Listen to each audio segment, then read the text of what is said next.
Hey, there's our namesake to start. Don't have anything to do before turn 4, it's a little sad, but beggars shan't be choosers. What's going on, Cordemi? Thank you for the almost 4 years. Welcome back. And Ludarina, thanks for the almost 3 years. I did see the ongoing cards get a little silly, Viking. Thanks for the 29 months. Morning, Drunk Owl. Yeah, Hood, Mystique, and Magic, I think, are the 3 cards I want the most out of Pool 3 still. Ghost Rider 2, I guess, would be up there. That card's kind of cracked, but... Hood, Mystique. Mystique would let us play the Cerebro deck again.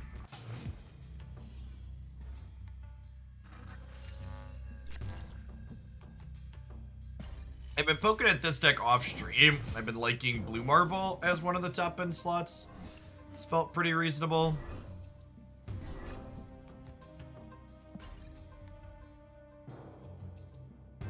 Yeah, new addition. Right on time, Sunspot. Welcome to the party. I guess we want to play him into Mojo World, huh? Our opponent's just like also doing nothing though. The downside here is most of our best cards to Mr. Negative are like in our hand already, right? Ha! They're also just Mr. Negativing. That's funny. Okay, Lockjaw's not terrible. What else is in my deck? So Iron Man, Zola, Blue Marvel are all out. There's a Jubilee, a Nakia, a Psylocke, and a Devil Dinosaur. So Lockjaw is not even super great here, right?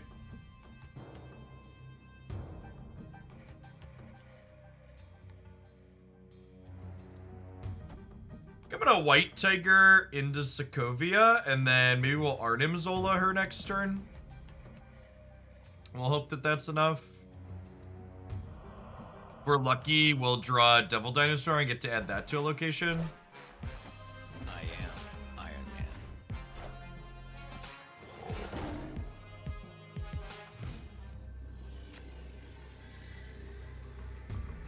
Stay in for one more cube, but I assume we're torched here.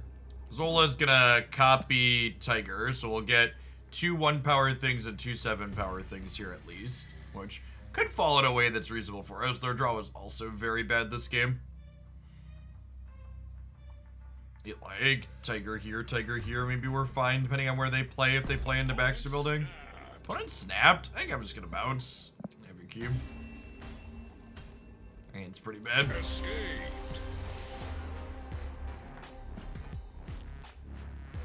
That could be a bluff, but I don't think it's worth 3 cubes to find out. Alright, our board was pretty weak.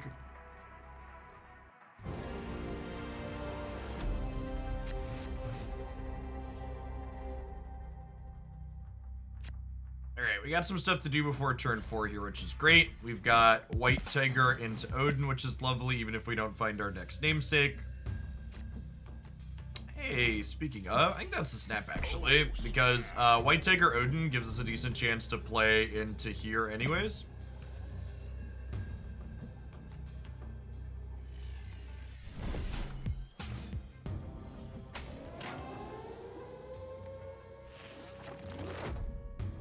Huh. I'm hoping the base runes the miniature. I guess if it runes here, we can play here as well, but we'll get a little bit more space freed up after this turn regardless.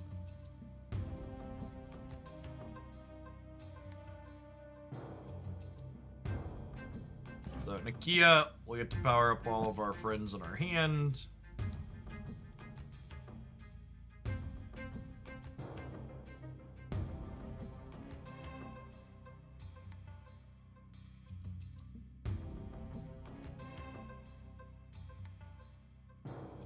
No cards can be added here is notably different than cards can't be played here. The distinction is it means things like White Tiger's Tiger Spirit can't end up in the Miniaturized Lab. It's noteworthy.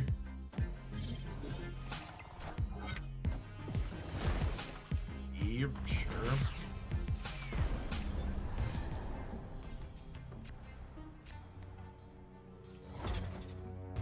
We still just Mr. Negative.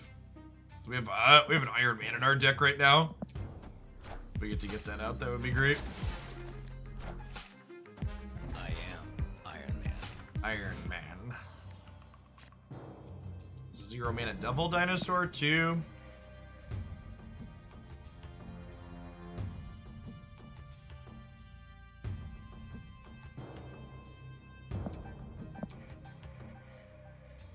I could Jubilee here.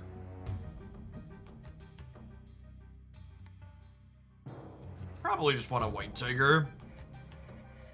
It's close. This adds 10. The problem with White Tiger is putting power into Los Diablos base doesn't seem particularly great with them deploying Iron Man there. I get punished for holding Devil Dino if they... Well, that's a huge punish, because I can't put a person into here. We're gonna draw Iron Man now and be super sad. Just Blue Marvel. Oof.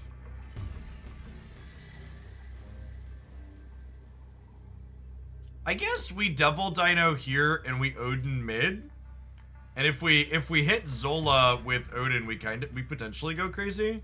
I think we're in a fine spot to potentially win this game. Yeah, we're taking the kids up to the Wisconsin Dells next week. We're leaving Sunday morning and getting back Thursday night.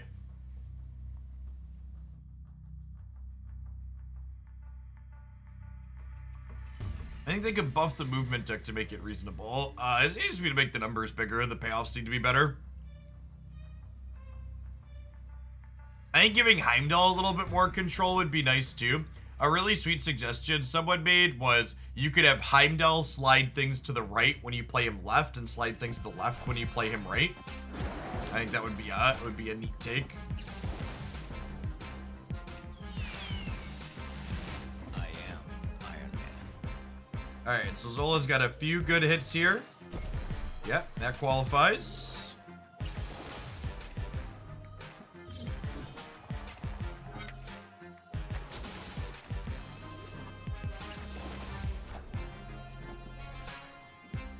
Alright, are we getting Ghost Ridered here? We're winning left though, right? We're winning left and center. We still winning left? We're still winning left, thanks to Odin. God bless. We actually tied right, because they discarded Chavez and not Infinite. Deal.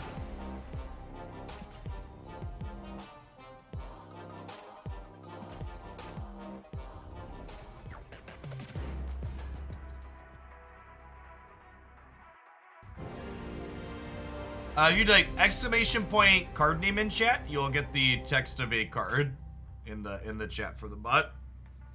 There's someone that's not familiar with something does.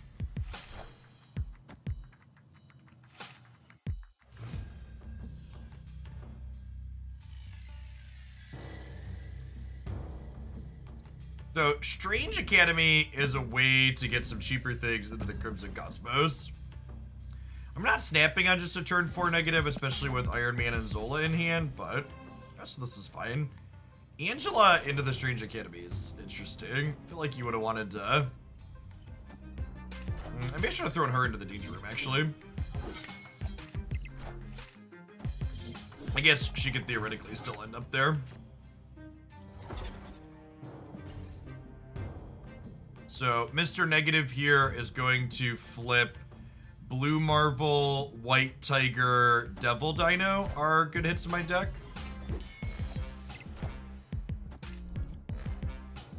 There's an Apocalypse.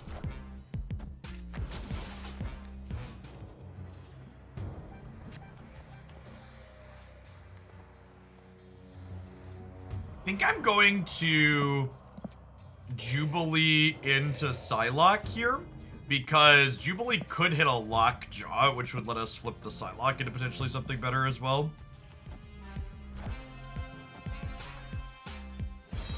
Okay, so they've got Swarms and an Apocalypse in hand. But they also notably, Swarm is not playable into the Crimson Cosmos, so we'll see where these end up at.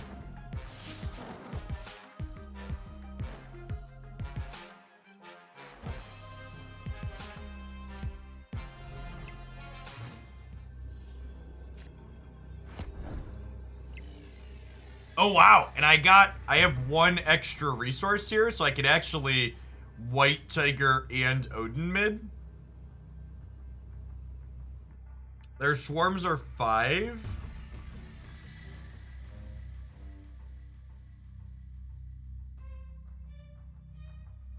What if we White Tiger plus Odin left? And then a single... Oh, wait, I could do this, right? And we almost assuredly win left and right, maybe? I believe the apocalypse is 12. I'm gonna do this. I'm gonna snap them too. I think this is a good shot to win.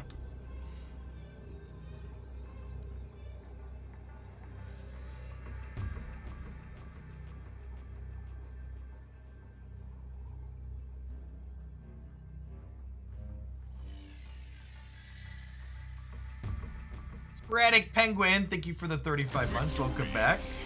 Yeah, I don't think Domino is good enough in this deck. This deck just wants to maximize its effect to play Mr. Negative on curve. It's like the TLDR.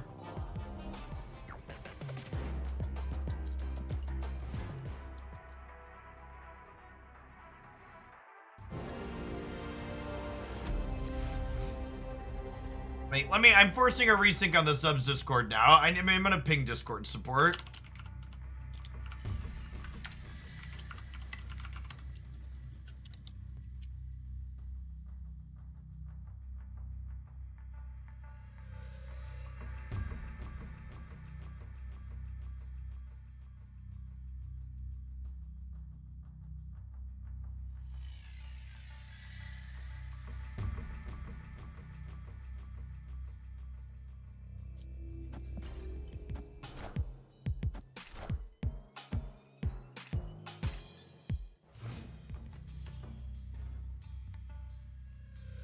Yeah, it's not on you. Discord's been a buggy pile of crap.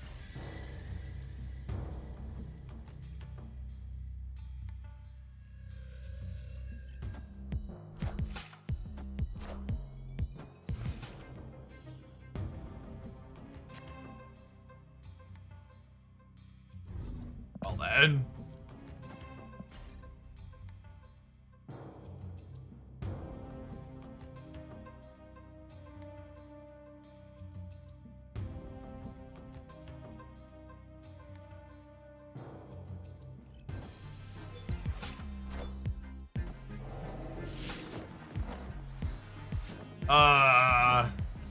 That's really good for us, right? Oh, assuming we have a play here, right? Draw like Mr. Negative. Okay. Oh, snap. That's snap. We've some power here. They need to play 6 in the middle. I guess if they tie, I guess they only need to play 5 here. If they tie here, we lose the breaker because we'll be 7 to 8. That's probably good enough to snap.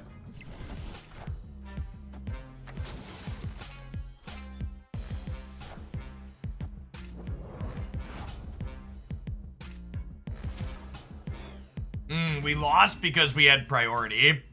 If they would have gone first here, Dagger would have flipped over, and Dagger actually doesn't count cards that are face down, which is awkward.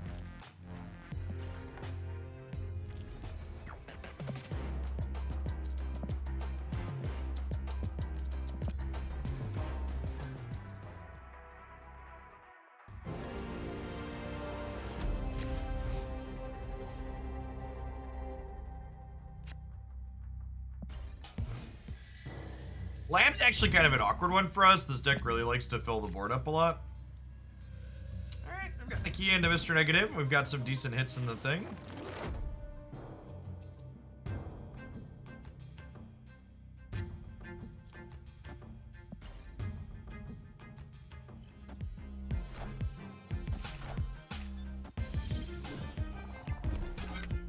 Welcome to the party, Sunspot. Go ahead and snap here. There's a good chance we draw 2 cards here, and we're getting Mr. Negative off regardless. Ordinary Harry, thanks for the raid. Hope you had a good stream today. Good morning.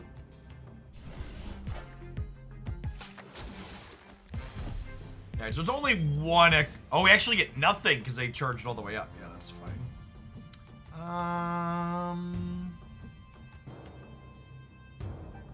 We have 2 turns here, so what do we want to be playing out?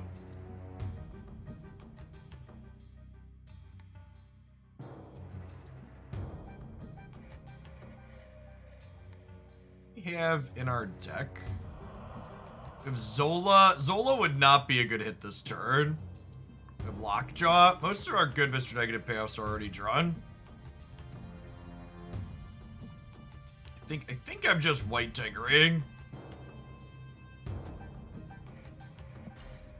See what they do.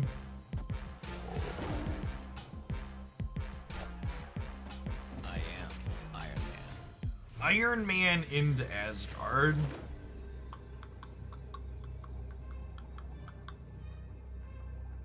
If we just Odin into Asgard, it like forces them to commit here, and then I'm getting a tiger either left or right. So that means they need to, this will put me to 23 here. So it would mean they need to commit at least 5 more power here, but then they also need to commit 8 power here. Victory.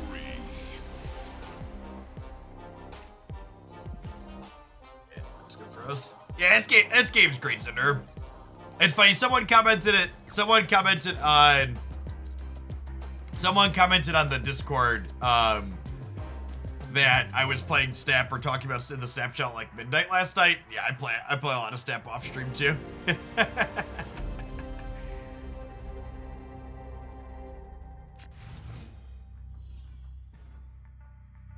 Psylocke into Mr. Negative. I basically always snap on one. Especially with the hand that looks like this, where like Zola and Iron Man and White Tiger are all still in our deck. Obviously we could draw one of those or a couple beforehand, but like we're pretty likely to win with a start like this.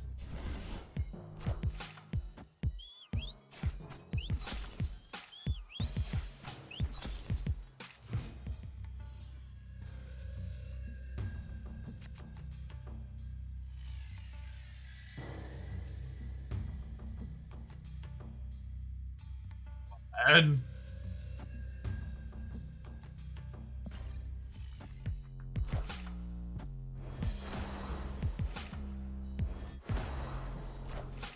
good beats for our opponent. Queuing into R. Queuing into Carmitage with their on reveal deck, I suppose. We have 4 cards left in our deck.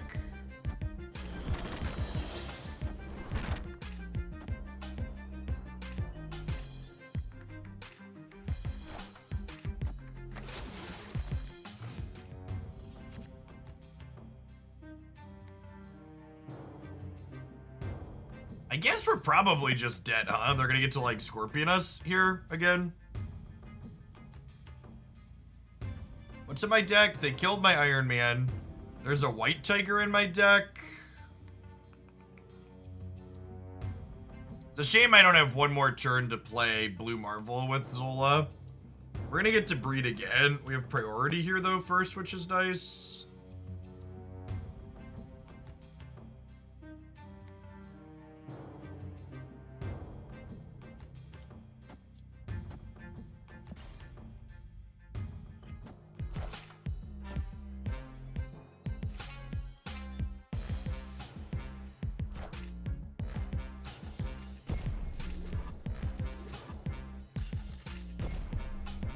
Oh, I forgot he was gonna move Lockjaw too.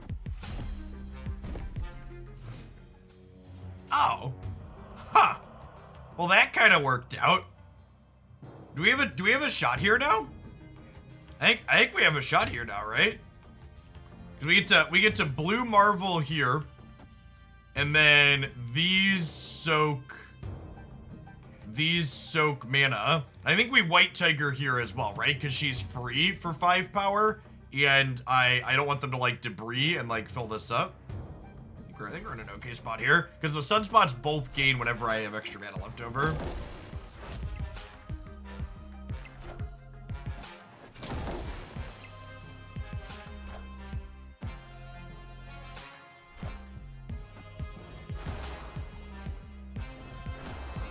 Yeah, but Blue Marvel puts extra power into this path too.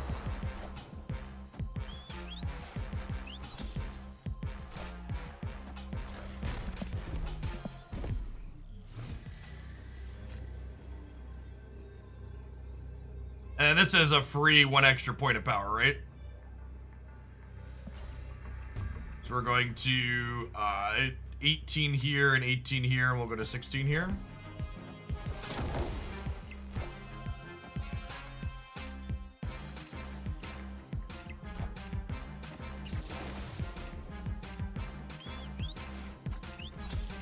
I believe we have won the game. All right. Victory. Their deck is neat. I don't know that it's very good, but it's neat. Like, if their deck getting to play on Karmatage isn't what their deck wants to do, like, I don't know what is, right? Field negative 22 here. The fact that we filled this before they could Hobgoblin us was huge. I mean, Hobgoblin seems like it was a big part of their plan.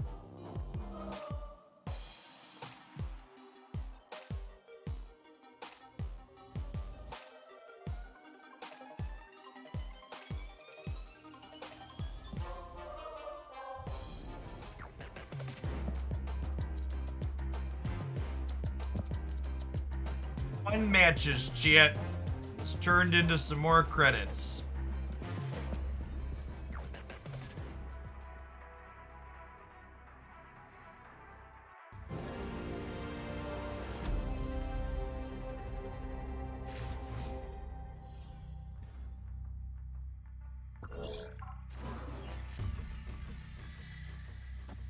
This actually isn't terrible alongside Lockjaw, which is good to see.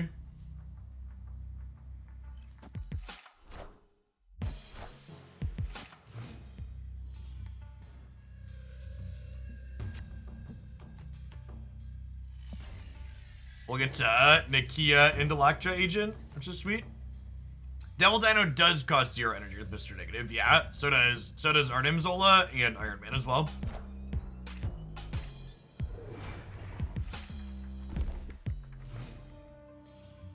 Didn't Sinister into the hub. They must be a deck full of 1s, huh?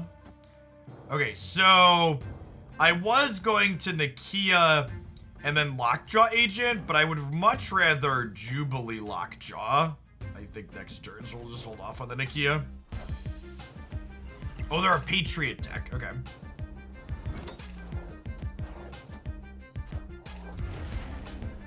Their Patriot deck flipped Abomination. Those are some good beats.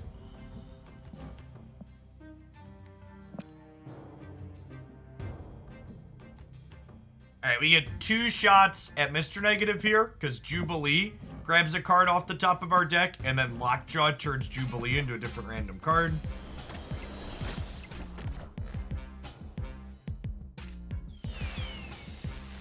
Okay, sick. She's diving out.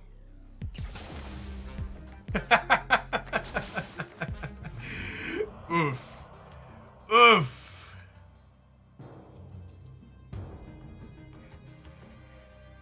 Okay, so we're obviously torched here, but we can White Tiger over to here, and then we can Blue Marvel, and then maybe we've got a shot. Just call Odin Mr. Positive, chat. It's his name, don't wear it out.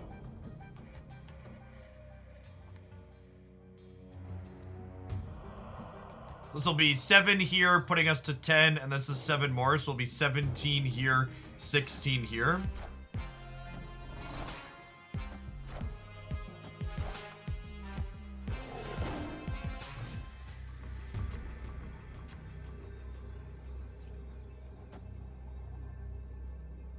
Oh, that's interesting. She technically wasn't in our deck when... She technically wasn't in our deck when things got flipped around. No, this is a human being. You can tell they're a human. One, they emoted early, but you could also, they don't have any super fancy cards. This one's been split a couple of times. They're snapping me. How are they adding... Like, they're at 7 here, so they have to beat me on 10? I think that's fine. I'm gonna stay in for 3 more, because we're adding 4 power to the center. Even if this is a Killmonger. No, they can't Killmonger, right? Because that would kill their Hitman.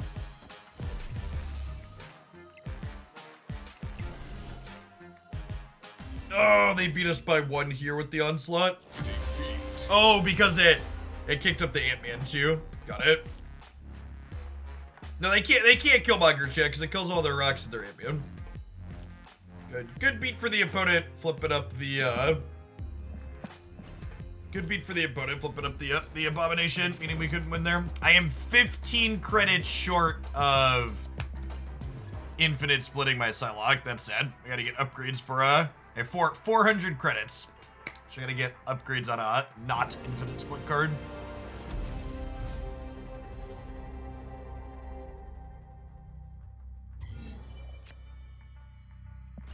Be 3 levels off of a new card, so see if we get a new toy or a dud this morning. Superflow is awesome. Our deck is very capable of leveraging extra mana.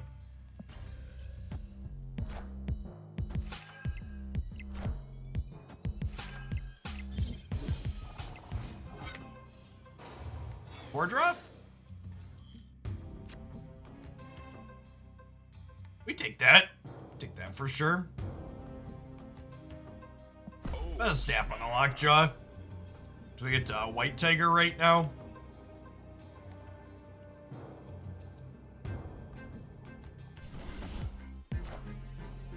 This is a bot with their monochromatic cards. Still can't get these as humans.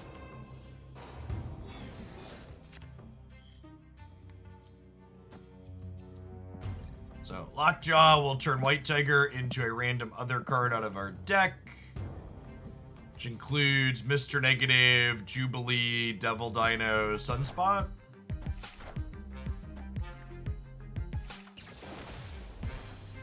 Oh, there's also 2 rocks in there now.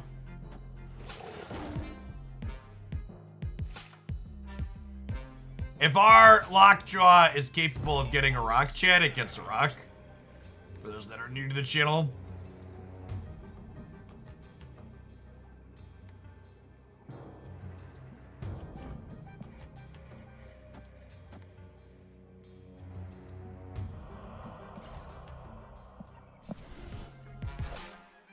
I don't think I've put... That's such horseshit.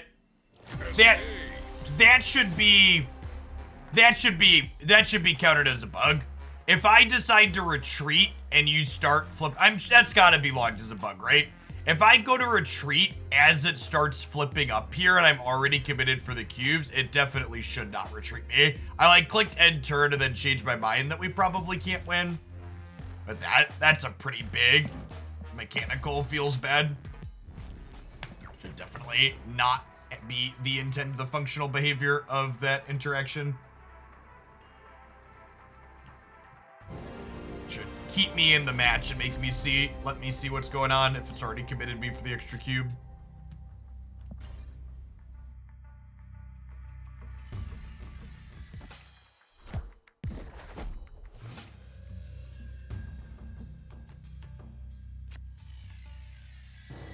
Definitely Psylocking. Lets us Jubilee next turn, potentially. Also could let us Lockjaw with Sunspot if we draw Sunspot. There's actually a question of, if we don't draw Mr. Negative next turn, do we want to...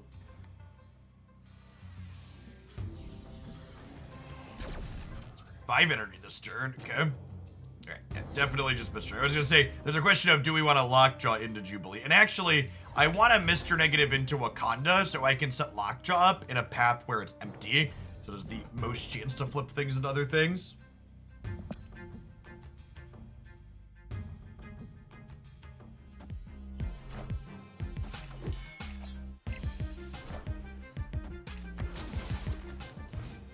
If you're someone that's been waiting for access to Marvel Snap and you haven't figured it out yet, a quick Google search will get you access to Marvel Snap if you're someone who's been waiting.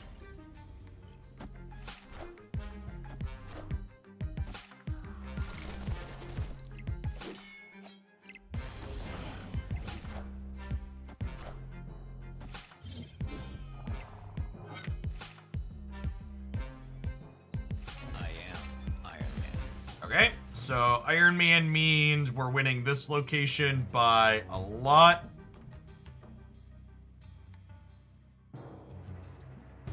Jubilee here into White Tiger here. This puts a cat this way. Snap. And then we'll get Odin Center and get another cat this way on the last turn.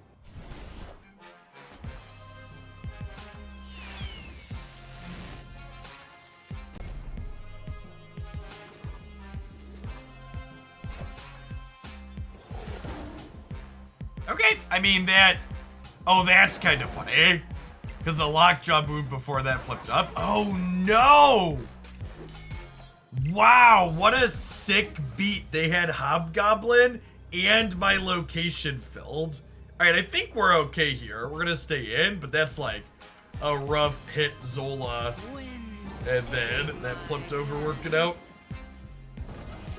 Yeah, we're good, right? We'd have won all 3 pads if that hadn't happened.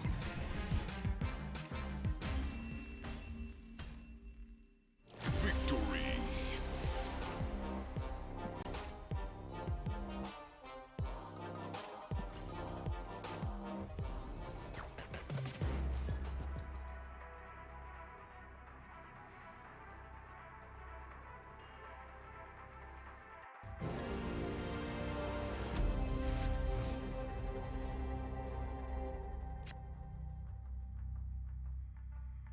Alright, seems reasonable. No accelerant into Mr. Negative, but Nikki into negative, still very reasonable.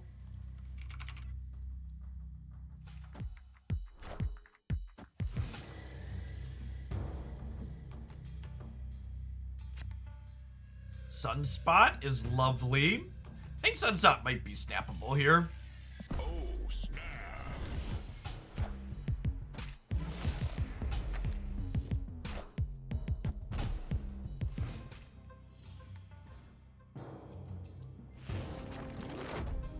We keep hitting a ton of these locations that make it difficult for us to play into. Which is big sad.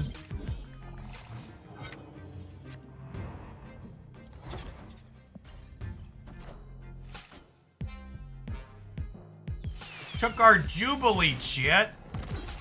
At least she wasn't that good for them. Clear for takeoff.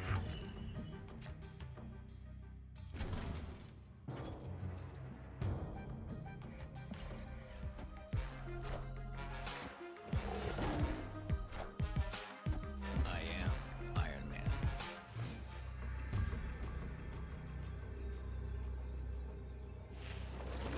Opponent snapped.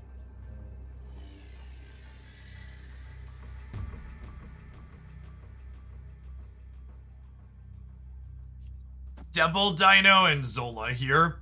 This will be 10. So if we hit Iron Man and send him side side, we'll still be okay. I guess Zola's not even that good here though, right? What if I Devil Dino Zola here? And since this is a 10 power thing over here to win, we get 10 in the middle and we leave 2 here, so that means they have to play here and we win here. Well, I guess I only need 2 more power here to win here. So we need to put like 2, they need to put like 3 plus 3. Or I think this is worth staying in.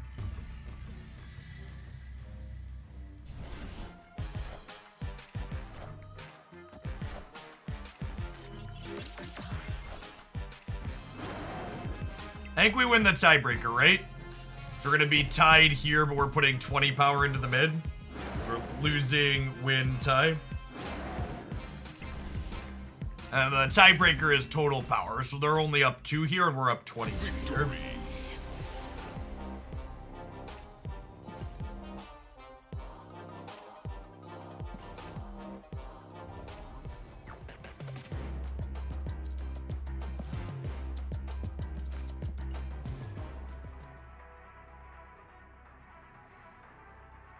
Yeah, I agree, Untutton. I was definitely the opinion for a long time, like, the card game market was saturated and over, but they've done an excellent job of doing exactly what you said there, just like the genre is so... It's so refreshing in the genre. They've done a lot of innovative things with the design space. This is just a snap here, right? We've got Psylocke into negative into Lockjaw.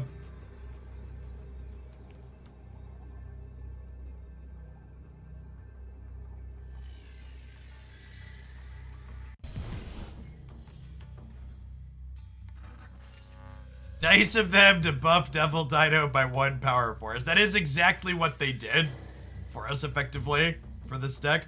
I think I'm Psylocking right here because I want to Lockjaw mid. Because you want to Lockjaw into a place you're going to play a lot of cards out, and Mojo World rewards us for playing a lot of cards out.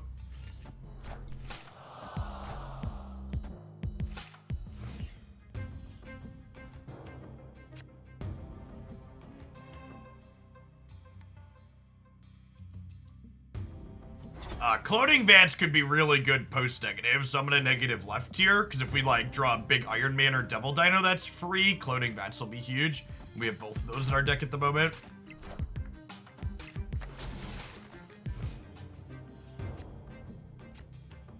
Ask, and you shall receive. We get to Lockjaw, Sunspot, and then Devil Dino here for free.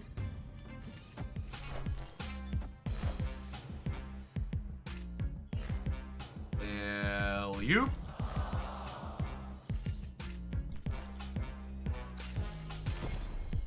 Zola has been more than a little awkward with Lockjaw in this set.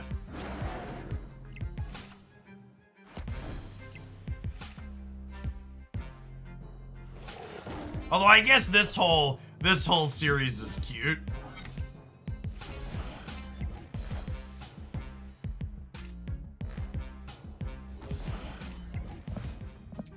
Iron Man. Lovely. Lovely. So I want to Iron Man here first, so that way he ends up back in my deck for Lockjaw. And then we'll Jubilee so we have a chance to get the Iron Man that we're putting back into our deck into middle here. And we can hold on to the Devil Dino for now to wait to see where we want to put that. I am Iron Man.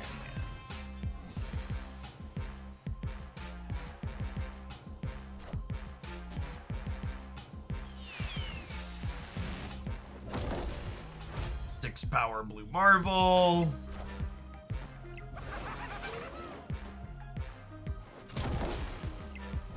That's a little unfortunate. So this is punishment for not playing the Devil Dino out, huh? I just didn't realize this was a card we were playing around.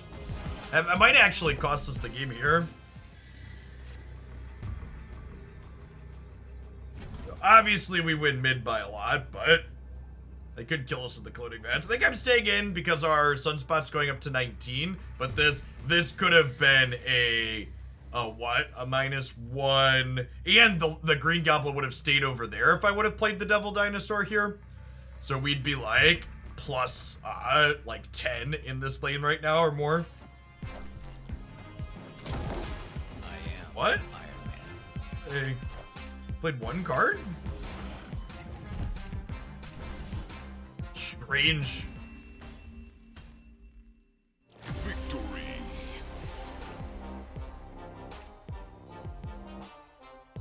Do they not have cards in hand? Oh, they only had 1 card in hand. Oh, I guess they bladed and stuff. Sure. I'm surprised they stayed in at the end there. Give me this moment.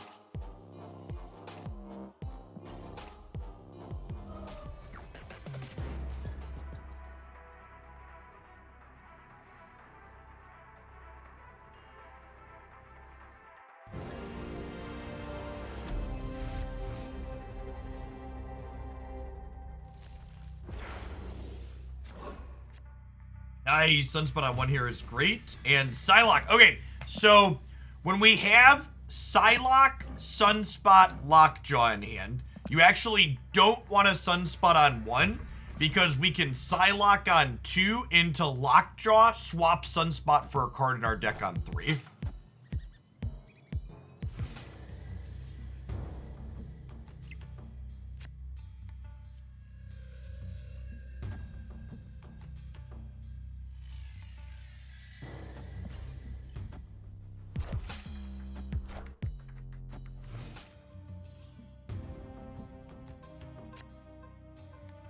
Green Goblin does trigger the Lockjaw, but it still goes back into your deck. So it, like, floops over to the opponent's side of the board and then goes back into your deck anyways.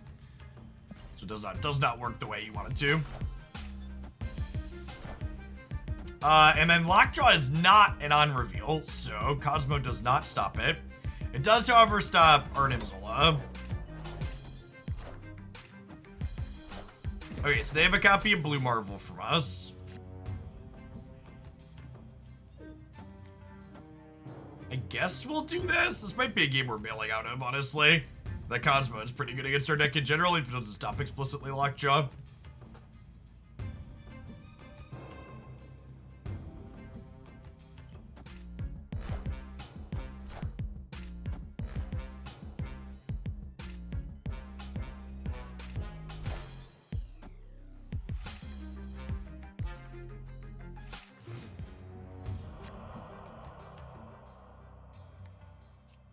I guess if I play White Tiger here, we get a 10 power Tiger in DC, and then maybe Blue Marvel lets me win the game. I could also Odin here to have maybe have a spot. We'll see how much power they end up with.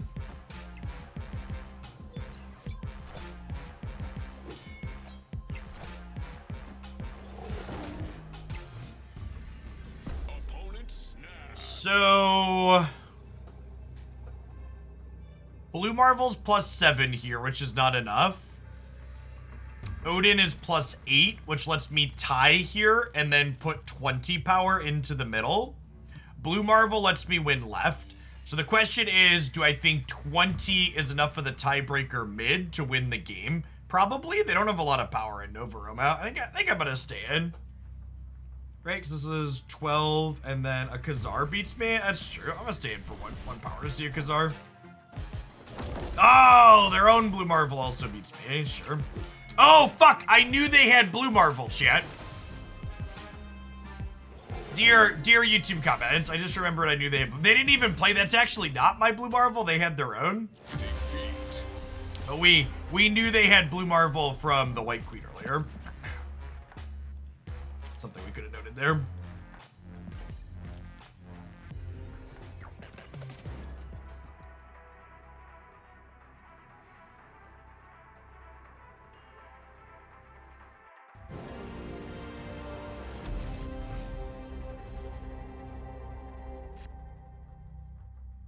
Turn 3 Mr. Negative. That's a snap.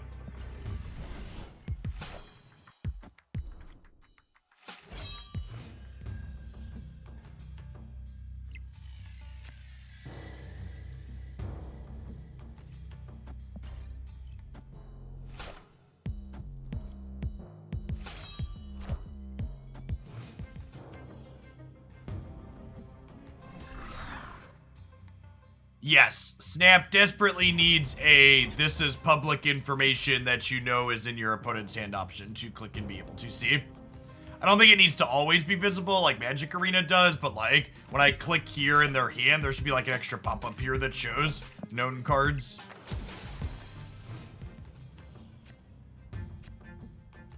Hey, Zach, thanks for the 45 months. Welcome back.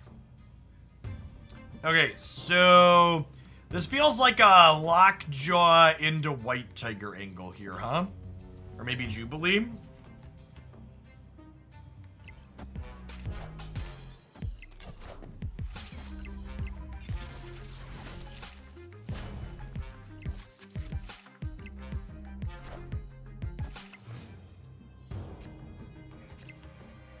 Okay, well with Nakia, now we go Nakia into Jubilee, right?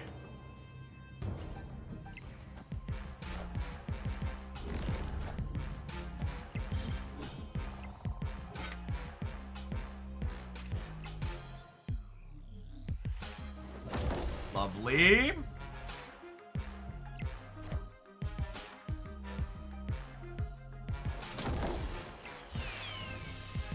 Less lovely.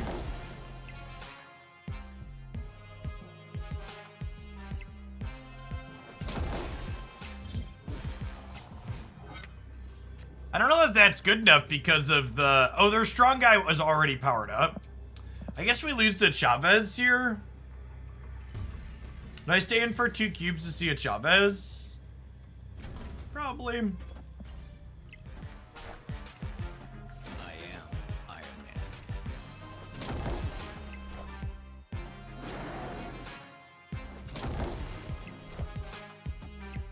Great. That'll do, pig. And the bot lost the game for itself because it could have won by playing that center. Hey, wait, is that our new card or are we one off now? We might be literally one off. All right, do I spew a couple of credits and upgrade the art of a card that I don't really care for? Maybe we do. I technically have some upgradable ones in here.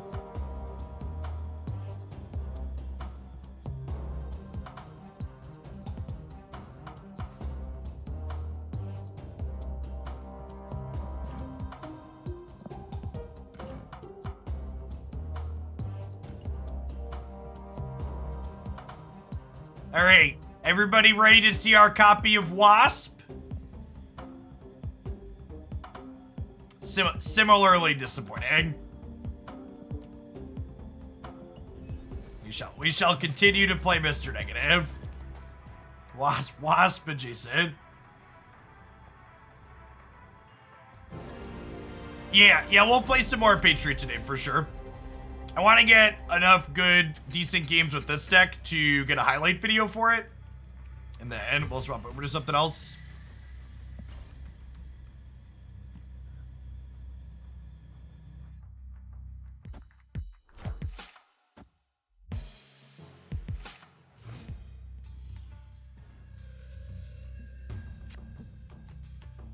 So, Arnine's not amazing, but we have Lockjaw into Jubilee on 4, which is not terrible.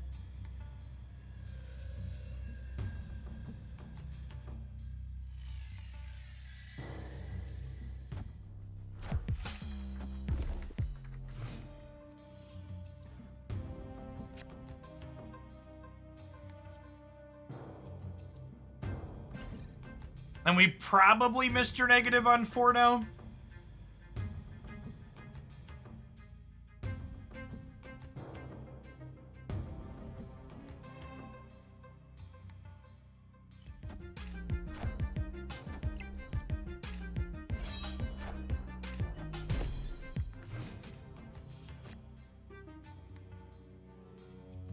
Iron Man is said.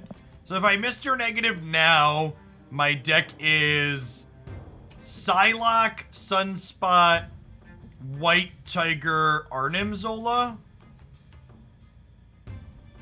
Which I think actually means I want to play Mr. Negative left. Because if we draw Zola, I want an empty spot in the sewer system. So I can Zola plus a guaranteed good card like Iron Man or Blue Marvel there.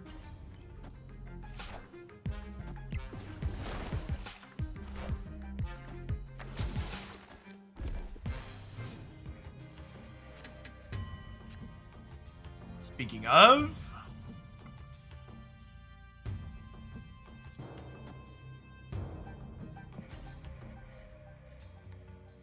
And before Odin hits Grand Central, he could hit Grand Central. We're hoping to not get Zola into Grand Central either. Zola into Grand Central is less bad than Odin, because at least, like...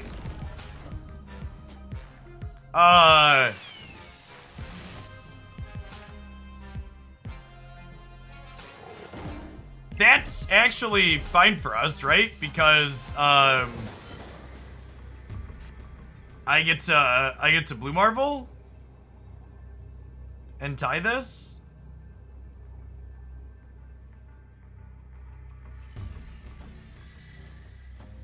So we Zola the Tiger into mid, and then we Blue Marvel, and then we tie here, and then we almost assuredly win this tiebreaker, right? I guess I didn't see what they discarded the Lady Sif. We could be getting Ghost Ridered here.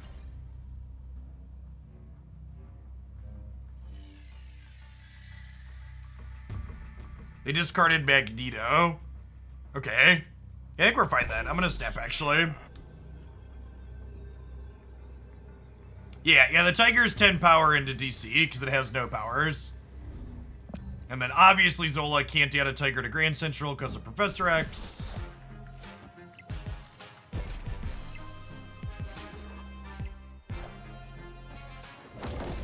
Everybody pumps up the jam, and then we'll win the tiebreaker here, hopefully.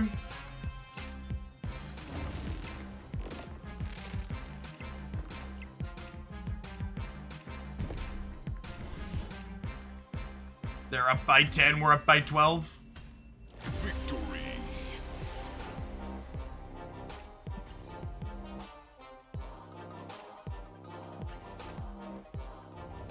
Solid game.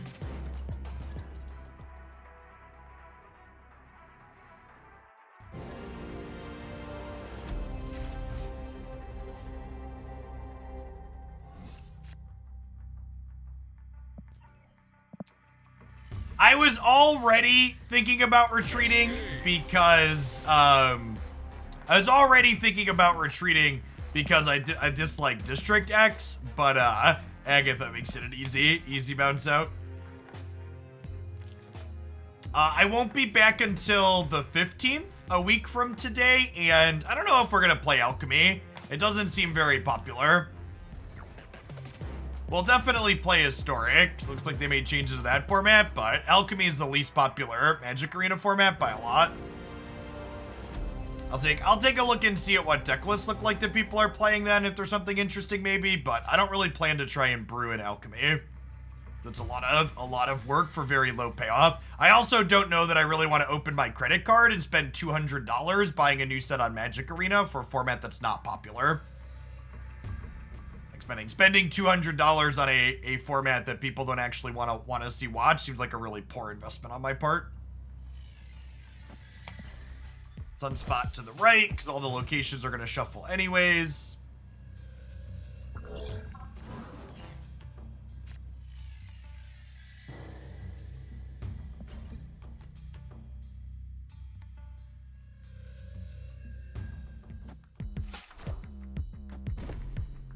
Domino for the opponent. So can't play cards here after turn 4. Is going to be a different location here after turn 4. So we're just kind of guessing where Clid's going to end up at to see where we're locked into. Wonder if my opponent realizes that.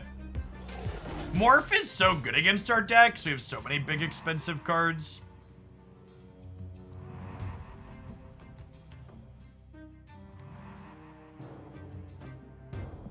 Jubilee mid.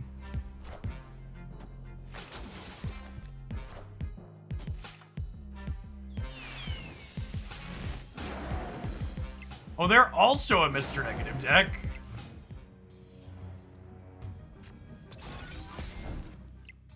Interesting.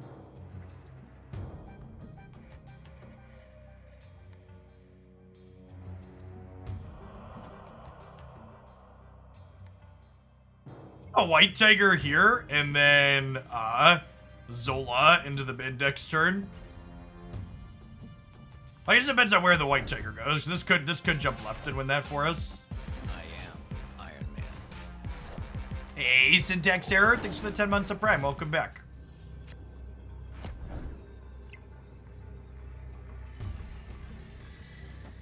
Do this. What are the odds we win? Pretty reasonable, right? They're probably winning mid, and then we're gonna win left most likely. Staying for one more cube for sure. Opponent snapped. Yeah, I'm gonna stay in for 3. Let's go. Jubilee could hit some stuff.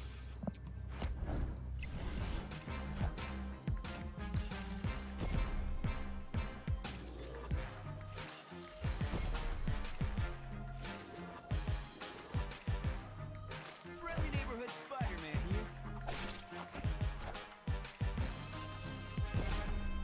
Well, that ended up going very poorly for us.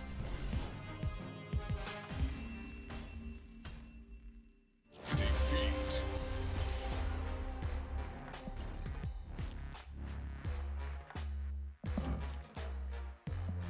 We're out of credits, chat. We're broke. We can't buy more.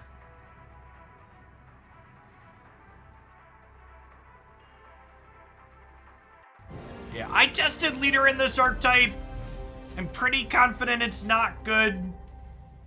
This deck does a really good job of gumming its board up entirely, which means you can't really leverage leader effectively in a lot of situations. There's some niche spots where it's fine, but there's too many people swarming the board right now for it to be generically reasonable.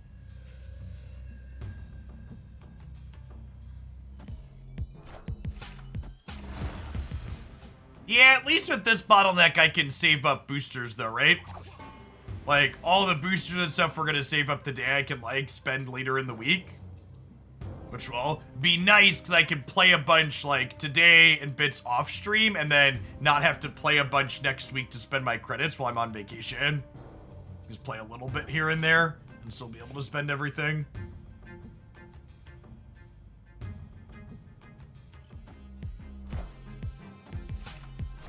Alright, well, I'm glad Cosmo ended up in the Shadowland, huh? Opponent snapped. Opponent snapped. Sure thing, boss. We have Zola and Devil Dino in our deck right now, as well as Blue Marvel that are all great Mr. Negative flips. Lockjaw is not terrible either.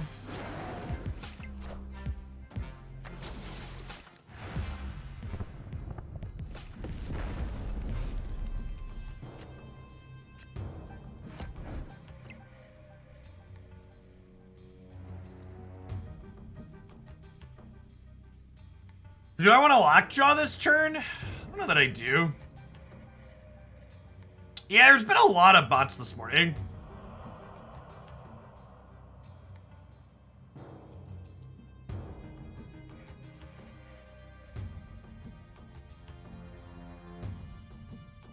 I could just, like, White Tiger into Odin White Tiger. It's probably a reasonable line.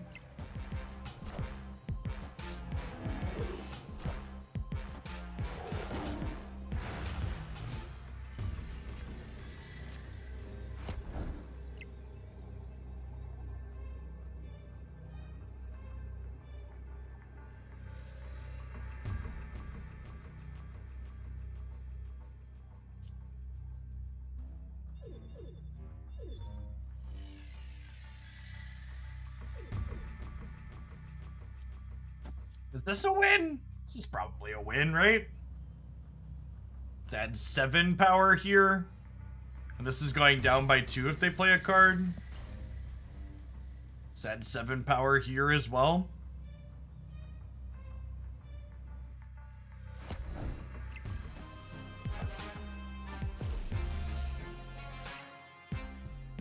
Or we could just be completely fucking torched. Oof.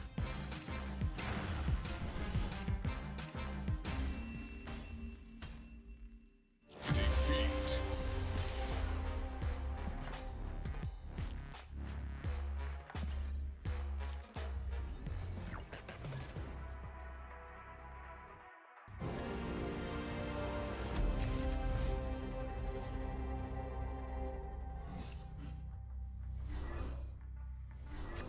Alright, losing Devil Dino is not the worst.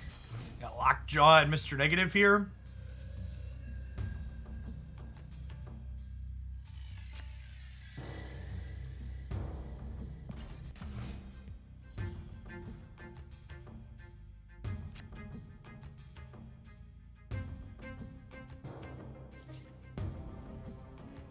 One card in the Space Throne. It's not great for us.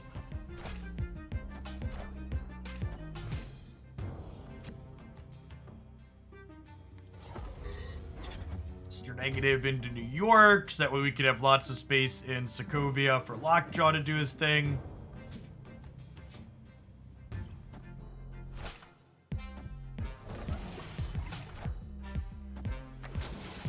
Mojo into my Lockjaw. Location is smart. Well, Nakia first and then Psylocke, so that way Psylocke off of the Lockjaw has a chance to hit Nakia.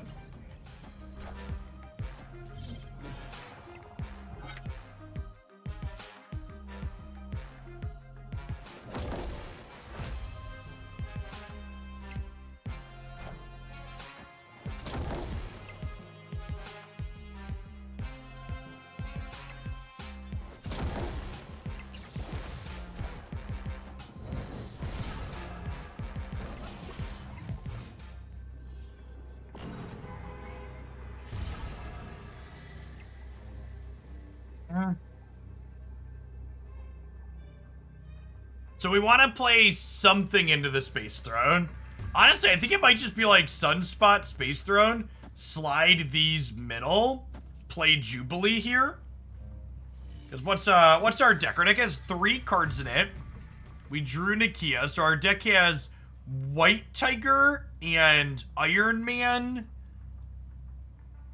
White Tiger, Iron Man, Devil Dino, and Psylocke. And we're gonna get 2 of them out of our deck. So like White Tiger, Iron Man, some combination of those are popping out here. I think I like this. This leaves 6 power in the Space Throne. Oh, Devil Dino got pitched to Sokovia. Alright, and there's something else I'm not thinking of.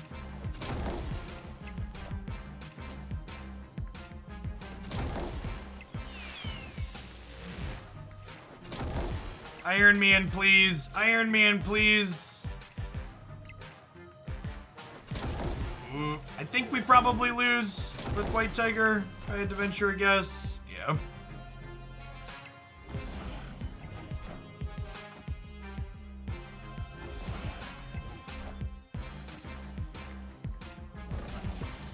They really need to speed up all of these Bishop and Collector animations.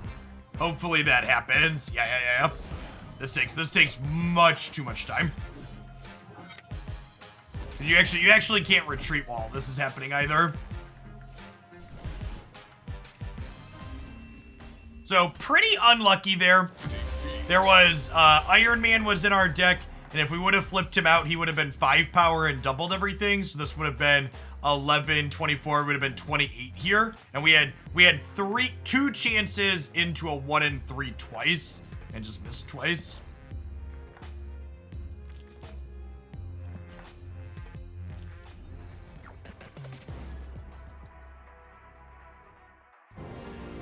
Yes. Yeah, the repeat animations need to be quicker, for sure.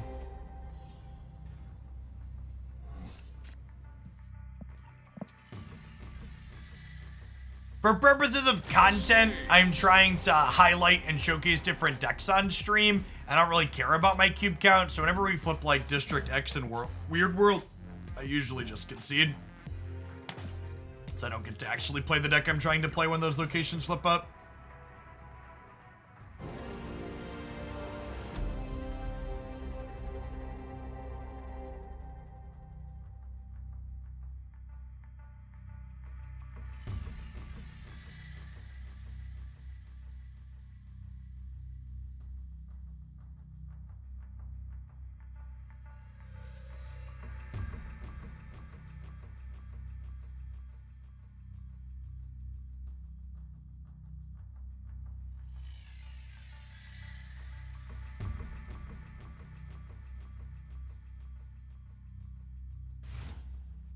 Disconnect, looks like. Victory.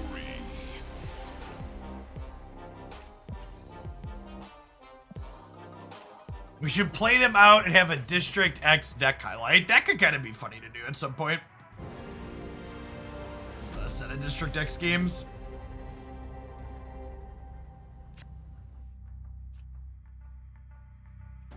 Okay. Sunspot on 1, Mr. Negative on 4.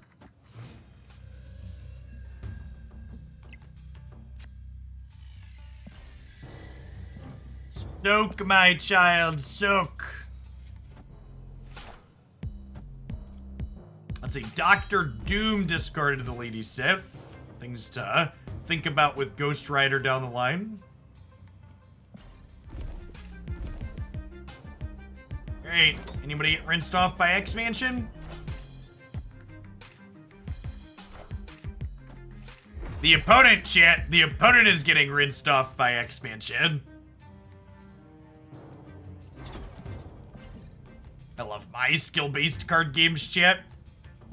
I love my skill-based card games. Oh, snap. Oh, snap.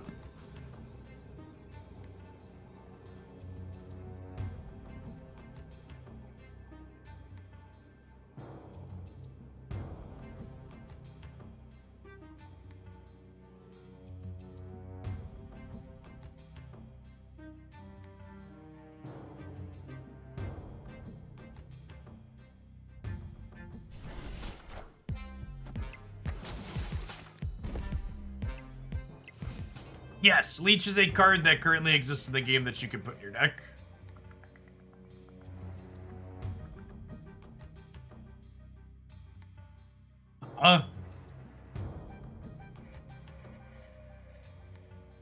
So what's in our deck with that's Mr. Negative at the moment?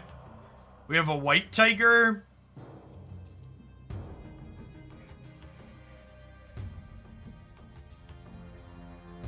Psylocke and Sunspot and Nakia are out. I have a Jubilee. I have a Blue Marvel.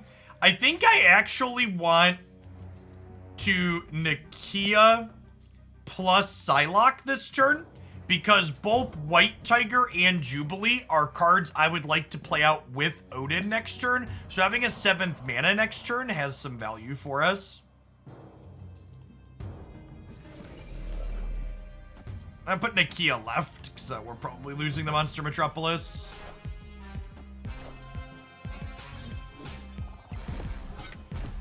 We're hoping to draw one of our 2 1-mana cards that work with Odin. Oh, we did not. Is that a retreat? It might be a retreat, honestly.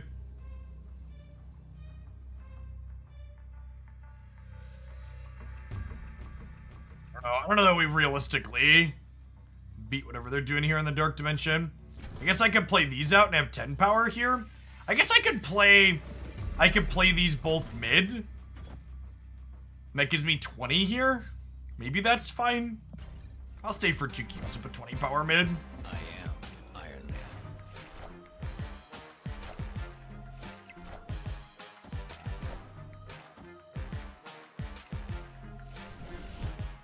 Wow, they drew their Ghost Rider after the Leech. Sedge.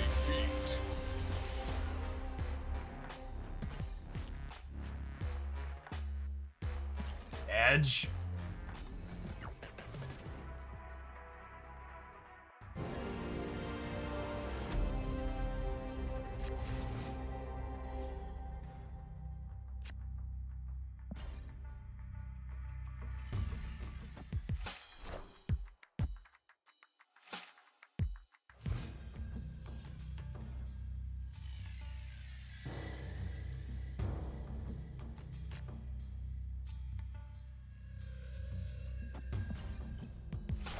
Sunspot soaks up a little extra mana here, which is nice. Being in the negative zone, less nice. That's fine. We could always slide him into New York here if we want to down the line. I feel like Mr. Negative shouldn't be impacted by the negative zone. Feels like a bit of a flavor fail.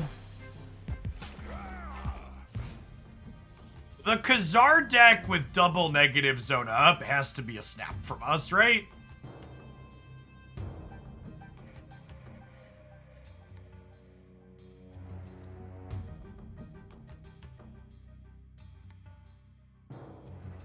Oh, snap.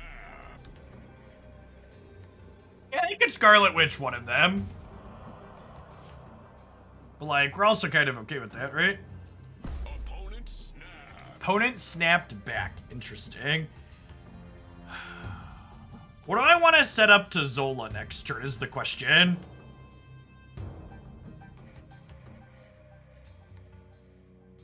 What if I White Tiger and then next turn we Zola and then Odin? That gets kind of silly, right?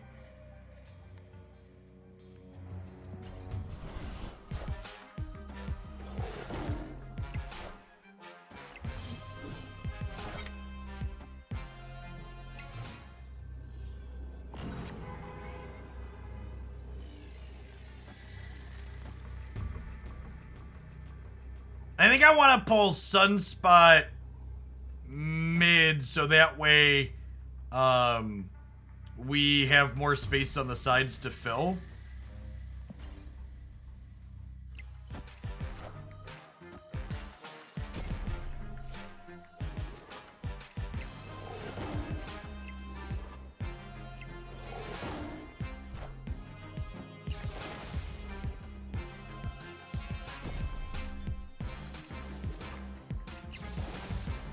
Oh, I guess if this tiger goes left, I don't get to get an Odin here, huh? Or goes right, I don't get to get an Odin there? Okay, perfect.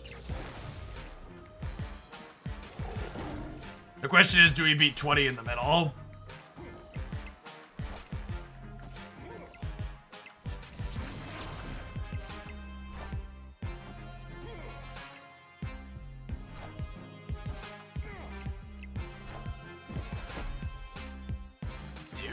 Cool.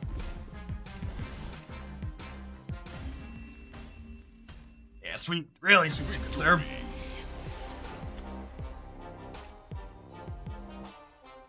Zola is definitely the best payoff in this archetype currently. Someone asked, do you think it may be worth it to run things like Quicksilver and Domino and Mr. Negative to lower the chances of drawing / negativing Jubilee in your curve, filler, and medium plays? No. If I thought it was worth playing cards like that, I'd be playing them, is the short answer to your question. The longer answer to your question is that this deck is so much better with Mr. Negative. You can't play a bunch of cards like Quicksilver and Domino that give you less of a chance to have negative on 4.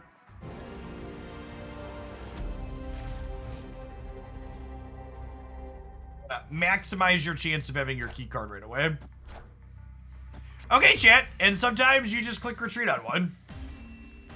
And that's okay. In the words of the greatest poet of our generation, you shake, shake, shake it off. Move along to the next one. Have your cube. I've seen some players complain about games like those, but like, speaking as someone who spent the better part of 2 decades mulliganing to 4 and missing land drops and dying, this game still has way less variance than Magic like I'm used to, so I really don't have that big of a problem with games like that. Limbo generically tends to be good for our deck. Our deck is usually good at spending lots of mana in the late turns, having an extra turn to do it.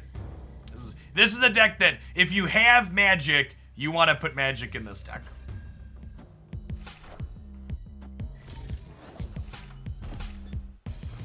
Onslaught Citadel is kind of gassed with our Blue Marvel here. So, kind of punished for not playing Psylocke last turn, but without a 4 in sight, I think saving Psylocke so we can hit the White Tiger is ideal.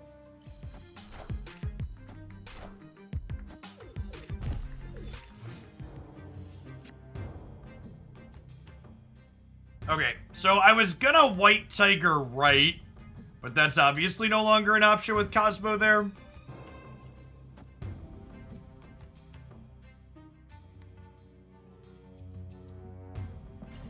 I guess we'll Tiger mid.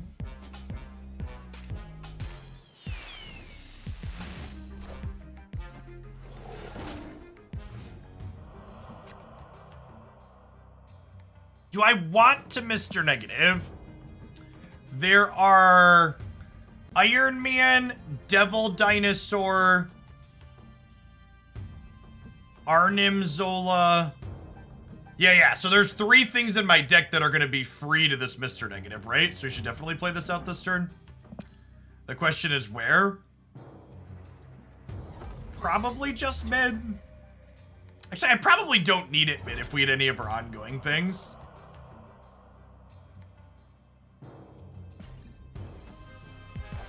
Any of our 0 mana cards here are huge.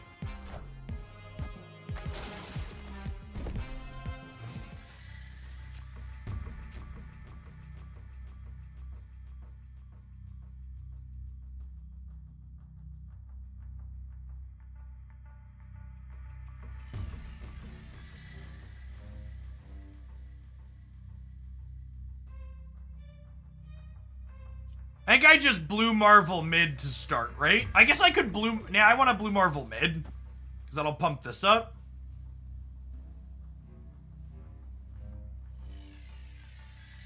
And I'm going to chill on the Devil Dino for now so they don't know it's coming.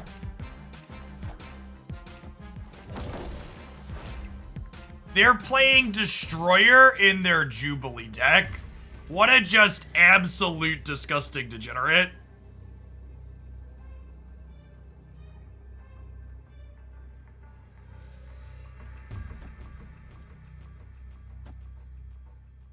What if we do this? And and I just don't spend any more mana. I guess I probably want to put Odin here, huh? Just for the stats. It's a 10 power Odin. There's upside to not spending my mana if I hit Sunspot, though, right?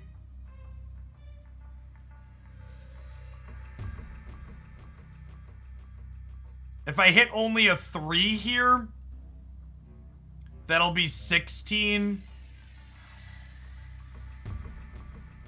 I think I'm staying in for one more cube here.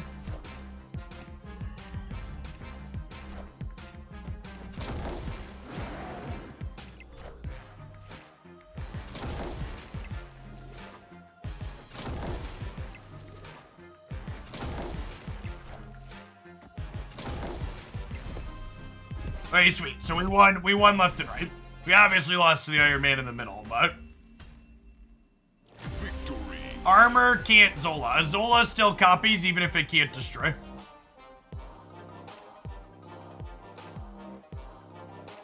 Yeah, it's different than Venom. I've actually brought this up in their feedback channel. The fact that Zola and Venom behave differently with armor, I think is something that should probably change.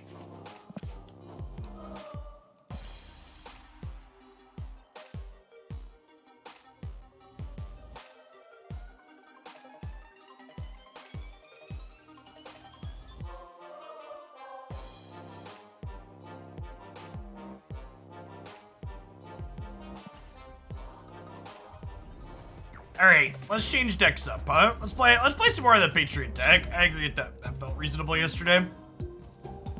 I'll try some more of it and see if it remains the case or not.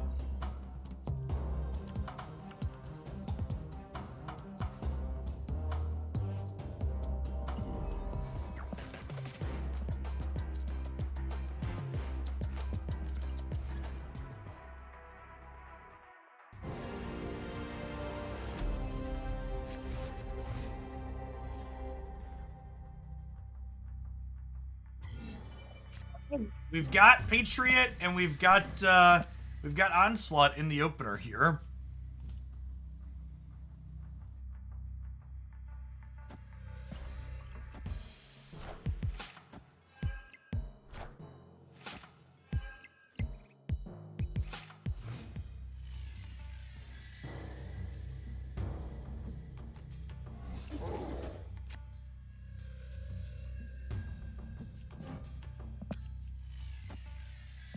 Center, that's a snap.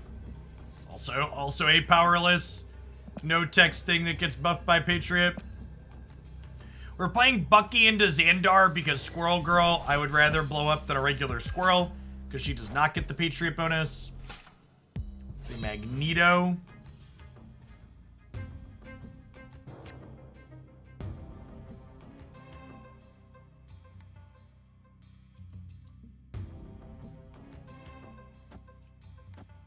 Guess we'll do this turn. It's unfortunate. Glenn's gonna fill up.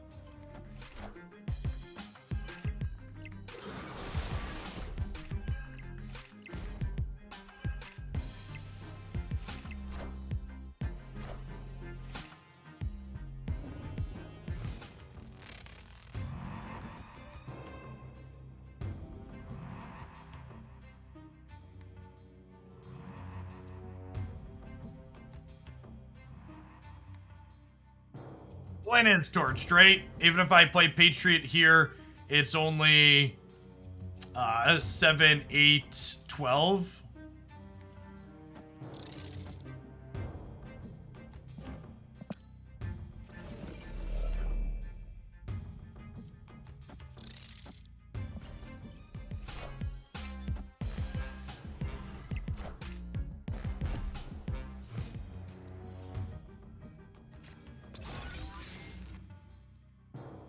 Okay.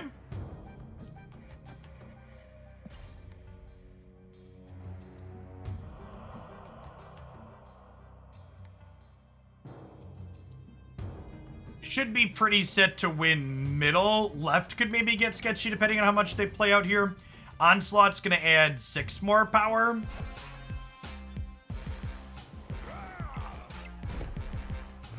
They did nothing. We lose to Infinite left, right? Lose Infinite mid as well. It's unfortunate we got locked out of Clin. Otherwise, we would have been able to play for 2 of the 3 non-Infinite locations. Definitely very influential to them being able to win that game.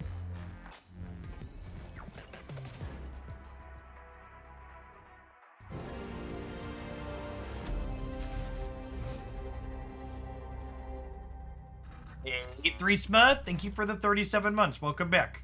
Appreciate it. Nova to the right. Probably playing to Brood into Mojo World. Makes a lot of friends. Cards have -3 power here. It's not too terribly exciting for us.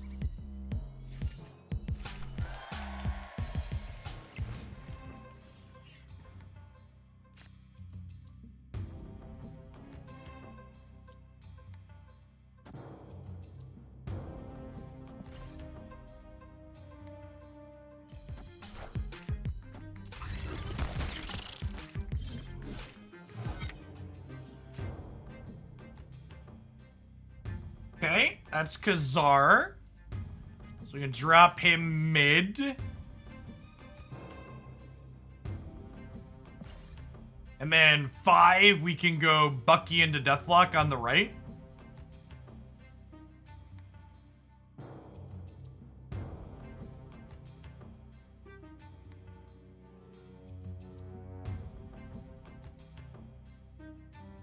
We're not gonna have that much power in Mojo World here, unfortunately. We're gonna have 8-12 there currently. I'll have a decent amount of power in Titan, though. We have an okay position in the negative worlds.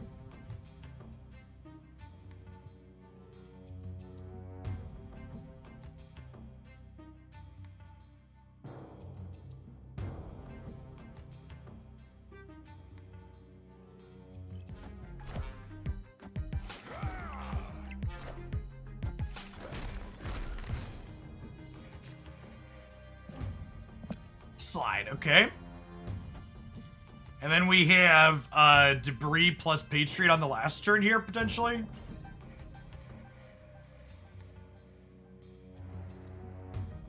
And Kia, so I don't know that I'm in a mood to snap them here, but... yeah, it should be.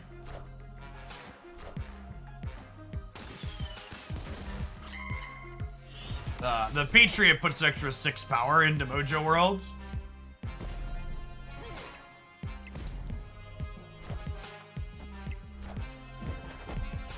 Dracula in the negative zone. Okay, yeah, and then Debris here actually gives them a -3 into the negative zone, which is great. And ours will be a wash because our rock's gonna get +2 from Patriot. It's gonna get +1 from Khazar. I think we're in an okay spot here. I'm gonna snap. Retreated, sure. Victory. We're gonna have what? This is 12, 16 plus 2 more. We're gonna have 18 here. Okay, I think I probably should have snapped on turn 5 before we flipped up the Deathlock. Spewed some equity there, I think.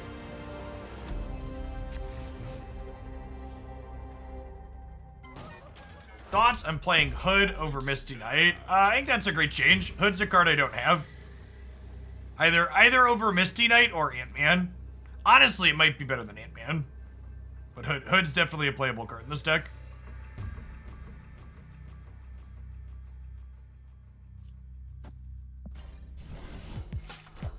They snapped on turn 1 Murder World.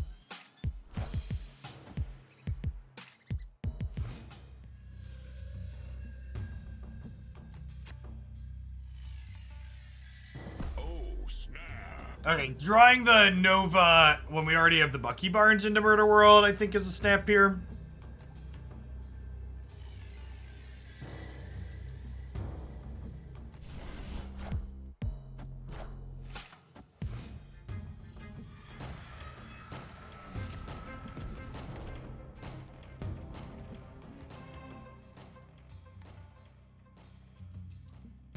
Deathlock's actually a little awkward in the face of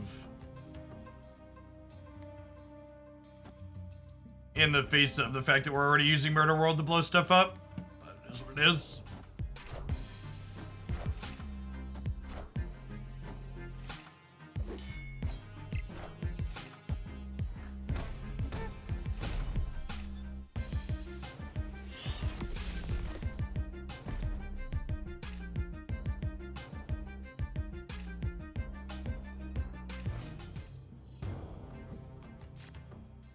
Kazoo.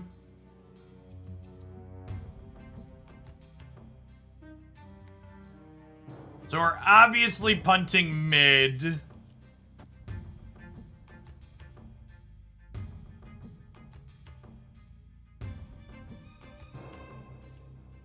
Yes, I guess I'll Patriot, right?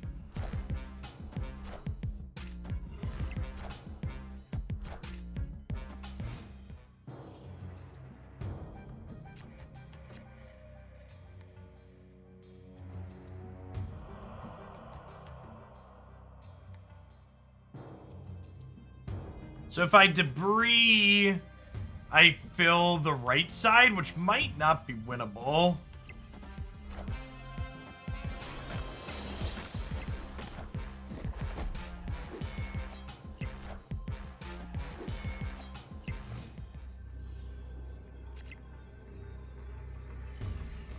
Yeah, and then we got punished for playing debris here because we drew Onslaught.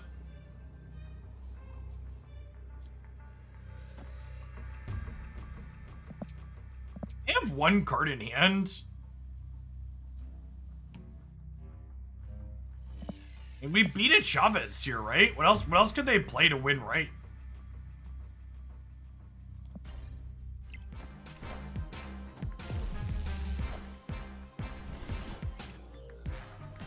Oh, their Chavez is +1 from Okoye. That's fine. We tie in the win the tiebreaker. So even if we think about Okoye there, we still stay in. Good beats. The rocks are abilityless. True patriots, those rocks, Chip. The truest of patriots.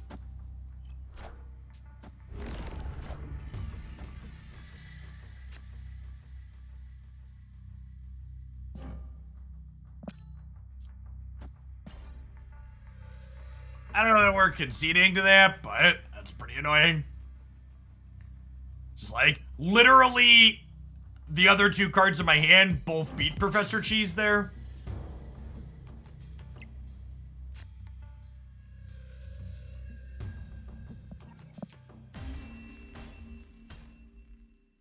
Escaped.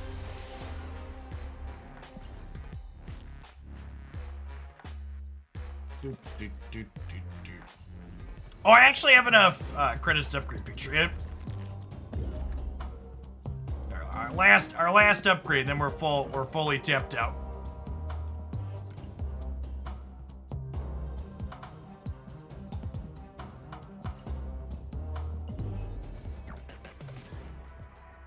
The one thing that'll be fun after having a week off is that I will have, 5 or 6 new cards to hopefully do some good stuff with next week when we get back.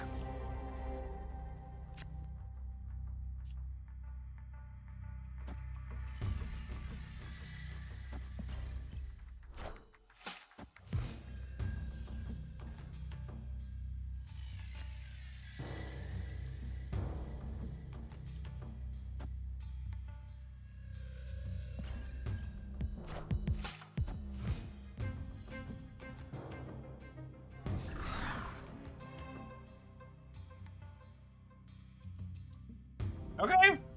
I mean,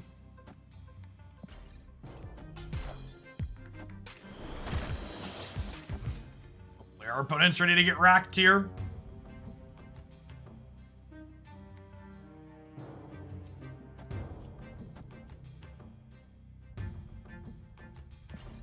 Open for one of our 2 destroy payoffs here. Want a Carnage or a Venom. Real bad. Do we snap? No, I don't think we snap without a Carnage or a Venom.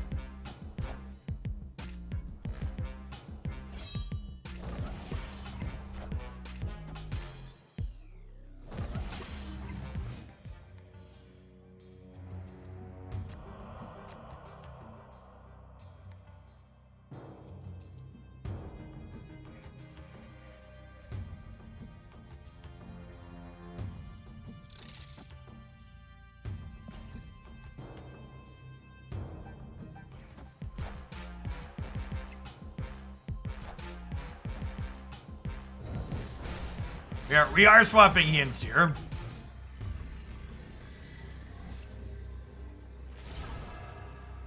Hopefully just draw our Onslaught.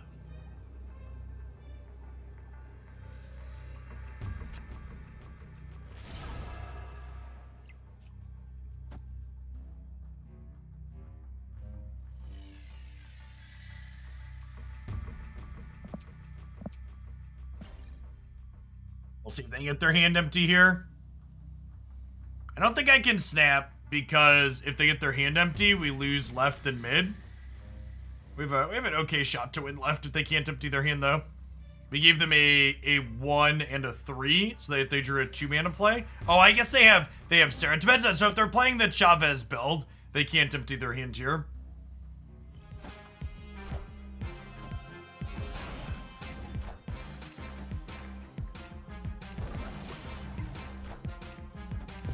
We beat that by a narrow margin, right? Sick.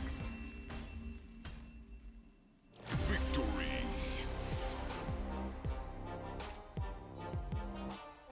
We have Venom, but we're not playing it. So the deck screenshot is accurate. Venom's worse than Deathlock in this archetype. You're almost never killing 4+ power worth of things.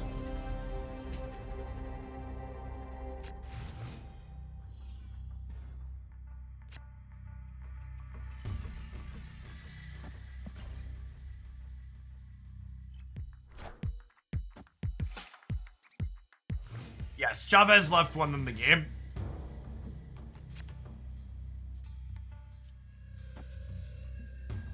Unless if we played Onslaught mid, did we beat it? If they played Chavez left and we played Onslaught mid, they lost still. So it was one of those coin flip end games. That's how it be sometimes.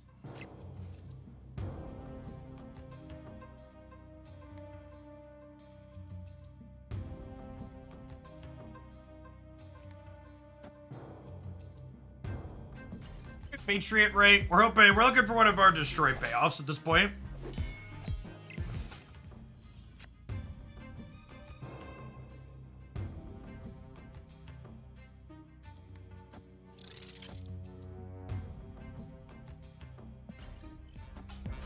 A pretty good spot regardless, though.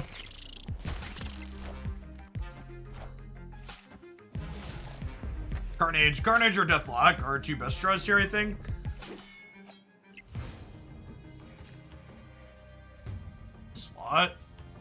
That's probably snappable, right?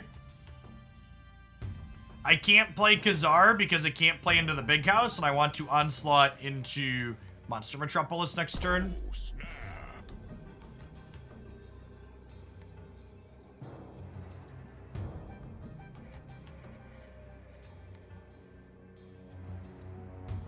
Onslaught will put another 6 power into the center, and he'll make Ant-Man a 7 on the right.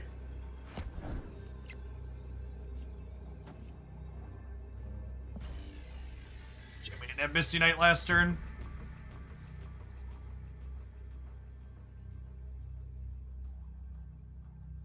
So Onslaught will make this a 7 and this a 5. So we'll have 13, 18, 19 here in Monster Metropolis.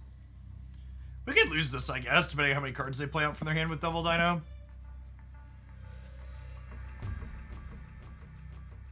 The card pulls and their levels are defined on various fan sites. Snap.fan has probably the best card search.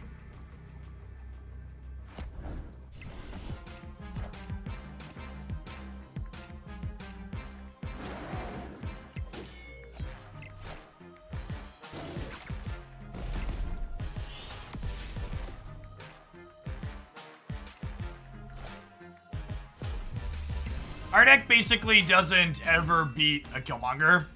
That's just how it is. You have to just accept that you're gonna lose games to Killmonger when you play a deck like this, or you can't play it. There aren't really ways to edit or build this deck in a way that allows it to beat Killmonger. This game does have a lot of does have some fairly polarizing answers to it that are hard counters to archetypes, and that is definitely one of them.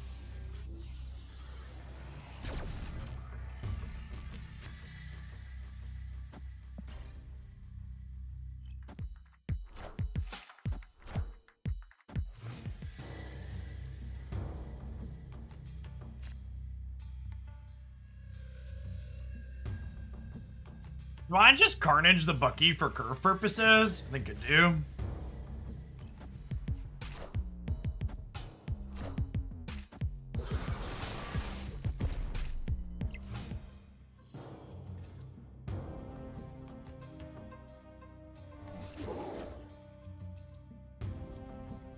Just gonna brood the monster isle, fill that out that way.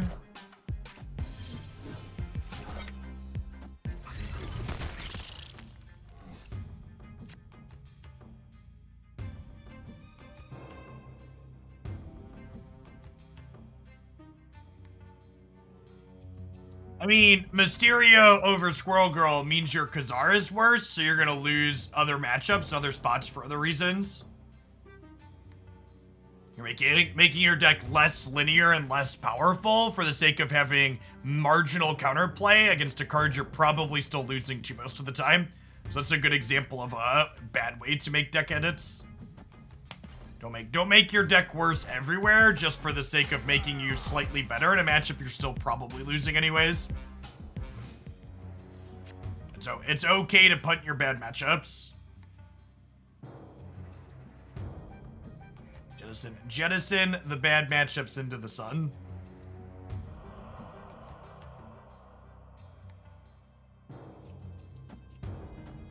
We do this, then we like drop Onslaught left next turn.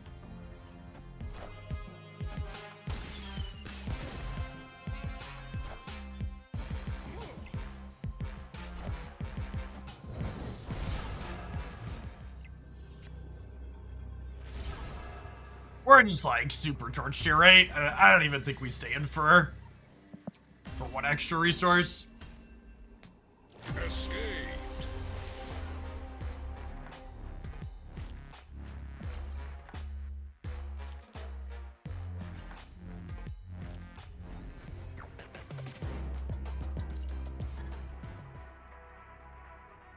And Sarah and Nikia, we're not giving them any more cubes. The previous opponent, their archetype's probably the best deck in the current format.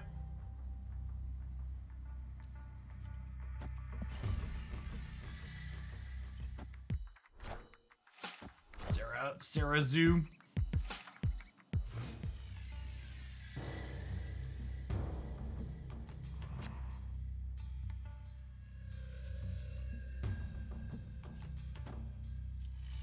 It's gonna fill up the miniaturized lab here.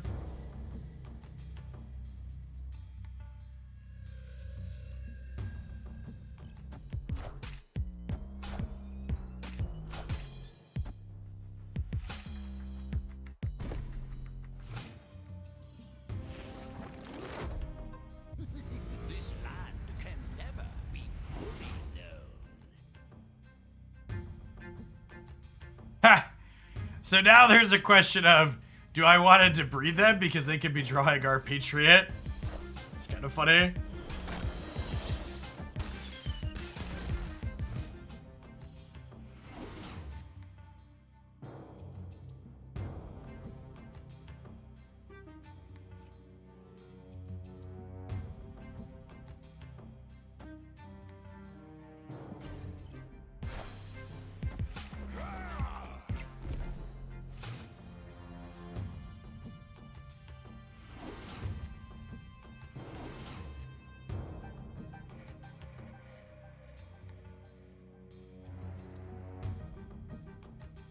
Do I just pass the turn and play Infinite next turn? I think so.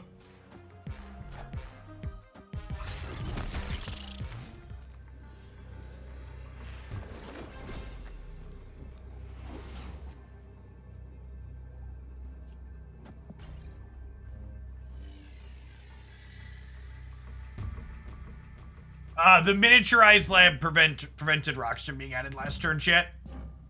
So again, Miniaturized Lab is different than effects like Sanctum that say cards can't be played here. Lab says cards can't be added here. Added means generated by other means from things on the board too, not just being put out from hand. It's a little bit more of a harsh restriction.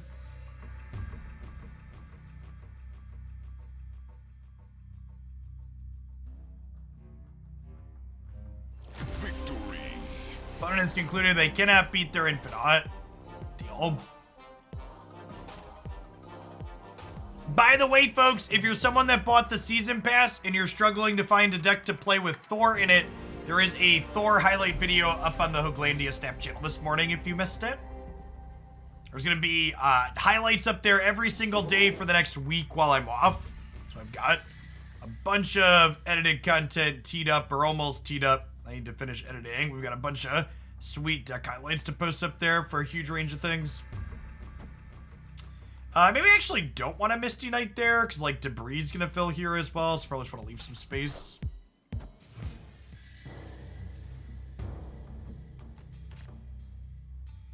Ha! Huh.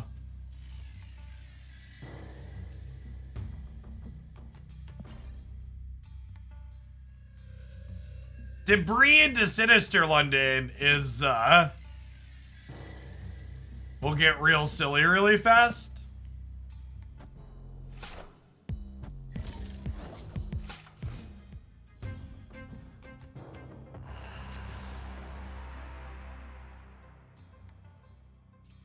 I think we start there, right?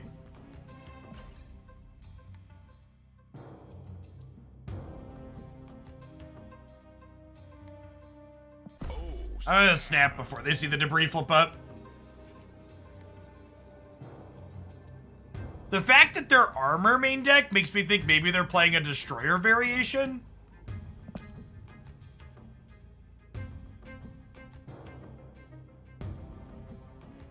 But like, debris is gonna make a bunch of rocks, then we're gonna get to Patriot them.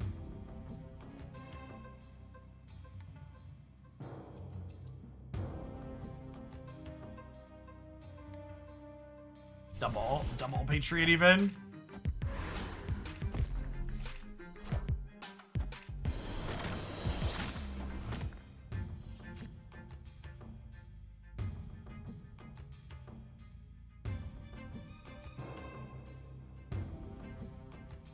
Do I Khazar left so that way I don't generate one here from Sinister London?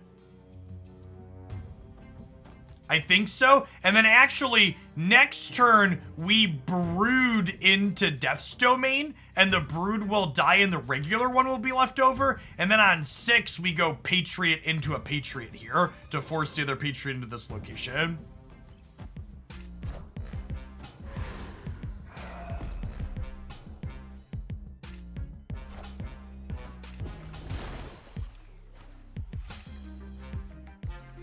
Won't brood fill Death's Domain? No, Death's Domain will kill the brood. So the on reveal will happen. It'll put one in and then it'll die. Is my understanding of the rules here.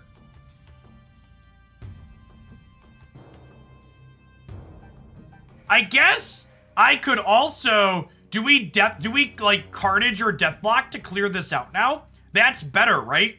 If I Deathlock here, this goes to nothing, and then next turn I can brood, because their wave's gone. They can't fuck with the cost of cards in my hand again. And then next turn we brood, and then Patriot. And then we'll have 2 6-power broods plus a Patriot here. Yeah, I think this is the line.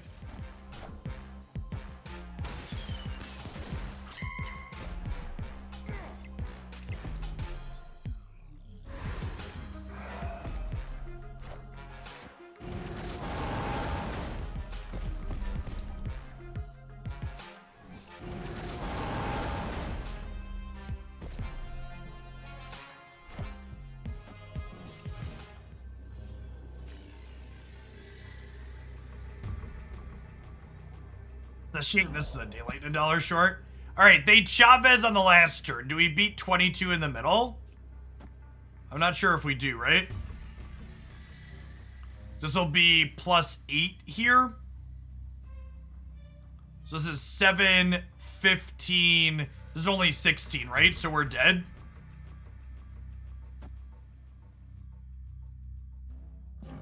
Losing to cards that might take us 2 months to open. Feels bad, man.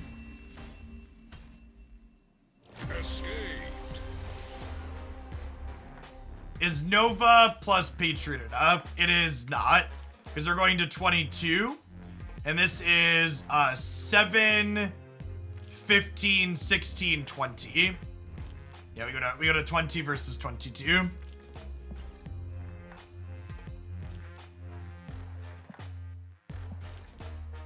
Sorry, I guess I should rephrase. I'm a large sea creature, so it might be a month before I open death. I should have a full collection in about a month. If you're some kind of pleb, it could take you 8 months.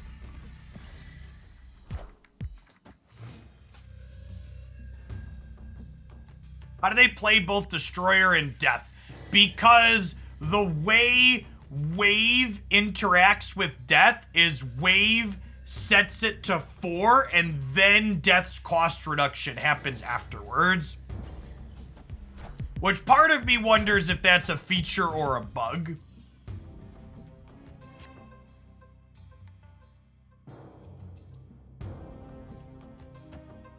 Okay, well, Onslaught Citadel flipping up here means that I'm using Carnage this turn, right? Because I want to Patriot into here next turn.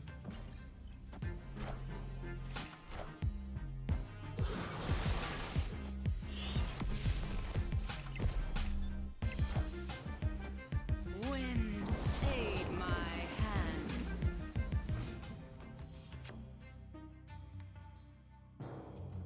hand. So now we just debris into Ant-Man, right? It's gonna put a rock here, which means Patriot's my last play, but Patriot being my last play should win Sanctum and Flooding most likely.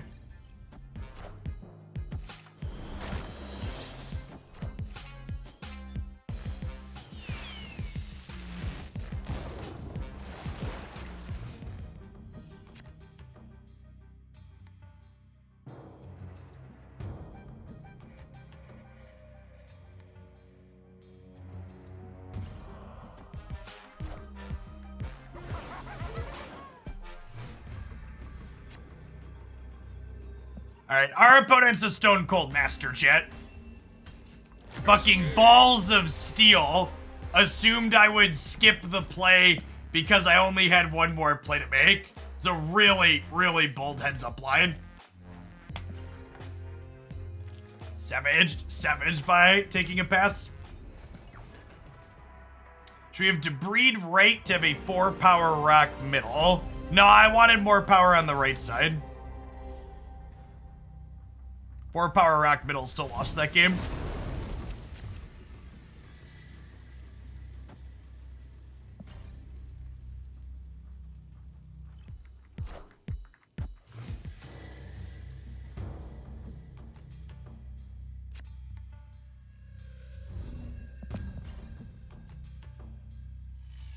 Limbo is bad for our deck. Not necessarily when we have guaranteed Onslaught. I don't think. And like here, right, we're gonna get to set up Patriot, Onslaught, Khazar.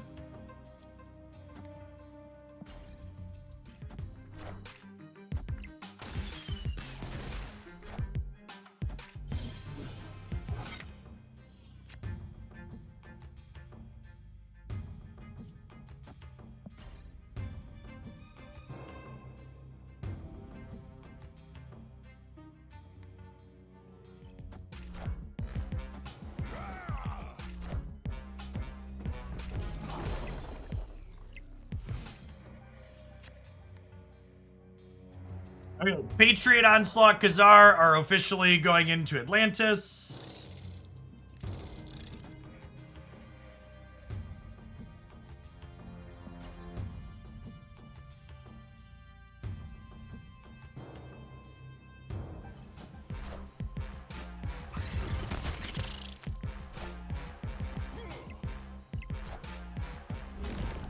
Get fucked, Professor Tilt. Nice card.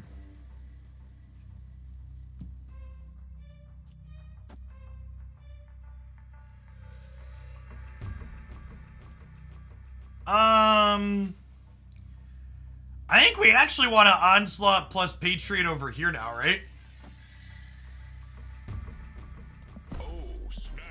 definitely snapping them here since they lost the center to their own Professor Tilt. Yeah, get out of here. Nice card. For people that are new to the channel, I call this card Professor Tilt because it always tilts someone. When this card flips up in 90% of games, someone loses on the spot. And in some cases, like this one, my opponent was the one that lost the game on the spot. Occasionally, it wins the game on the spot for you as well, but it basically always leaves someone in the match tilted. Someone always loses when that card happens. I mean, I don't know that I as someone who really dislikes Professor X as a card and won't play it personally, I don't think it's an inherently bad design. It's an inherently high variance design, but variance is fun, chat. That's why people play card games. And if you enjoy the very tilting variance that that card provides, that's fine. You're allowed to like very tilting variance.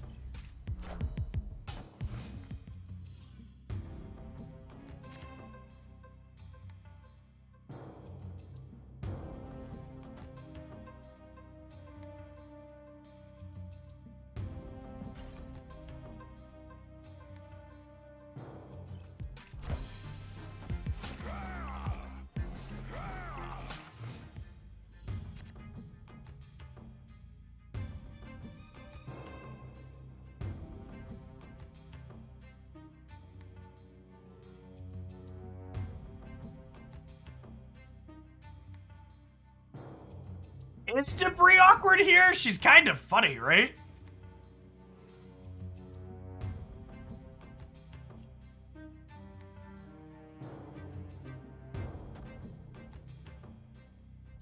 What if I Debris and then Carnage on the right? It clears out a Khazar, but it leaves me space to play stuff. Oh, snap. Okay, I think I'm into it.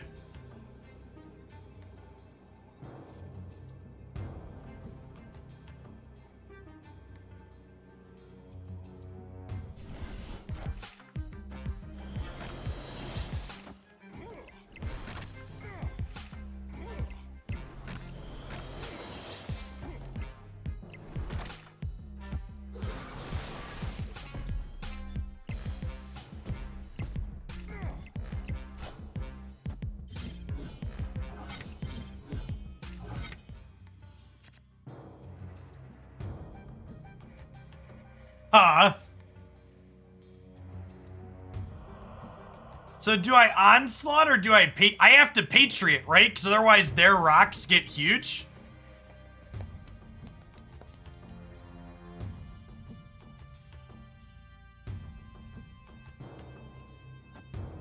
I don't think I can hand them +4 for all of their rocks.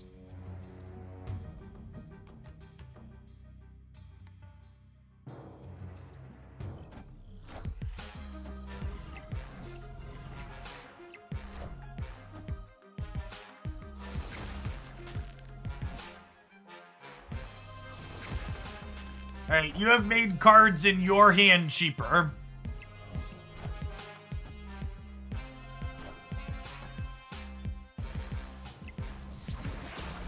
Ooh, they had Mindscape. Does that get us? I think that gets us.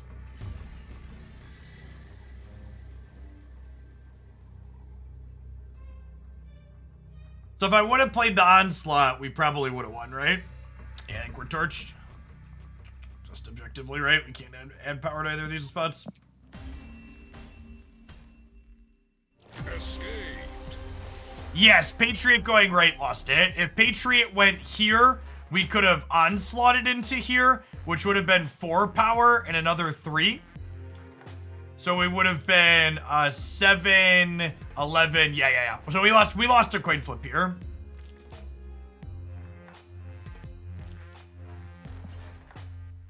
That's how it be sometimes. Sometimes you lose the flippy. Onslaught only doubles his current location, not just everything on board.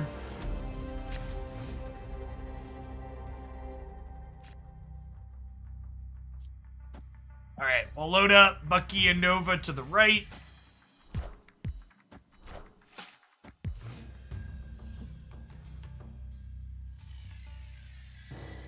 It really do be like that sometimes. Ain't that the truth? Nice, and there's a Deathlock. I think we're probably supposed to brood to the left because we can't play ones into the Hellfire Club. That's probably the line. This land is always changing. Hey, thanks for the Akoyod cards, friend. Well, now we just vibe in here for a little bit. I think we snap, right? My hand's pretty strong and they Akoyod their deck.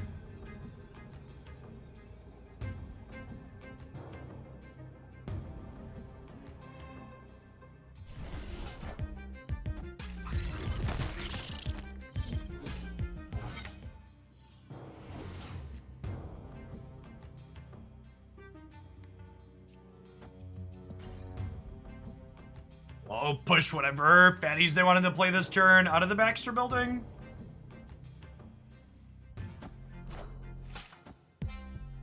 So long, friends.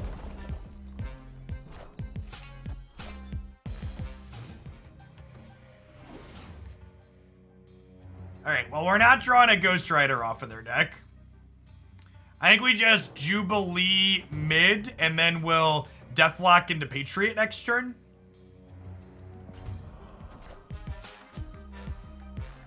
Onslaught, please. I am Iron Man.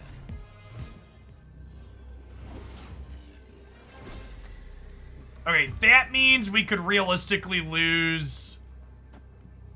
We could realistically lose the Baxter building here, but I think we're going to be in decent spots to win Weird World and Hellfire Club, even if they flip the +3 from Baxter. Oh, I Patriot in the wrong order. Yeah. I do that a lot. That's fine. We're going to lose Baxter building anyways. If we lose the tiebreaker by 1, it matters, but I assume we're going to lose Baxter building by a lot more than 1 here.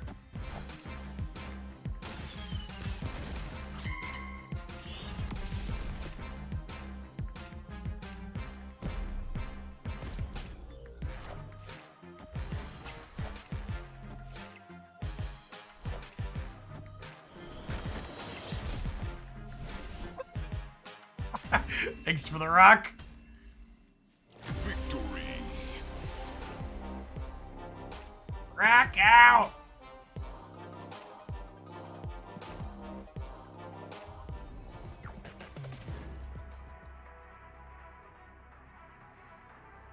Listen, Twitch chat, to everybody out there that's telling me I played my Patriot in the wrong order, I didn't spend 8,000 matches playing Nova last season when it was busted. This is a new play pattern for me.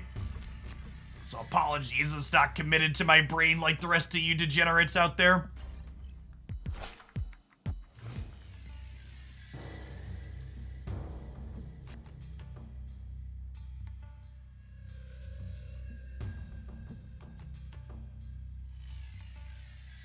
I have Nova muscle memory. That's all I'm saying, chat. I don't have Nova muscle memory.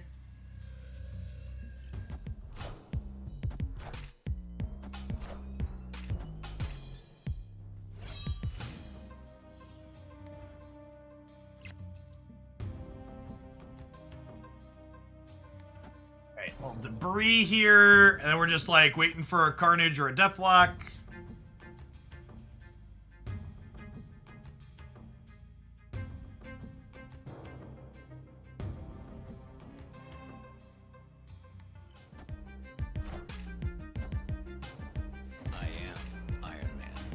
I am Iron Man. That's actually really good for us, huh?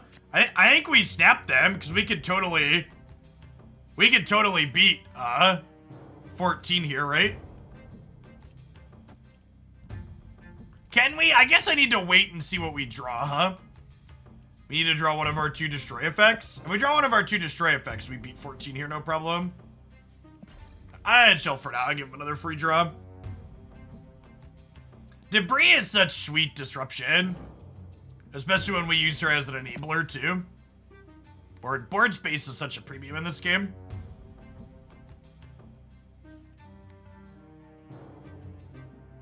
Thanks everybody for out this morning, by the way. Great to see over 300 people here for some Marvel Snap. Got a bunch of new follows. Welcome to Hoaglandia. If you're not familiar with myself, I'm Jeff Hoagland. I stream full-time here on Twitch. Do a ton of card games and strategy games, Snap, Magic the Gathering, etc. If you enjoy that sort of thing and you haven't tapped that follow button already, make sure you do that and stop back again sometime.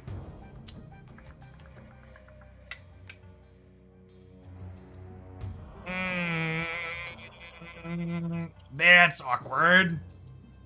So, do I Patriot here, punting the left, assuming that +6 for 15 is enough here? And then I Onslaught here, which will be, I'm getting +4 from Patriot, so I'm at 4. And then Onslaught will be +11. So that'll put me up to a total of plus 11 +4, so that'll be a total of 15 here while they're at -1. I think I'm gonna snap here and I'm gonna Patriot left. Victory. If you enjoy the vibes of the Snap content too, be sure to check out my Snap dedicated YouTube channel. I'm gonna have daily deck highlights up there for the next week. Got a ton of sweet stuff we've been playing here. Pull out a lot of the best games that I played and give a deck tech breakdown of what the deck's trying to accomplish. Post a 20-minute-ish highlight up there every single day. Had a Thor Lockjaw video post this morning.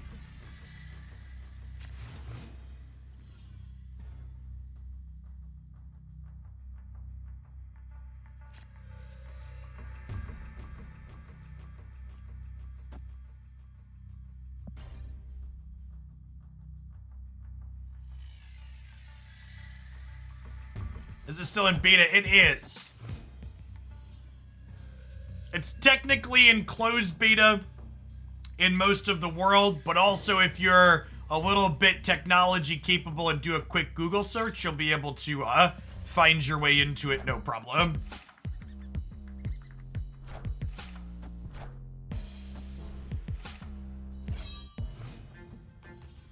Ah!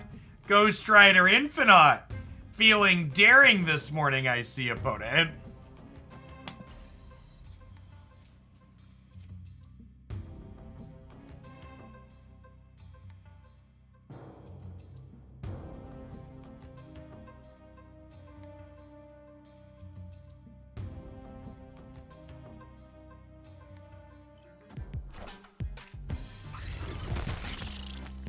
Wind, aid my hand.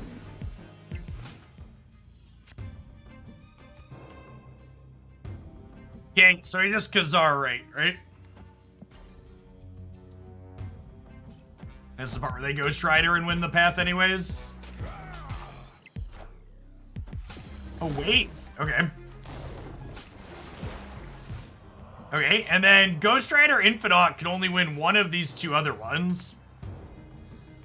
I think I want a Deathlock to just start building up power in this path, right?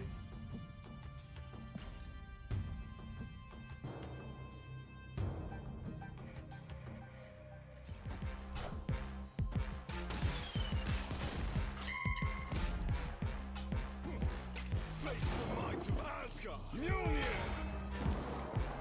Hopefully Thor gets kicked into the flooded zone. That would be ideal for us. Well, I guess if he went into the flooded zone and they hit the Mjolnir, we could lose. I guess I just Onslaught here because that's the most power. This beats I guess this loses to Ghost Rider. There's a card we know they're playing. I'll stay in for 1 cube, but I'll leave if they snap.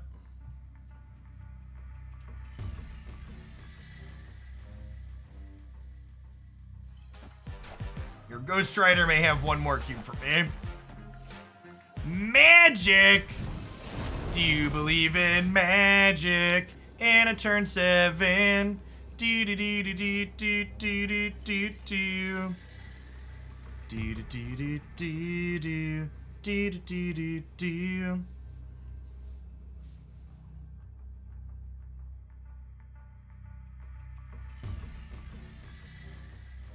crazy to just Nova Carnage here?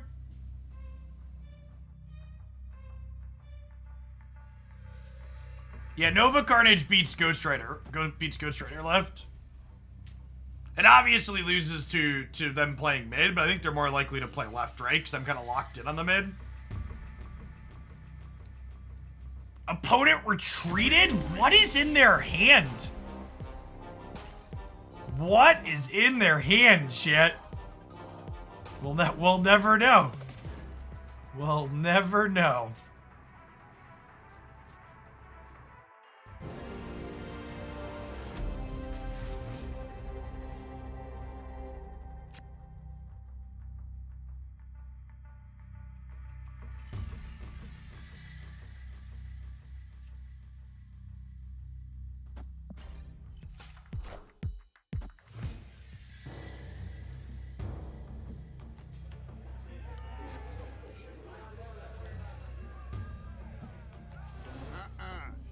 The bar with no name is very bad for us, Jet. I'm glad this location is less common than it used to be.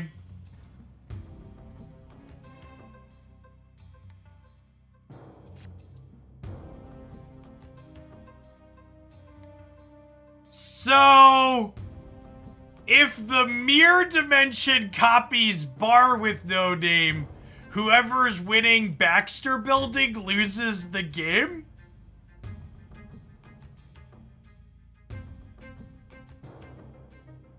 Right?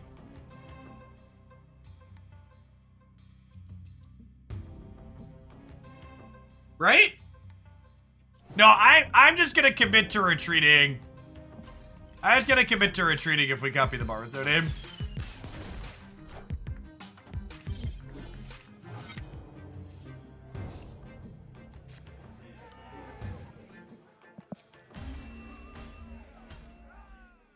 Escaped. Bar with no name is great location design. I actually agree. Our deck in particular is very bad into this card because of the way we generate lots of things and spread our power out. But I actually think this is a neat, it's good to have locations that both reward you and punish you for playing to face down spots proactively. What does retreat later actually do? The retreat later button makes it so if your opponent also presses retreat later, it retreats simultaneously and neither player loses a cube. But my 30 seconds are worth more than the small edge case and my opponent's also going to simultaneously retreat because that's a pretty unlikely scenario to happen. It's one of those things where, like, if you're super sweaty and min-maxing, you should be doing it, but also, like, my time is worth something, so I'm not doing it. It's one of those things where if they didn't have it as a feature, sweaty tryhards would complain it didn't exist. So it's fine that it's there. It probably wasn't a lot of dev work.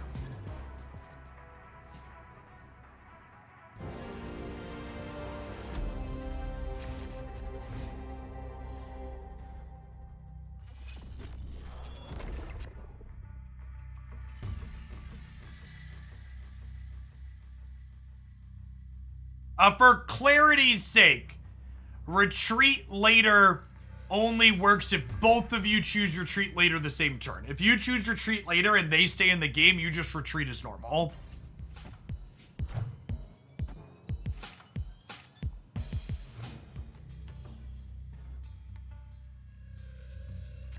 Always lucky. That's not true? What? It doesn't... Well, I don't understand the function of that button at all.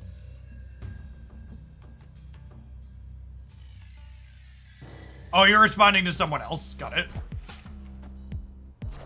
I understand. That's a sweet goose. The Monger's pretty good into these decks. Really? They didn't play mid. Oh, they're just trying to lock us out of playing stuff with Mystique. Cute.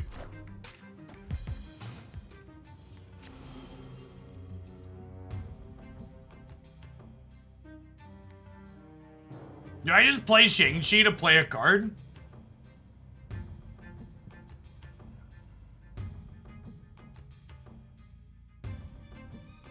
I feel like passing here is really bad.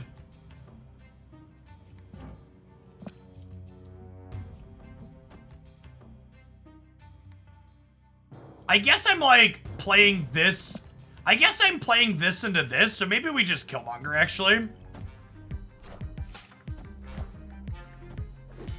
Yeah, good beat.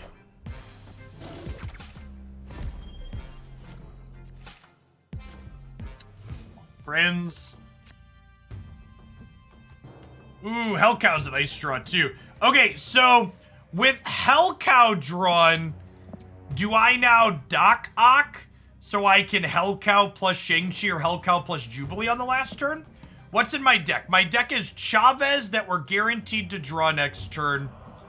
And then what? Wave? So Jubilee's hitting Wave next turn, which isn't great.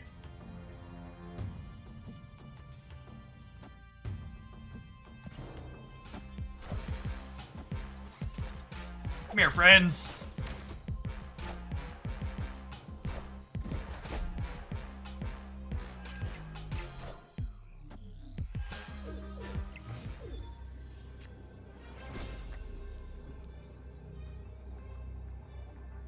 Okay, and then we Shang-Chi here, and we Hellcow mid.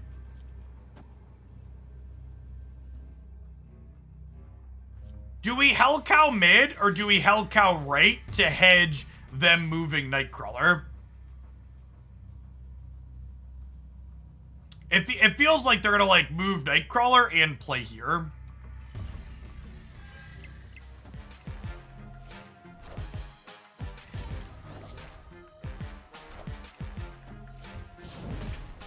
They drew armor for the turn. What a fucking tilt. They had no cards in hand, chat. Doc Ock emptied their hand. Good beats. Little wanker using all the emotes after the fact, too. My kingdom for a preemptively mute all emotes button instead of needing to do it every individual game.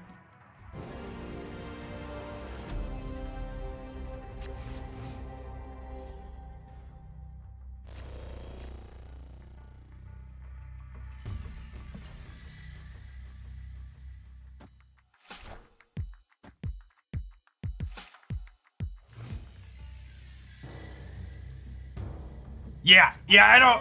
Arena does that, and it's wonderful. I don't understand why other games don't let you just permanently mute emotes.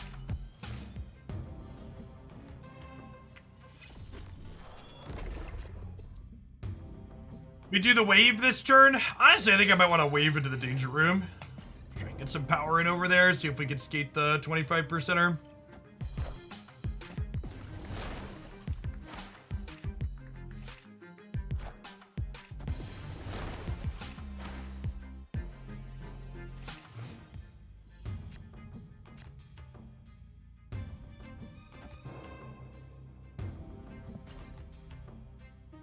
You wave on 5 so you can play 2 6-drops? No, because then my opponent could also play 2 6s.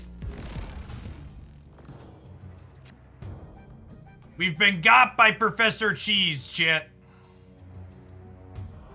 We've been got by Professor Cheese. Opponent snapped. Opponent snapped. I think we're okay.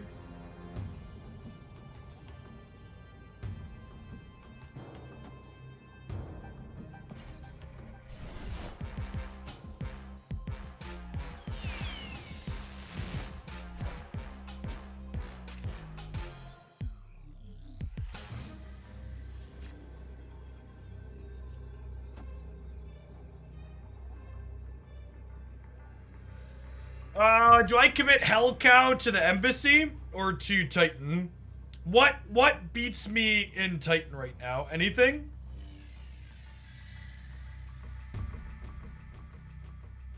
Killmonger ties it. No, Professor X says things can't be destroyed here. Added, removed, or destroyed. Should I rather stat stick here?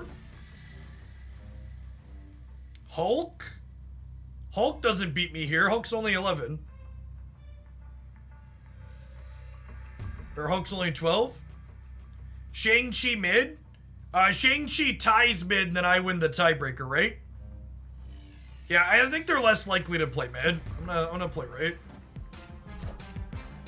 Oh, we're gonna get Ghost Rider.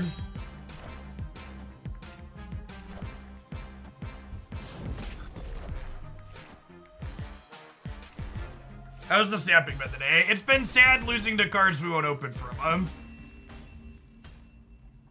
Defeat. If I'm being honest, losing to Death and Ghost Rider is it's a little bit big sad. They're very, very powerful effects that we're 2,500 levels in and don't have.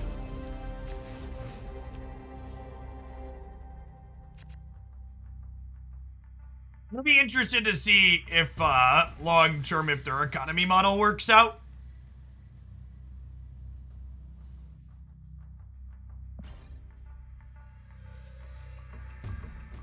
It's able to keep players hooked in.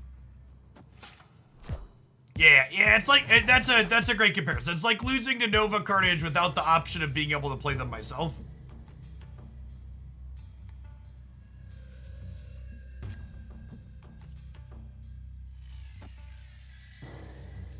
I think I'm gonna Juggernaut left here just in case they're setting up Widow Wave Odin here.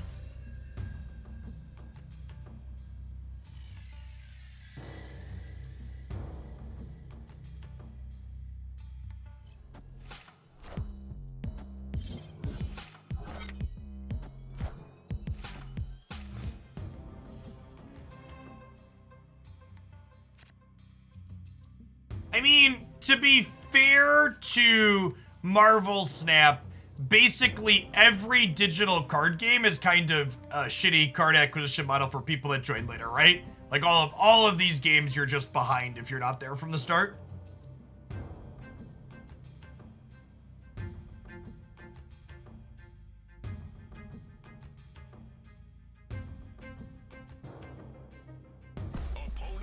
I think I'm passing here. We're gonna Doc into Atlantis next turn. I mean, the idea that I can't use my credit card here is like patently false.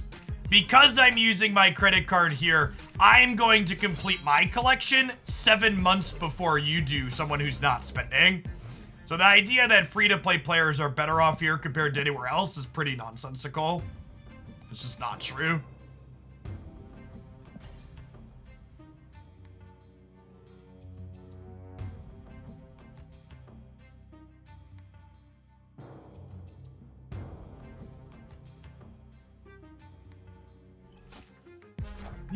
The other thing I'll say that is a benefit to this game's free-to-play model is you'll note whenever people talk about other good free-to-play card games, they're always card games that aren't very popular or successful. And there's a reason why the other card games that are super free-to-play friendly aren't very profitable or successful. That's not an accident. I think we just Shang-Chi plus Hellmonger this turn, huh? I think I snapped them to do it.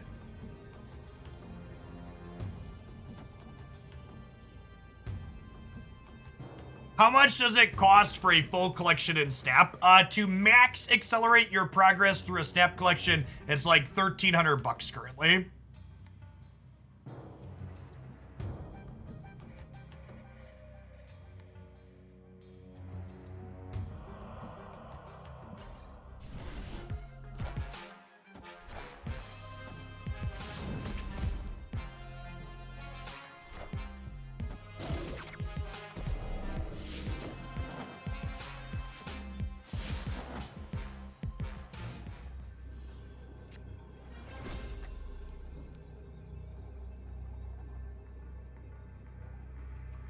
They have one card in hand.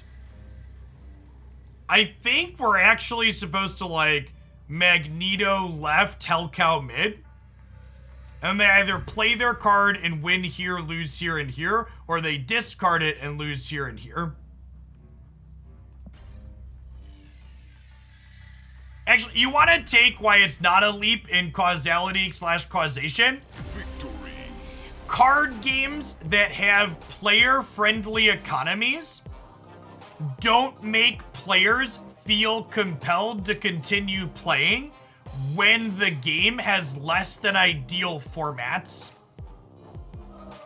Think of, as someone who's a Magic player or played this game through Nova Carnage, right? Like, I kept playing every day a bit because I wanted to progress my collection even though the metagame was kind of bad, right? I think it's actually very important for a card game to be successful long term, especially a digital one, that something about the economy makes the players feel compelled to continue playing, even if they're not currently loving the format they're playing. Because like Runeterra and others where you just have all the cards incidentally, if the format's not super fun, you just check out and go do something else because you don't lose anything by not playing. Yes, yeah, that's exactly right. Successful card games play off of people's desire to collect and gamble. Yeah, Runeterra is the easiest card game in the world to put down, and its economic model is part of that. When the game is great, you can jump in and play as long as it's great, and then as soon as it's anything less than great, you put it down and you don't feel bad putting it down and go do something else.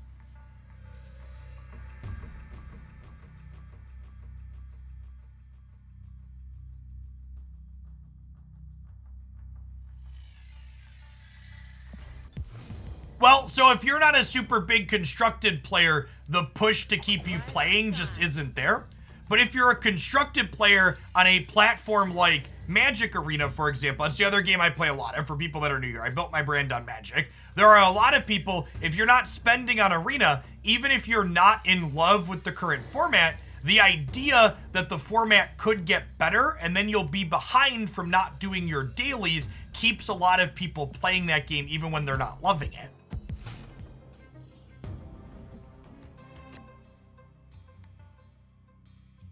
All right, so either going to be Clintar or a useless expansion. I think I just wave.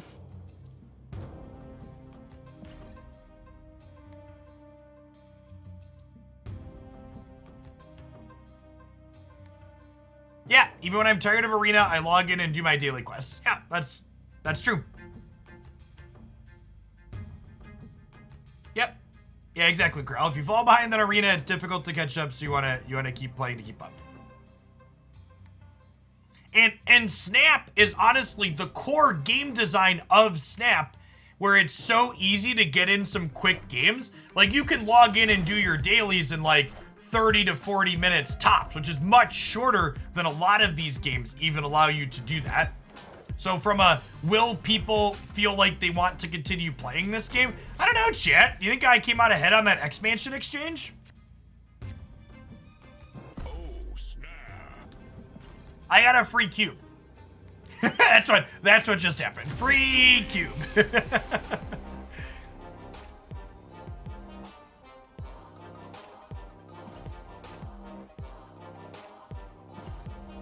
So sorry, to loop around on Snap and what I expect and what could be good. I think anybody expecting a full economic overhaul of Snap, I know people said they're going to change the economy completely. They're not. The economy is designed very specifically with psychology in mind, and I think it does a very good job of leveraging that psychology against its players. Now, that being said, with things like the Nexus events allowing you to target specific cards every month, we could see more things like that. Yeah, I think a small amount of targeting to how you build your collection is very likely to be added. I think that's a very realistic addition. Is my hand good enough to call a turn 1 Snap, or do I give him a cube? Kunlun actually makes our Juggernaut a bit worse. I guess I could just Juggernaut into Kunlun. Is there a reason why I skipped some card upgrades? Yeah, I just ran out of credits. I don't think my hand's good enough to call a turn 1 Snap.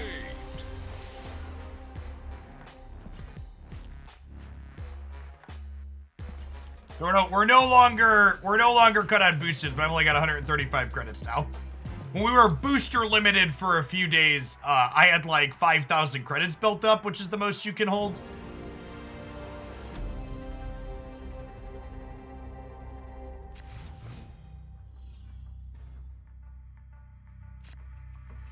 Opponent snapped. Yeah, I think my hand's good enough to call snap this time. Also, they flipped up TVAs, so that sounds great for me, especially with Killmonger. We don't have a play this turn, but we have Domino next turn. Into Killmonger, into Helco. Yeah, it's the same person, but my hand's better this time, chat. I don't like, you'll see me snap on turn 1 with some consistency in certain decks. Just because, like, you know the equity of your hand is good.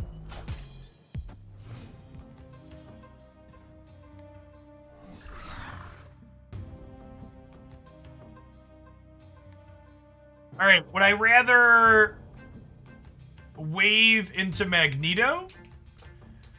Would I rather Killmonger into Hellcow? I'd rather wave into Magneto.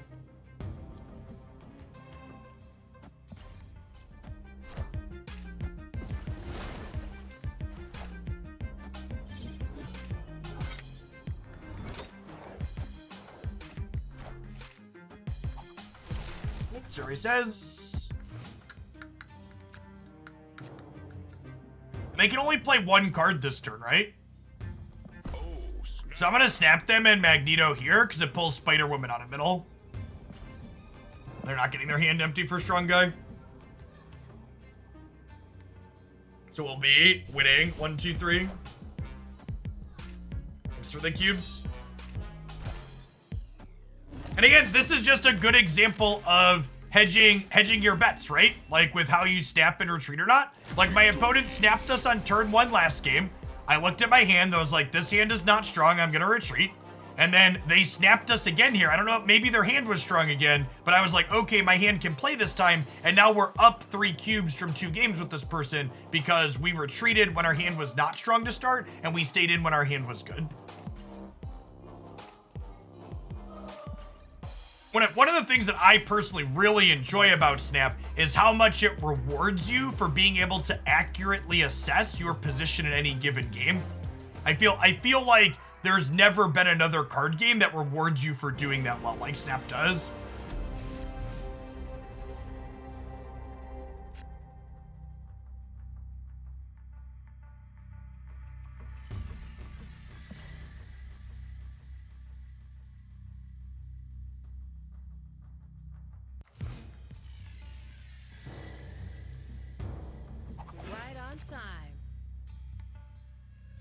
Yeah, actually, we talked about this before.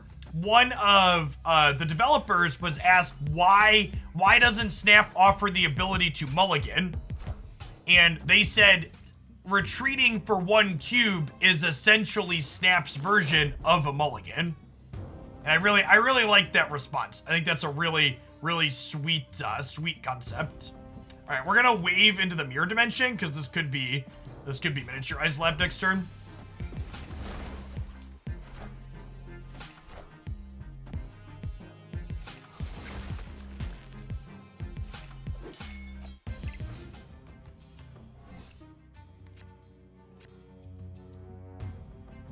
Okay, so they can only play 1 card this turn.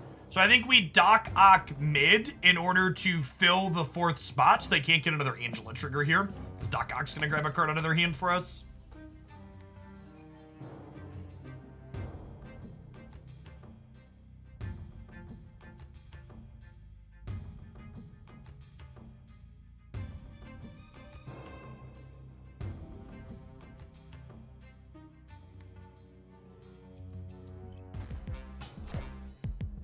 Oh, wow, this is actually great. So we get to grab 2 things out of here. Whoa, and their dex is full of 1 and 2 mana cards.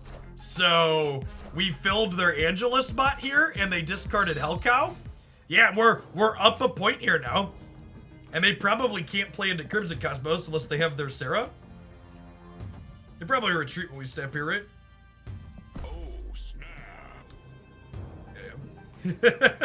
Honestly, I think I probably should have snapped going into the Doc Ock line. I think Doc Ock was likely to end well in this matchup. This card's very good against these Zoo decks. These zoo decks want to play their entire hand out anyways, and Doc Ock takes away their sequencing decisions, in addition to making things like Angela worse. Oh, I actually have enough credits to upgrade this wave. Beauteous. Beauteous, chat. It's beautiful. Alright, now we have 35 credits. We're actually done until I can buy some tonight.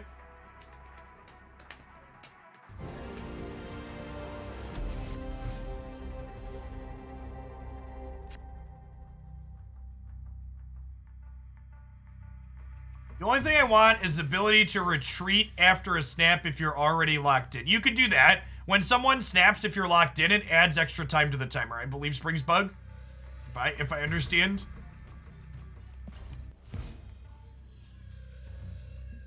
We could level up and upgrade Goose with that many resources. That's true. That's true. Yeah, you have a minimum 15 seconds to retreat after they snap. So that's already in the game. Hey, Jugs.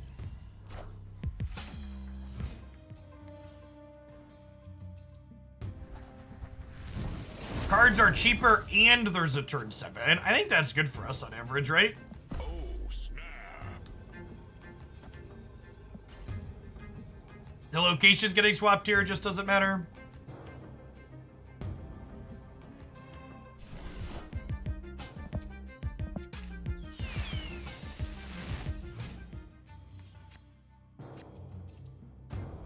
Our funding hasn't made any plays so far. This Doc Ock might be loose. We'll see. Let's find out. We binge. I have a Shang-Chi and a Killmonger, which kind of covers the Doc Ock angles. Like, if we rip a bunch of big things into play, Shang-Chi can clean them up. Kind of sad that we played to a location that they were also playing in. Maybe I should have played into Elysium.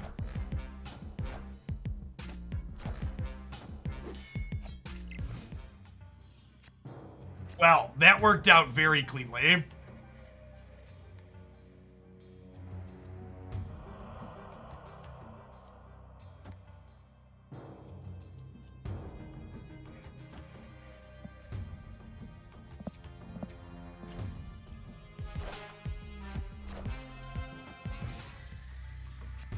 Is it better to Doc Ock in Limbo? Instead of you asking your question and me telling you you're wrong, can you tell me why you're right? Why do you think it's better for me to Doc Ock in Limbo? Please explain. So this Magneto can pull Bishop to somewhere else, but I don't want to do that too soon because it would allow them to play another card into here. Although I guess I can Hellcow into here if they do that. So maybe we do just Magneto here, and then next turn we get set up to like Hellcow, Killmonger, Shang-Chi.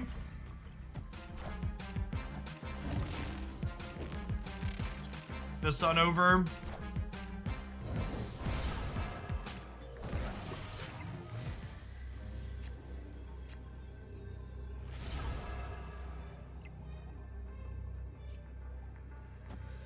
Now, unfortunately, we have priority here.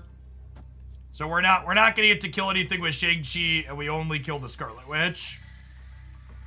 Yeah, Killmonger bricks the Mojo. I think I want to leave a space open here in Limbo so Captain Marvel can float to either of these.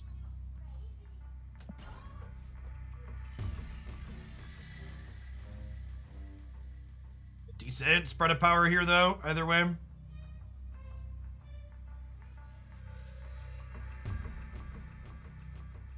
Okay, what if I pull Shang-Chi in out of their hand into Limbo? Victory. That's the big. We hadn't seen them play any cards at that point, and Shang-Chi could be in the range of things that they had access to. The big reason not to play it into the same one. Also, no, yeah, that's the big reason. Yeah, Shang-Chi. Shang-Chi is the answer to your question.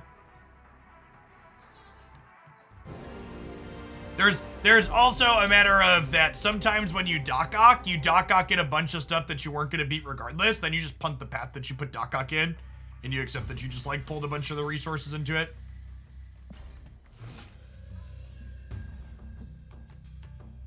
Right on time.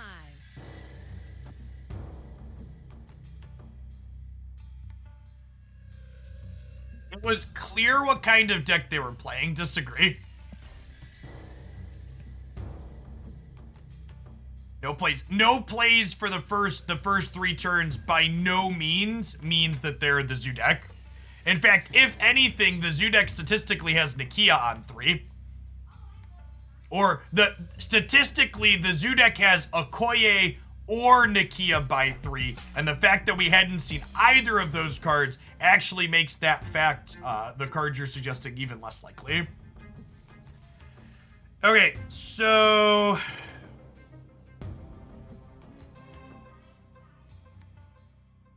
what are the odds they blow up Bucky this turn? Low. I think I run the Storm Juggernaut gambit here, he says before Deathlock comes down. Aid my hand. Alright, and that's just an Nakia. So now I get to Juggernaut here, and we have priority, so he'll kick out whatever they play here, even if they have a Carnage or a Deathlock, before they flip up. So I think I'm gonna snap here, because we're probably winning the flooding.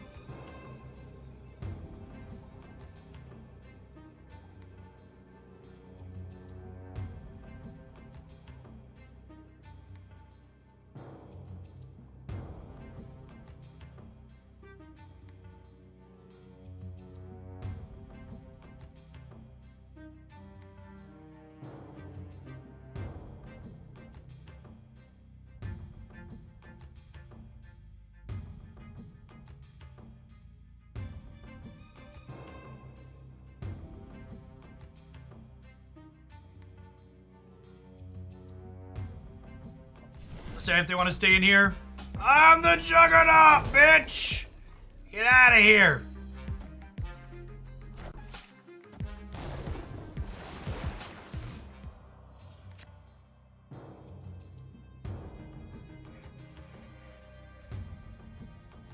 Okay, what do we think of Doc Ock into Wakanda to try and lock that up?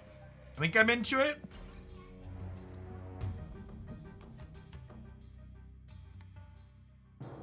Like there's a good chance 20 power from Doc Ock plus Chavez next turn beats whatever they set up here. I don't think we're beating Strong Guy in DC.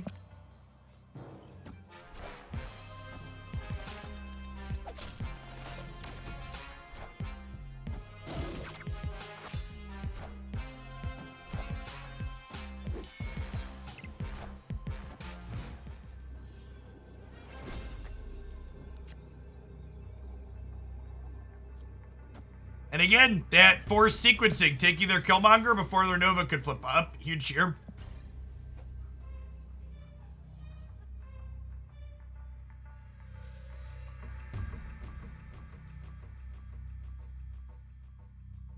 Doesn't Wave hose their Strong Guy? Yeah, maybe? Maybe. They could maybe empty their hand on turn 6 still. Oh, you're saying Wave on 5? Then they would have played a bunch of power here and we could lose here. Yeah, the disruption of this game was really good. That's exactly what this deck is looking to do. This deck's just playing like all the best disruptive elements in the game currently. Get to attack them from a lot of different angles. Someone had asked earlier and I missed answering it, what qualifies as a mid-range deck in this game? And in my opinion, it's a deck like this that just has a lot of good on-rate cards. We're not trying to swarm the board. We've got a lot of cards that just have a lot of good stats for their mana, and we're very interactive. Interactive and good stat lines are the two things that I think qualify as mid-range in this game. You're just like, yeah, there aren't like super explicit synergies between anything we're doing. We're just playing a bunch of good cards. Their Blade hit Apocalypse on one. Our opponent is a master gamer, chat. What are the odds? Truly skilled.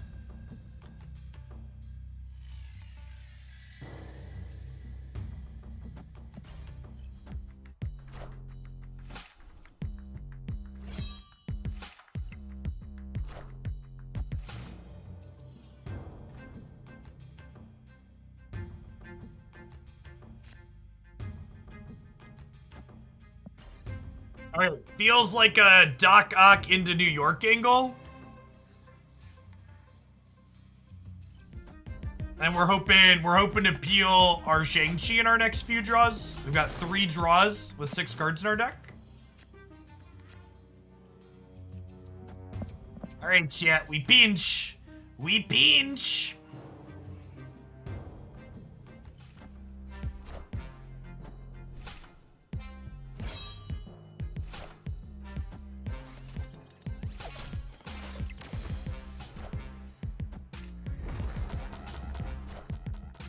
Oh no! Oh no! I guess Hellcow is kind of an upgrade, but also not. I think we're torched here, huh? A lot of the decks the bots play, Doc Ock ends up not being into. Not being great into. We also just didn't draw Shang-Chi. We have one more shot at him, I suppose. What if we go Hellcow mid, Juggernaut right?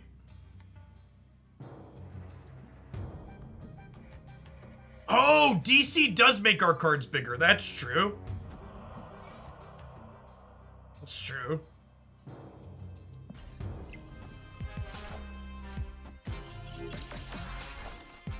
Alright, come on, Shang-Chi. Shang-Chi. Oh, we're drawing Chavez because I'm dumb. Dead. Dead shit. Super dead. Which means we're actually more likely earlier. Yeah, this is a bot. They discarded a monochromatic Nightcrawler earlier. Our Jubilee has no power. She was leeched.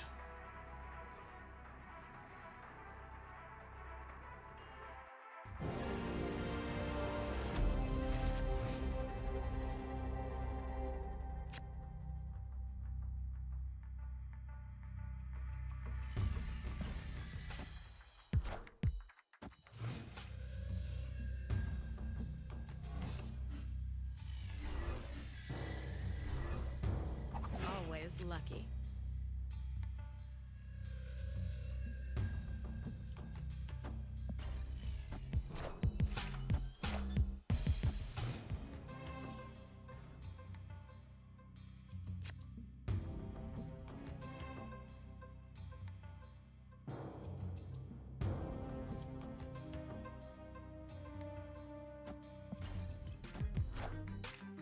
Love playing out Storm here. I really would prefer having Juggernaut or Jubilee in hand, but I just like don't have another good play this turn. I think we're just hoping to draw Juggernaut or Jubilee out of our 5 cards this turn. 40% there. Swing and a miss.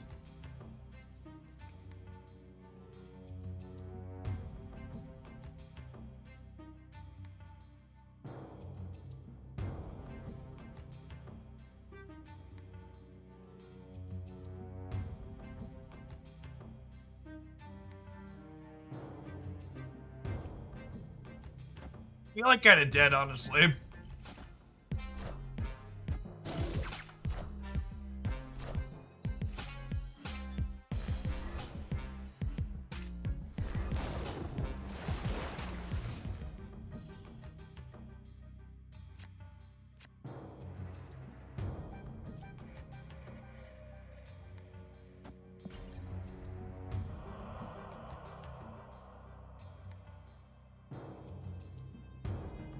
I guess if Jubilee hits Chavez here and then we draw Magneto, we could win the game.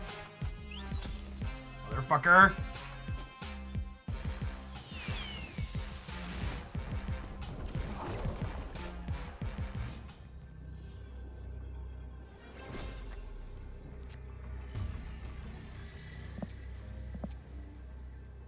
That's super unlucky. Chavez wasn't even on top of our deck. That's how it be sometimes. Escaped.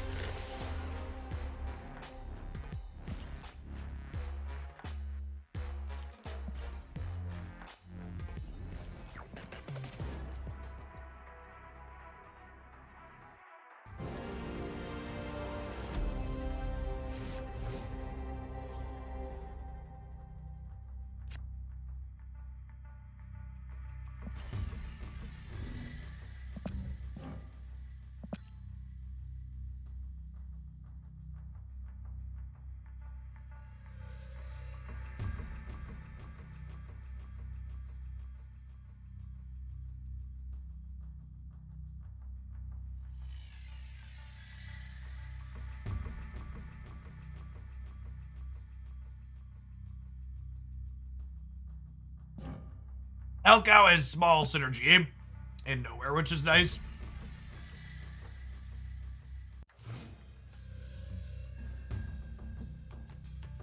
What are the odds? What are the odds indeed? Never tell me the odds, Domino.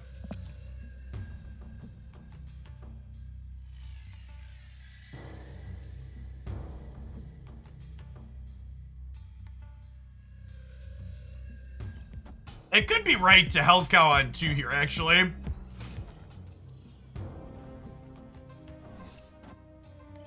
Was like some kind of setting up to curve these 2 later. So pretty. It would be a solid hit here if we didn't have Shang-Chi in hand.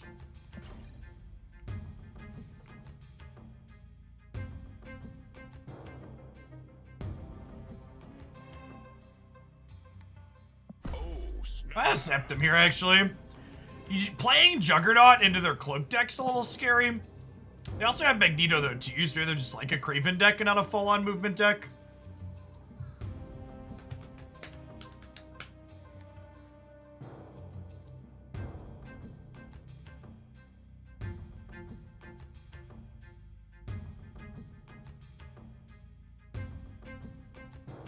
Opponent retreated. Okay. Their hand must have been super awkward, because our flip there wasn't super favorable for us.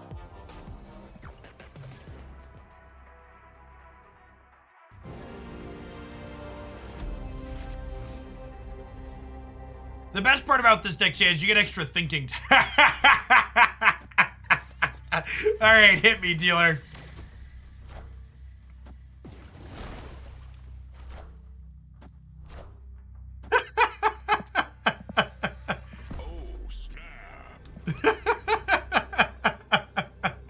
Snap.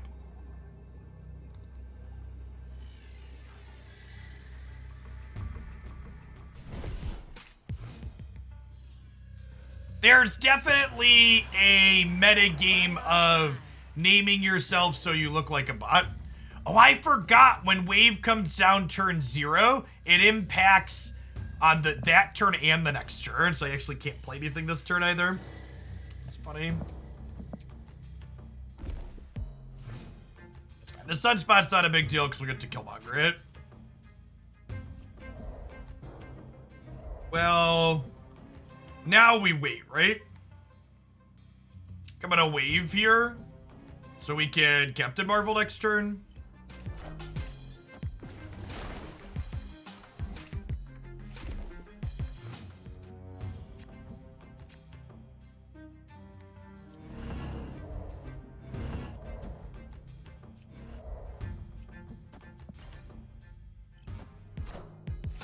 I'm about to get a Professor X cheese, not just Jubilee.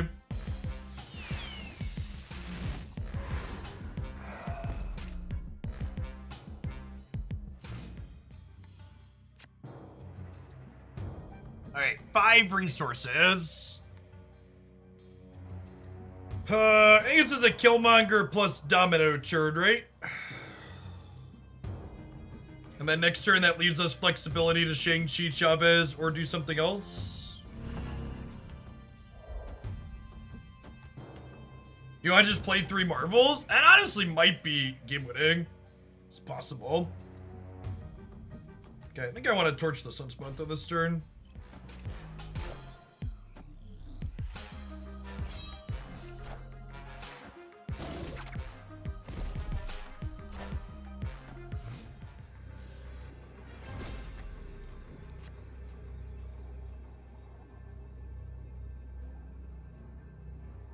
They bend an Odin.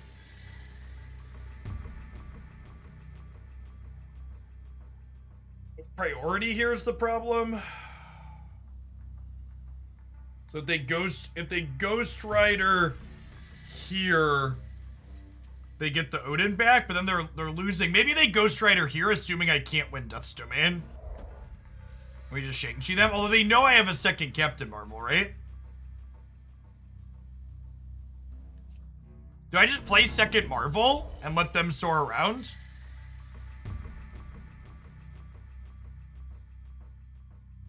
Yeah, we got a balanced patch last week, Burbrusky.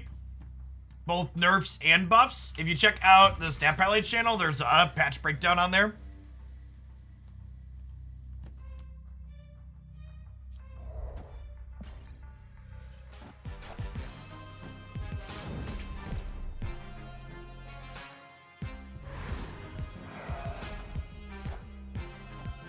Wind, aid my hand.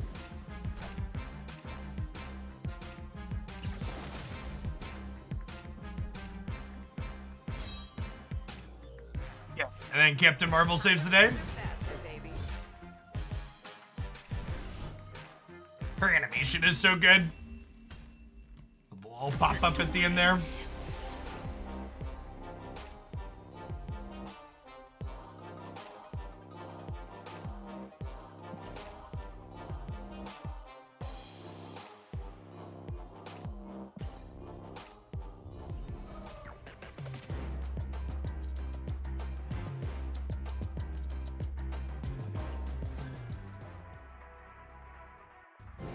Chavez, right? Beat Ghost Rider. No, we had priority to flip first, and Odin's only 9.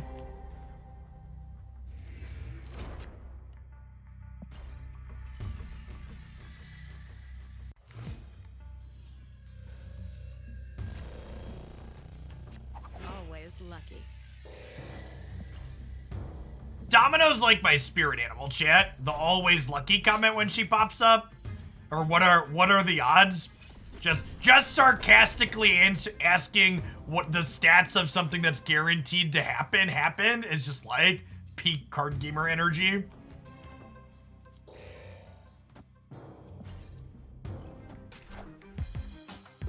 Why is Domino so key in this deck? Look at the curve of my deck.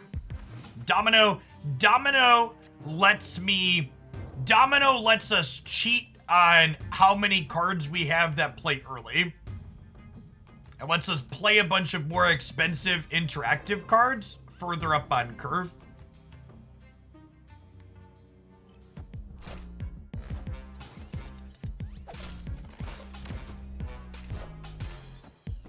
Juggernaut kicking Doc Ock out of the place he just pulled into is actually kind of low-key great. Man, the ordering... Okay, this is funny. Our opponent is also a player of culture, but we're way luckier than they are. This is actually incredible. Actually just incredible.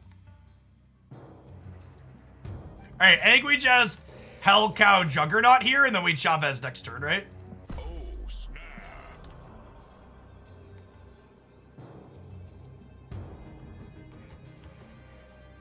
Yeah, Captain Marvel's just stuck, so she's not doing anything useful. Opponent snapped. All right, let's go.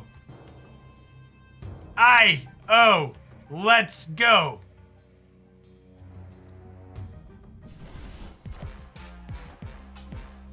They played left. What are they doing that played left? That's actually a little worrisome. We were gonna move them left regardless.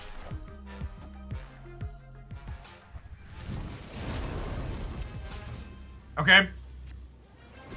This game is losable.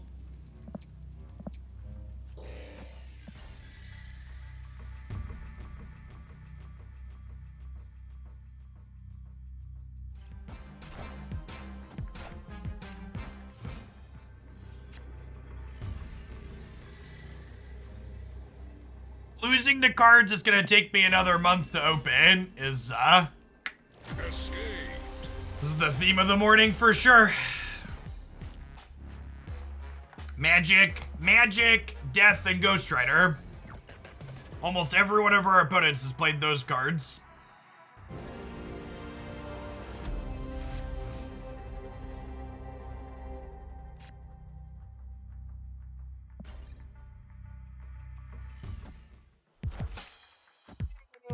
The room at the end there didn't really matter. There a torch there regardless. Right on time. That's true. I can't imagine what it feels like being in pull 2. Well, I don't know. So, statistically, being in pool 2 means you're probably more likely to open than I am at this point, because you get a bunch of pool 3 cards in quick succession. Like, I missed all of these powerful cards in the first half of pool 3 where you get things close together. Now I have to wait for them to be 96 levels apart to have chances to get them.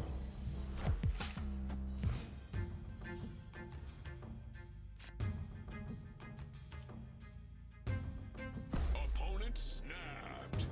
Nail it. We snapped on the Mindscape, eh? Alright, I'm in to hang out for one more cube here, I think. Our hits, okay?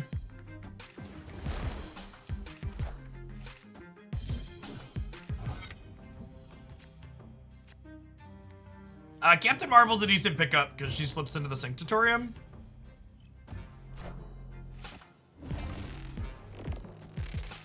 I am of the opinion that Captain Marvel is much better than Vision, and it is not particularly close. Not having to guess where your card needs to go at the end of the game is huge. I have a Vision that is Infinity Split. I played it a bunch until I got Captain Marvel. Captain Marvel is much better. Are there different pools for the mystery cards? There are. Up until level 450. Once you get past 450, you're in the everything pool 3. But there is a pool 1 and a pool 2 up until that point.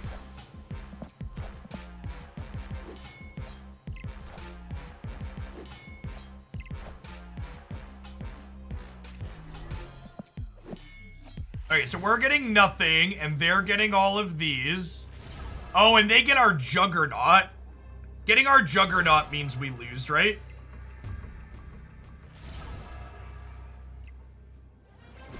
So I get Chavez, but they just like Juggernaut into DC. Although I guess if Juggernaut hits Chavez mid, I win. Oh, did I have Shang-Chi in my hand? All right, yeah. Escaped. Mindscape being really good for the best deck in the format is a little annoying.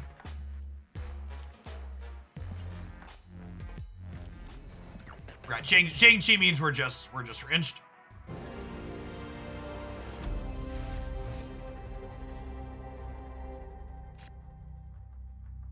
Wave costing 4 is a bit sad.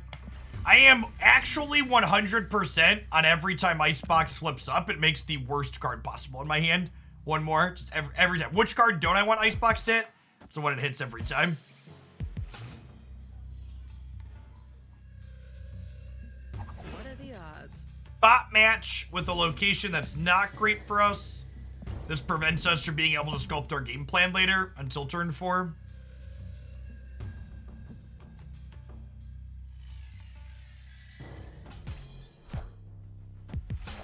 I just love a decent Killmonger to clean up before we lose our hand. Play into Asgard to try and recover some of the cards we're going to lose here.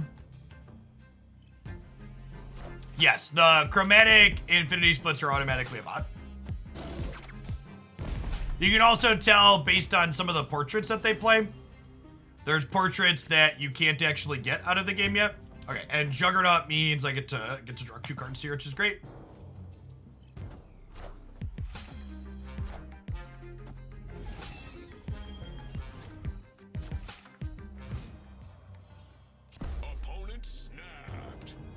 The bots always snap on 5 if they're ahead in 2 locations, regardless of how much they're ahead by.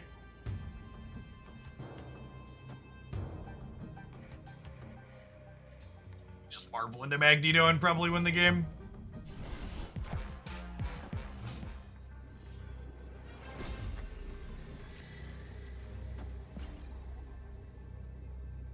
I don't think I'm confident enough to snap here, but...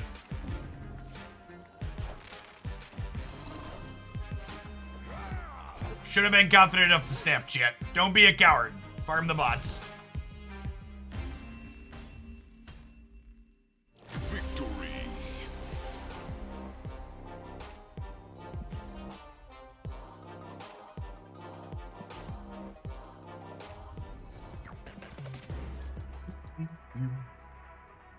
By the It's in the stream title, but I haven't really mentioned it. We're gonna play Snap for another like hour and a half or so, but then the last hour of the stream today is gonna be a sponsored segment for a turn-based RPG called Game Deck that's on Switch and Steam.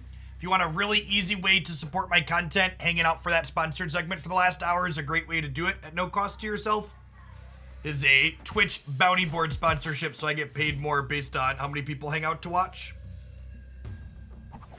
So I'll probably start that about 1:30, 2 o'clock Central. It's currently noon Central. This face down domino seems fine. This might be a Killmonger on 3, just to kind of cut them off of Nova being able to power up more things, I think.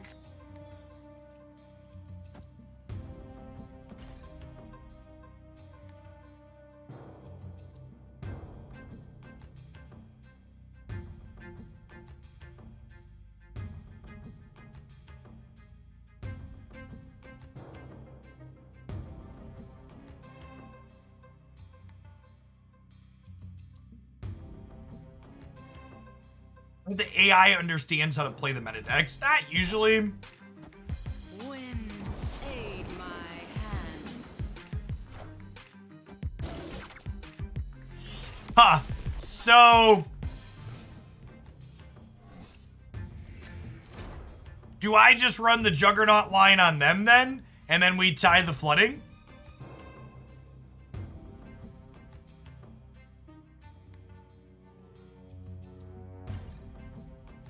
I guess they could Jubilee here, and then we don't tie the flooding, but... it's anything other than Jubilee. Juggernaut ties Storm here. Oh my god, put this center. Oh, it can move.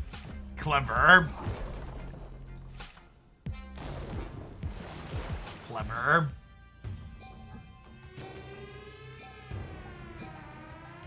Okay, do I just Doc Ock mid as a stat stick then? Oh, Magneto's gonna pull her out of the flooding anyways. Yeah, that's true. So Magneto left should win here.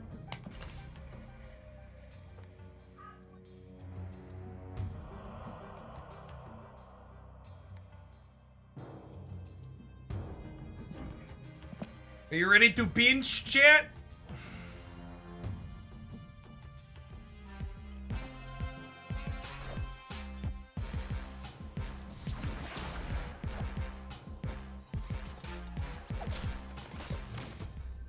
Okay, so... yeah, they're just gonna, like, destroy her, right? But Destroyer, Destroyer would mean I win the flooded zone, right? And I'm currently winning middle as well. Because this will be 6 and this will be 4.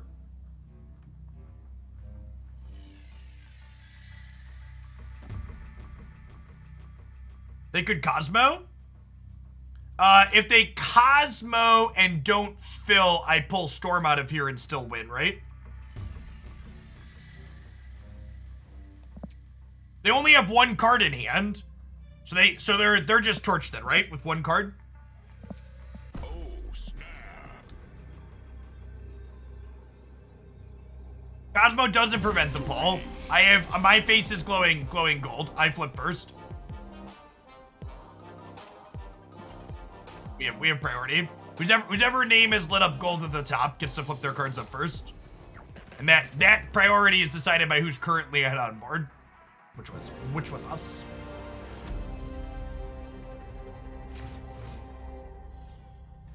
Is a free-to-play game. All drugs are free for the first bump, Marvel Snap included.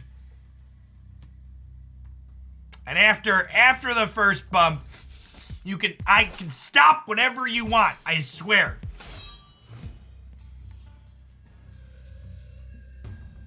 What are the odds? Alright, so we have Storm Juggernaut. I think we'll play this here, and then we'll plan to Storm Jug the Mindscape. They're playing into the negative zones. They must be planning to Scarlet Witch that, right? It's the only thing that makes sense. Oh, snap. I'm gonna snap the Storm Juggernaut play, especially Grand Central flipping up.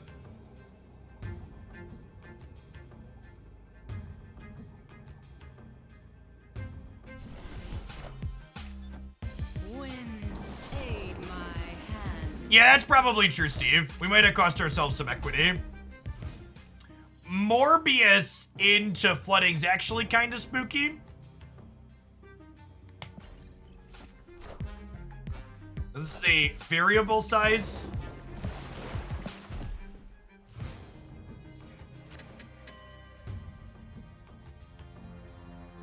I don't know if my body is ready to be hellcowed off of my own Grand Central.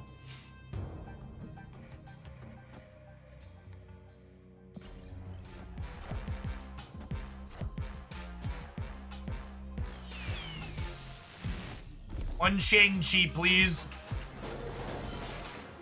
Oof.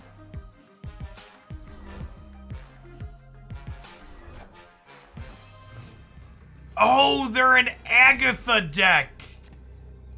Okay, that's hilarious. I understand. Everything makes sense now. Everything makes sense now.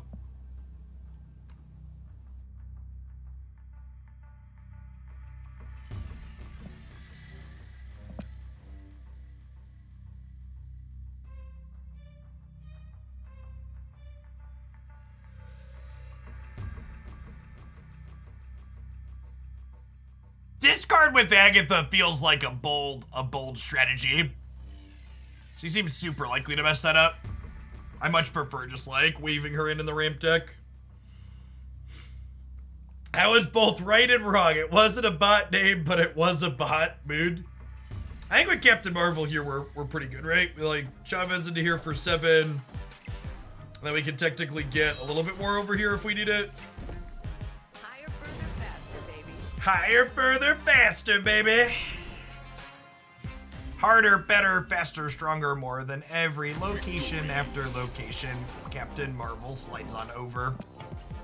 It was less smooth than I wanted it to be, but you know, details. This is back to where we started for the season, right? Yeah, I think 70, because I was infinite. Need to get those juicy credits, shit. 80 is my goal each season. If we hit infinite, that's nice, but 80 and then maybe 90 for the goal. But I can't actually buy any more credits than I already buy, so getting to at least 80 means my collection progresses faster, which is the goal in all of the collection progressing goodness.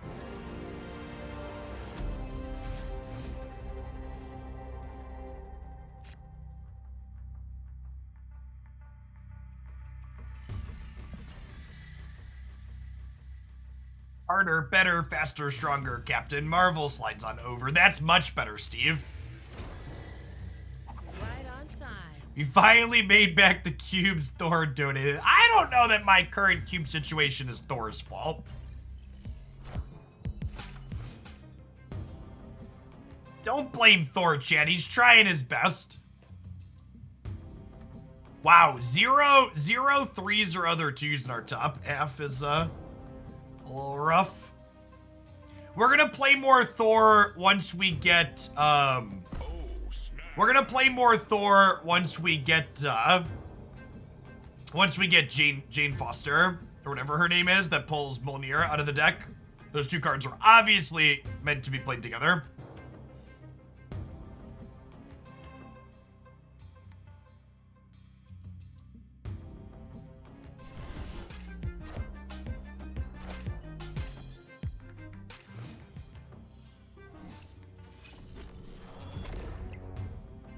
All of the cards in your hand get bigger, and then they go away. Alright, I think we're punting the vault with Strong Guy there.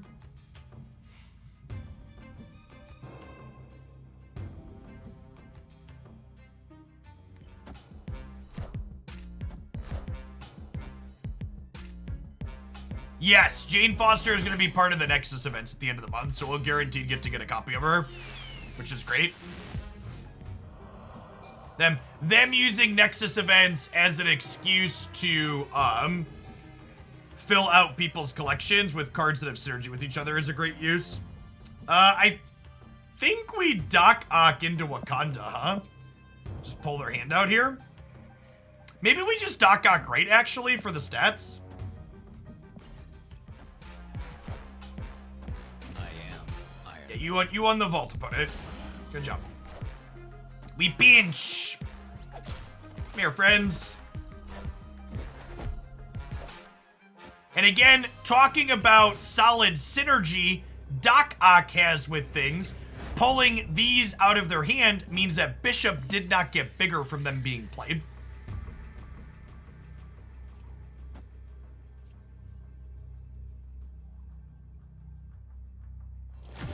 You think capping the credit buying in the store is smart from a business standpoint? Yeah, I think so. Every decision made about progression in this game, whether it's about spending progression or regular progression, is about habit building. If you allow your players to spend hundreds of dollars in one day, they're gonna feel intimidated and get burned out. Whereas it's much easier to convince people to spend, you know, one or some smaller amount of money per day. It's much easier to get $5 100 times than it is to get $500 one time. That's the psychology.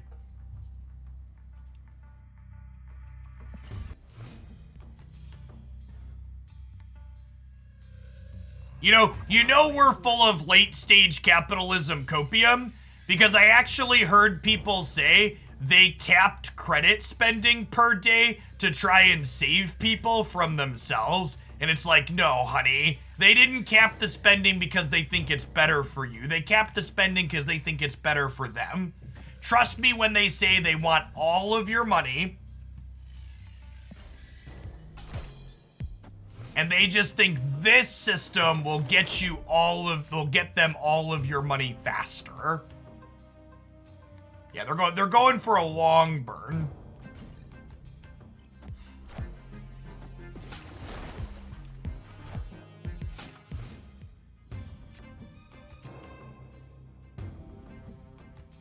He played Cyclops. All right, is this a Doc Ock angle or a Magneto angle? I have Shang-Chi to clean up if Doc Ock puts something crazy into play.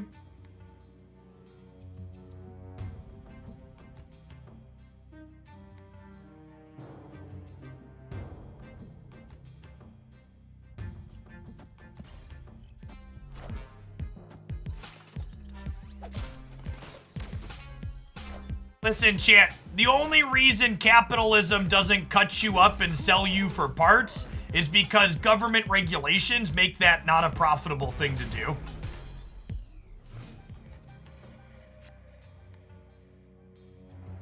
We bricked Mystique and Rogue there. That was quite excellent. And now we get to Jubilee here. And then we can Magneto or Shang-Chi plus Hellcow on the last turn.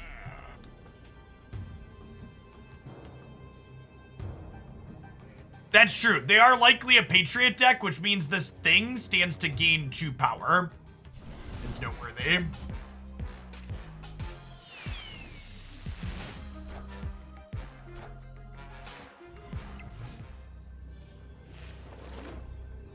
Okay, so we can Shang-Chi the Abomination, and we can Hellcow mid. And we hope that whatever they do here is smaller than what we're doing.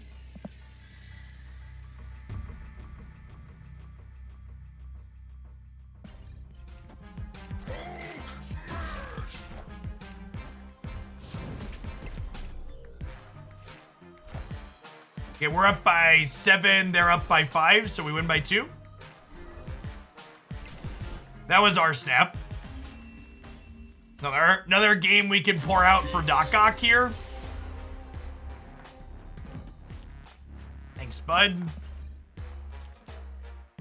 Wait, did we lose? What happened? Oh, the Mysterio. The Mysterio. I forgot Mysterio was flipping up into power. Got it. If I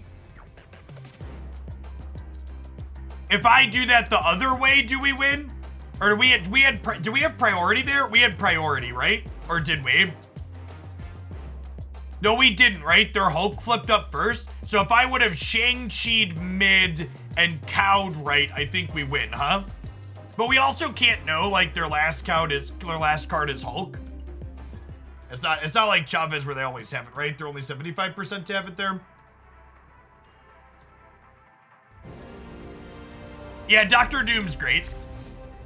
Dr. Doom's great.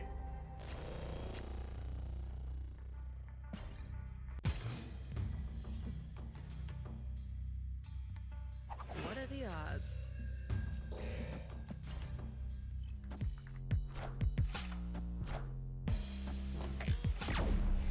What are the odds, Domino? You tell me.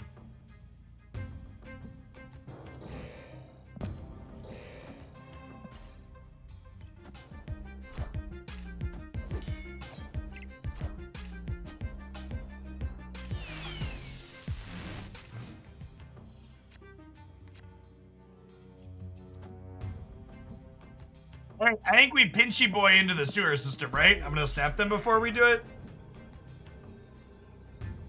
Victory.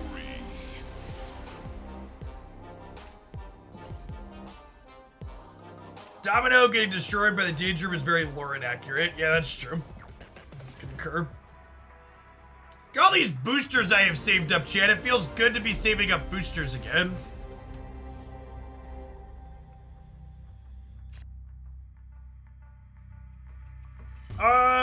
Wave into Magneto probably makes Space Throne good for us, right? Always lucky. I commit Domino into X-Mansion here because we're always lucky, chat, so X-Mansion's gonna be good for us.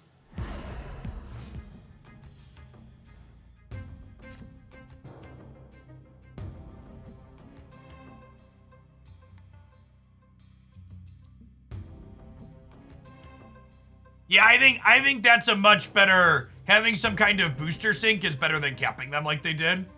What am I saving up boosters for? So I can spend my daily credits I'm purchasing every day for the next week without having to play 3 hours a day while I'm on vacation. I'll probably still play a little bit while I'm on vacation because I'm addicted, but...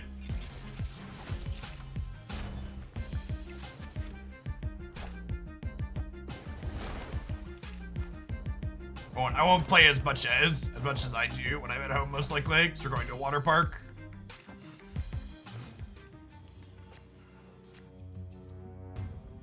Huh. Well, I guess I do want a Magneto, though, right? Because this will pull Lockjaw over. And then we win the Space Throne. There's some value to getting the Forge bonus onto Captain Marvel, though. Yeah, I'll still clear my dailies every day because I don't want to fall behind in progression.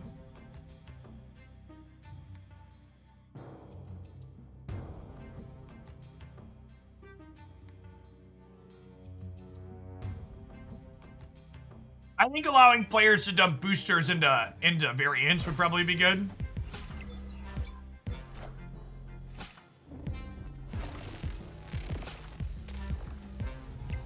Grabbing Warpath is definitely the ideal outcome there. It's their higher power thing. They have 5 cards in hand, and I have Shang-Chi in my hand. So whenever I have Doc Ock, I feel pretty safe when we have Shang-Chi usually. It's like, okay, pull it in here.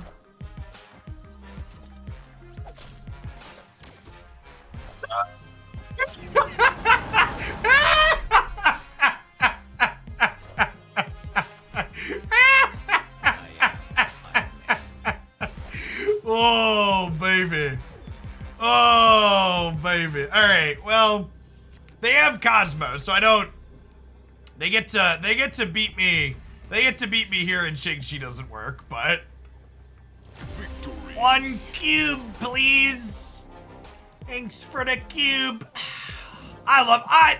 This is probably my favorite card in the game, chat.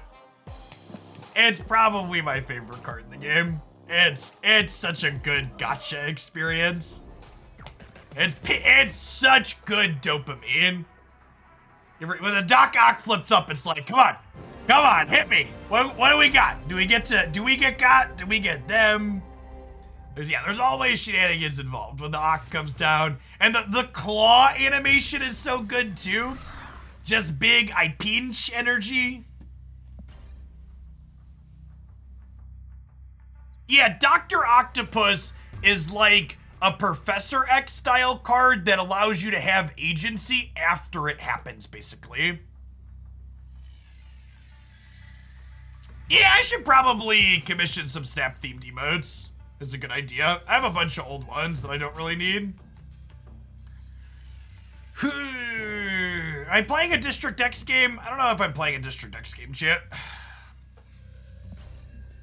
My opponent doesn't want to deal.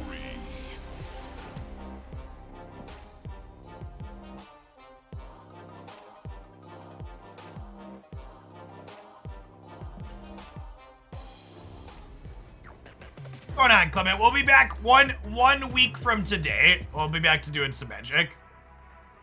I'm gonna be off from live content for the next 6 days. There'll be archives up on the Snap and Unite YouTube channels every single day between now and then. And the 15th we'll be back with some Magic in the morning. Magic and Snap. We're not shelving Snap. We're just also gonna do some Magic because I need to pay my bills. Congrats, DM. Magic makes the dollars, shit. Opponent snapped. Chat, the real MVP is the 6-month subscribed like Clement with the first time chatter.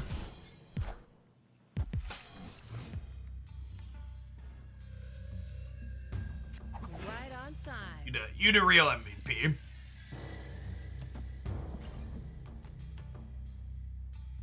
The lurkers make the Twitch go round.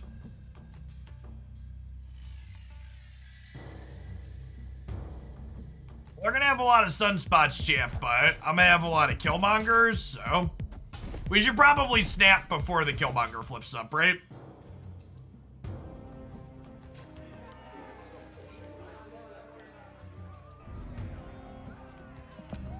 Alright, I don't have a copy of Storm yet, but this could be salvageable. Get out of here. Oh, I could also just jug them here, right? And potentially kick that over into the bar?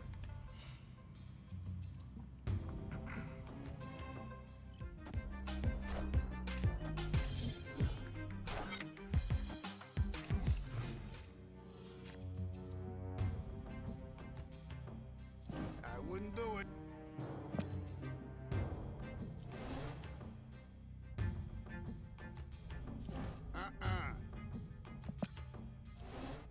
Drinks are gonna be on Doc Ock next turn, champ.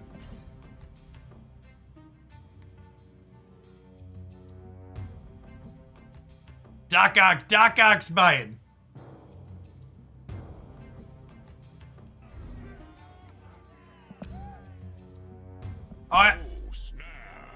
Oh, I hadn't snapped yet. They snapped me. Well, see, maybe this snap might be wrong. Just because, like, Doc Ock doesn't guarantee we win this.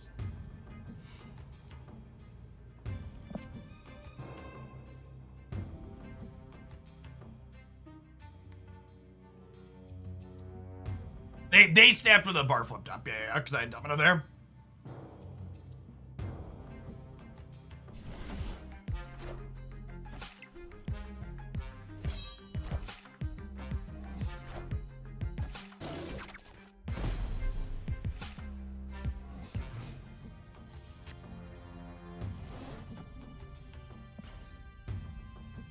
All right, Ock.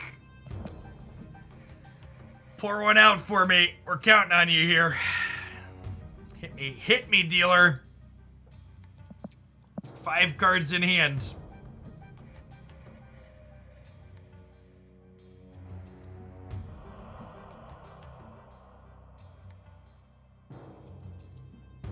Survey says...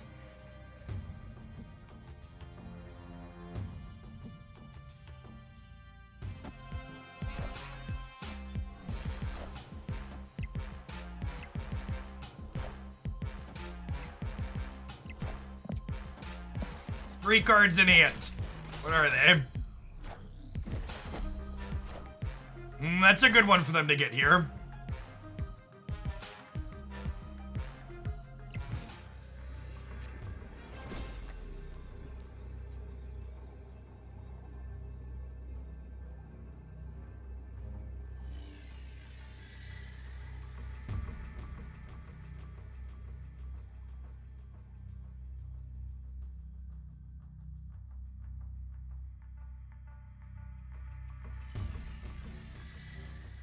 Well, they can move the Nightcrawler, chat, is the problem. What does Killmonger again do for us? How do I need to win Clintar and cloning Vats. So I can like Shang-Chi here. They pull Nightcrawler out and then we lose, chat. You want a Killmonger plus Jug to try and push whatever they pull? Oh, I Jug and then Killmonger because I want to push it over before we kill middle.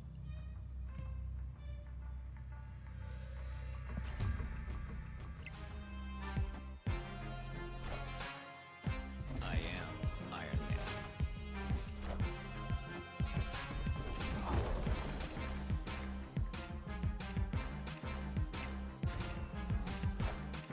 Wait, does Killmonger lose it now?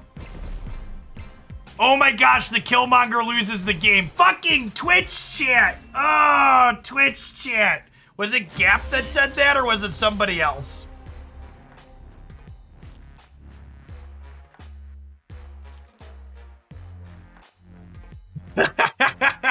Somebody called Hellcow. Yeah, we should have Hellcowed. If we Hellcowed instead of Killmonger, we win that. I said not to do that, thank you. Ah, Gap has broken the curse. Gap had it right. Yeah. Okay. So we're supposed to Jug plus Hellcow, and then we win here and here. Got it. That was a sweet game. Our deck was sweet there, and honestly, that game was an example of location variance being really interesting, right? Like, that game only happens because of the bar with no name and cloning Vats being there. This is the Agatha player from earlier, noted. What are the odds?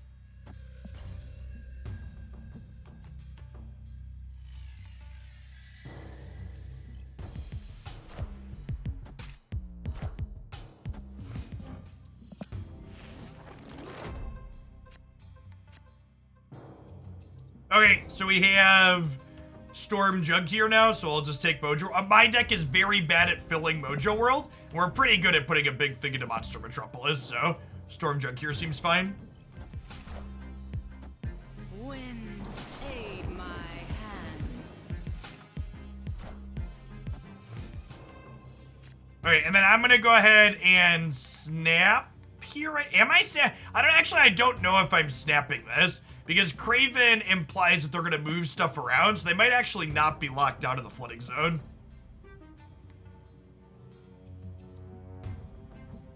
Maybe they might be getting stuff in here later.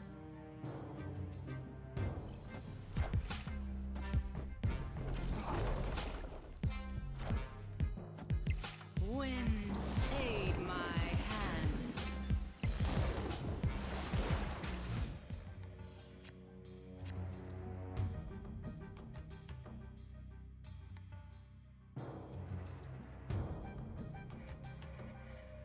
What if I Hellcow Wave here, so they can only play one card next turn, and we guarantee to have Chavez, right?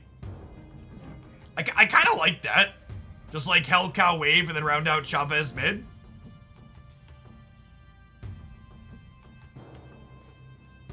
Oh, snap. Oh, Gustav Chavez. I'm so bad, chat.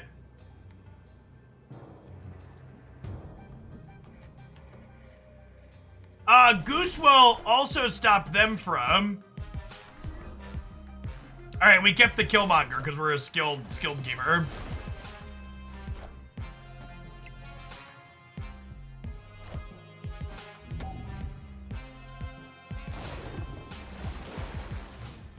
The Goose here keeps them from playing Heimdall or something to slide into here, right?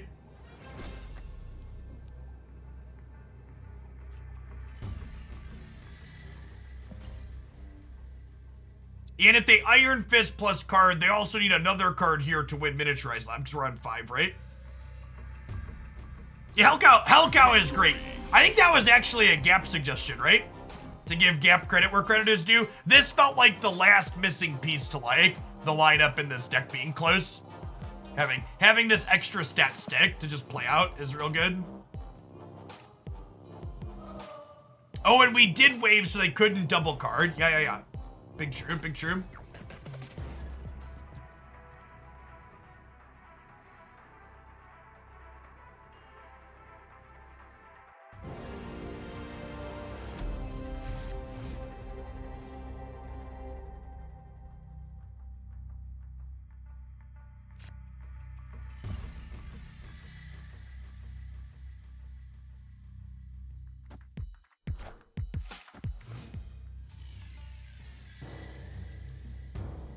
Always lucky.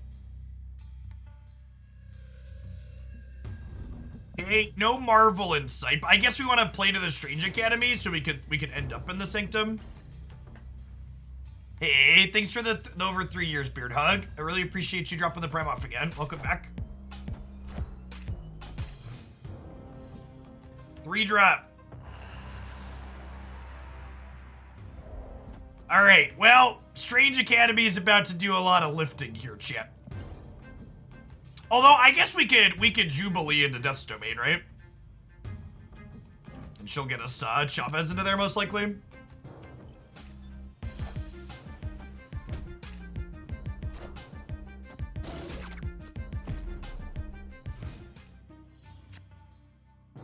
And we drew Captain Marvel. All right, I was considering snapping on just Jubilee into Death's Domain with the Marvel. I think it's locked up here, most likely. Strong favorite to win. And this is, you want to snap when you look at your hand like this and conclude, hey, I'm probably a strong favorite to win before you play it out, so they're more likely to call. That makes us a little bit less likely. Unfortunate to not hit Chavez there.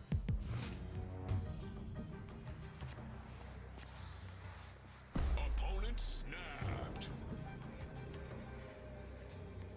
Do we Doc Ock because they're playing a card anyways? It just gives me a 10 power thing.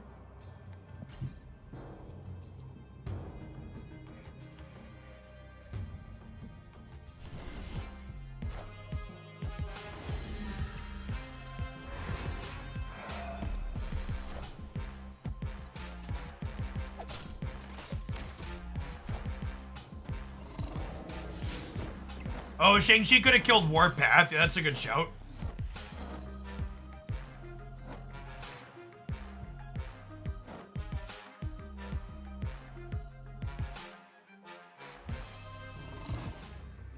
Oh, Colossus can't be moved.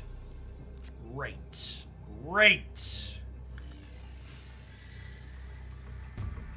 Which is good to turns her Warpath off. Okay, now we just Captain Marvel, and she wins mid. We lose to Claw. Do I play around Claw, chat? Magneto's not good though, right? Because Magneto would pull Warpath over, and then I'm already winning here, and then they beat me here. This beats Claw.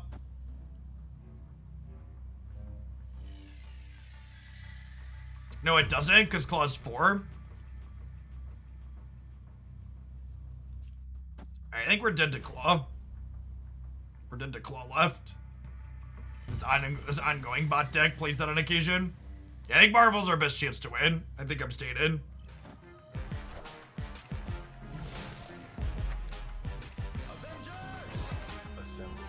Alright, sick.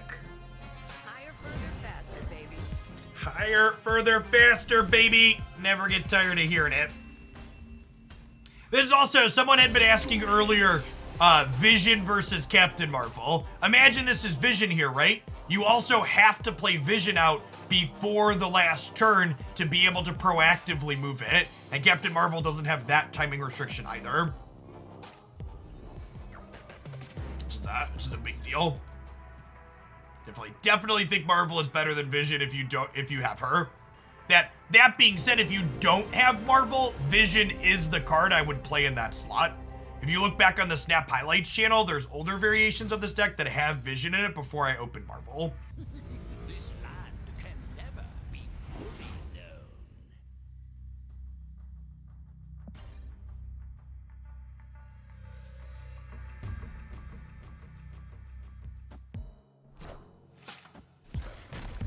They just put a rock into the deck that they're drawing off of. Deal. As you will, opponent. I accept your terms and conditions.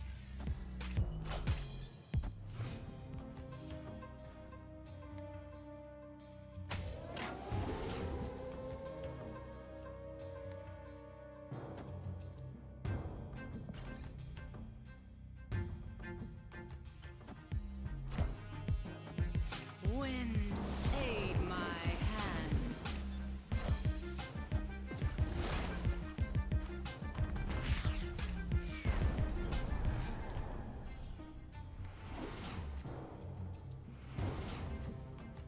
Alright, I have Shang-Chi in case this goes sideways. I think we give him the claw here on the left.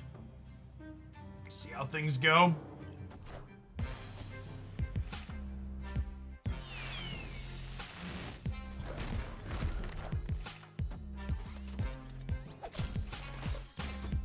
Chat, they just put 2 more rocks into the deck that they're drawing off of.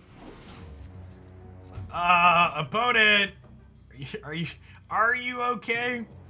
I guess Jubilee could hit rock, so maybe I don't want to play her. Maybe. There's 7 cards in my deck. Up to 2 of them are rocks. I don't really have another good play this turn though, right? Do I just crystal?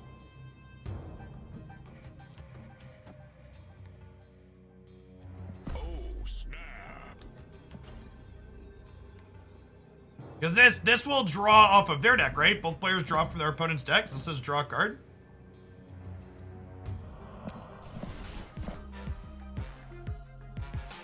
Oh, wait. This puts them into my deck, though. That's funny. Okay, so it fills my deck with those cards, but then I draw all of theirs. That's a cute interaction. Iron Man is worse than just playing Chavez, right? Because he's only +8. Oh, and I guess they just Chavez me here, right? We actually lose, right? Because they have our Chavez. They Chavez here, we can't beat it. You want to kill Killmonger, right? What does that do? Yeah, we're just dead to the Chavez. If I would have Namor'd here, we could have won. No, we would have tied, and then we'd lose the tiebreaker, right? Escape. Maybe I'm just supposed to Jubilee and gamble that we hit my Chavez on the right is probably the line. No, they have Captain Marvel, right? Is it 50-50? Yeah, I guess that's fair.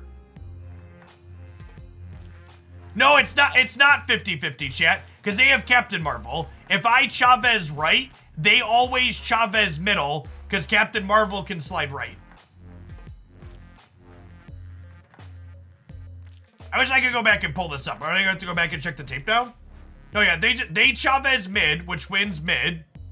If they Chavez right and I Chavez mid, they lose, but they should always Chavez mid. Yeah, if they Chavez mid, I lose 100% of the time.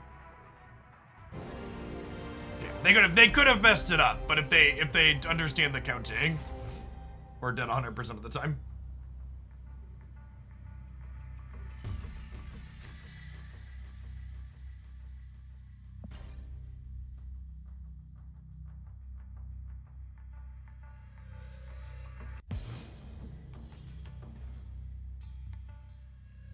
Right on time.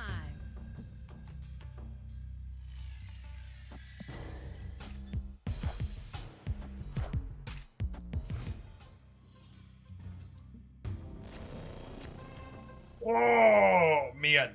Angela into the danger room. Good beats. Good beats.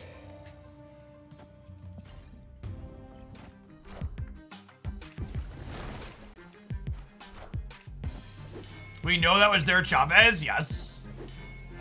We knew that was their Chavez.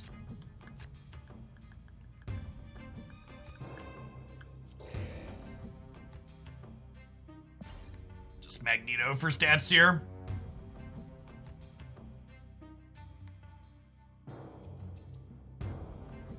Be a good replacement for Doc Ock in this deck. Another 5-drop that's a stat line.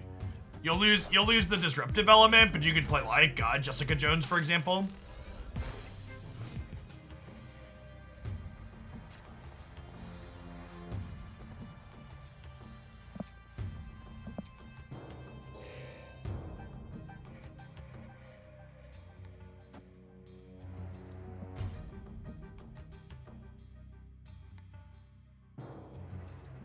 Yes, they currently have a Captain Marvel in hand. They get the highest cost card out of my hand. Opponent snapped. This is a dangerous play. I like to live dangerously.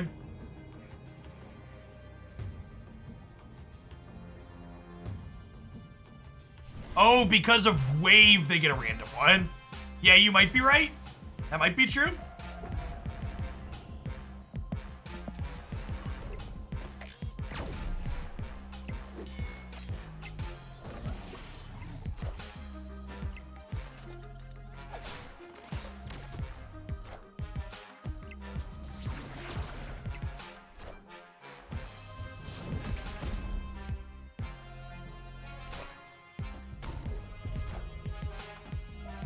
That's why they snapped. Because they got Shang-Chi. That's fine. We were honestly, chat. So I know chat at home isn't capable of thinking this far ahead, but Doc Ock actually saved us 2 cubes here because there's no way I concede to thinking they might have Shang-Chi on this last turn, but now I know that they had it, and we get to bounce out only losing 2 instead of losing 4. I think we probably stay in there every time if we don't have a Doc Ock, because it looks like we're in a good spot, right? We can't know that they had Shang-Chi because they got like a 1-in, whatever. So it's unfortunate that they hit the Shang-Chi, but ultimately Doc Ock saved us 2 cubes by giving us information.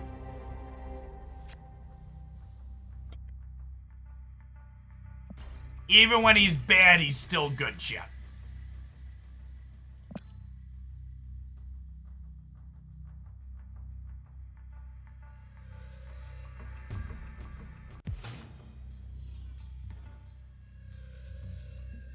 Always lucky.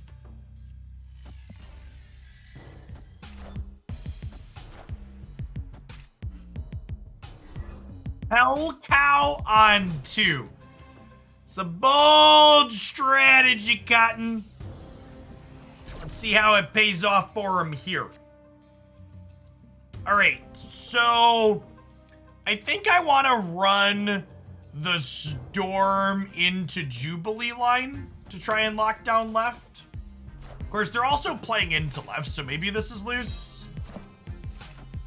Wind, aid my hand.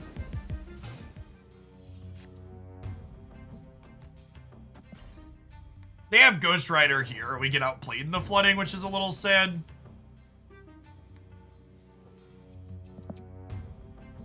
Seen 7 cards, so they're somewhat likely to have it.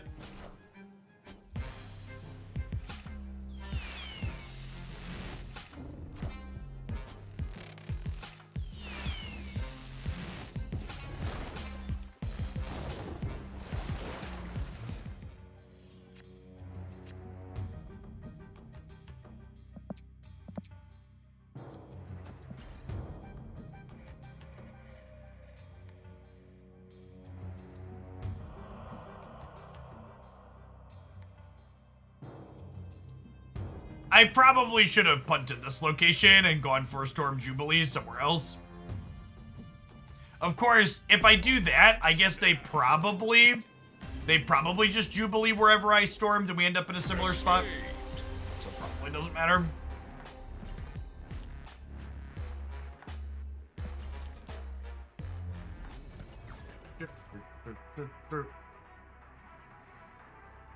Alright, let's do like 1 or 2 more with this, and I think we'll wrap up on some Beast Bounce, huh? I haven't played much of that this week.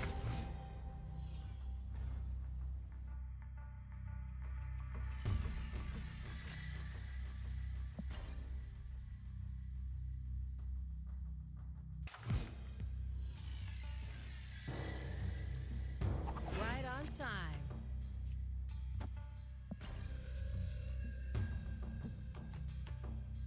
Doc's actually a good guy, just his arms are evil. Well, he's my friend, Chad, so he's a good guy to me. Doc and I, we go way back.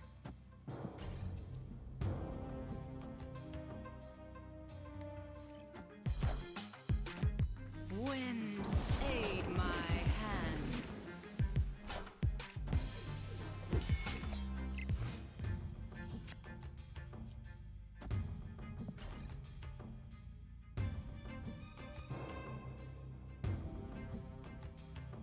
Okay, so we have Doc Ock on 5 into Central Park, and then we have Hellcow and Killmonger to follow up.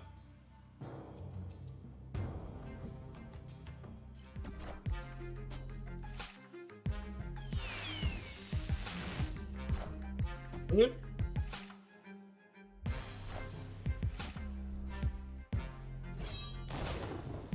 an Odin. Okay, so we have the flooding locked up. Snap here before they see Doc Ock. Might get a second cube out of him.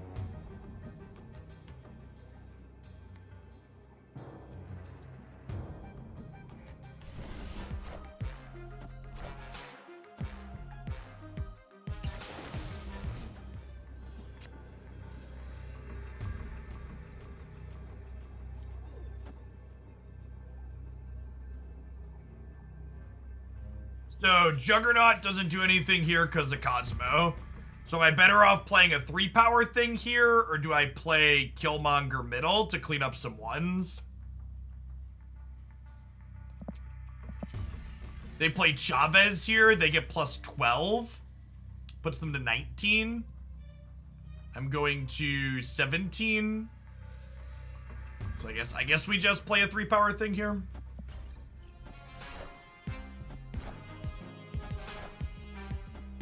Oh, I always forget about Okoye. Is that a full draw? I think it's a full draw, right? Tie. Because we're up 8 and they're down 8.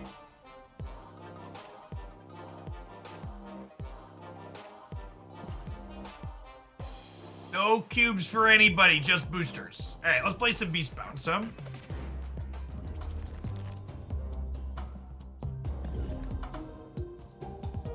This is actually the deck that I used to climb my last 30 ranks to Infinite last season. I think it's very reasonable. It's also a ton of fun. I was holding out hope that maybe we would open a copy of Hood to play it today, but alas, hopefully we'll get Hood the next week while I'm on vacation. We'll be able to play it when we get back. My opponent had a Cosmo on the right Kuradai. So, my flip-up effect didn't work. Always Okoye on 1 chat. Get that bonus into your deck. I think this is the card I replace with Hood when we get it. Bishop is lovely. They're unlikely to play into the rock, so I think I'm gonna Rocket Raccoon here, because if they play, they're likely to play into the base, I think. Yeah. That bonus on our Raccoon. Rocket Raccoon notably keeps its bonus when it bounces back to your hand. So you can get this card up to like 6 power potentially, which is really nice.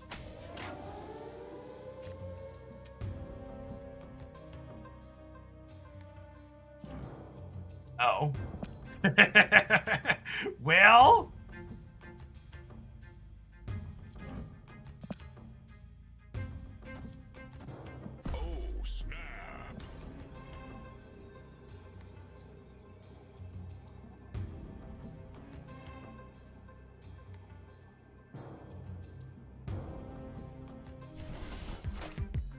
The cloning Vats could be getting ruined here for what it's worth.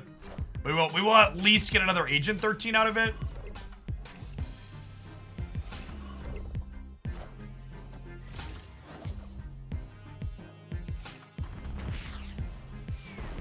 Yeah, I think even 1 turn with the Vats is probably pretty good here. Yep, chat, it's probably pretty good. This is why this deck's named Beastly Collector. Collector flips up Beast flips up. Our friends come back to our hand. Dear second dinner, please make these animations faster. Please, please, please, please, please. Please, please, please, please, please. Faster animations.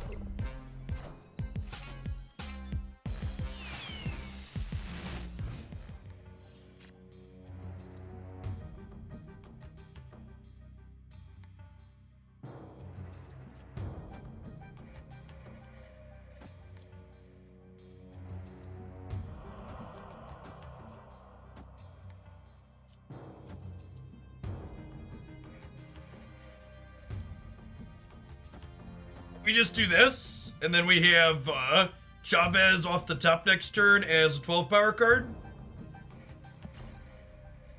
Retreated. Victory. Korg before Okoye. Why does that matter?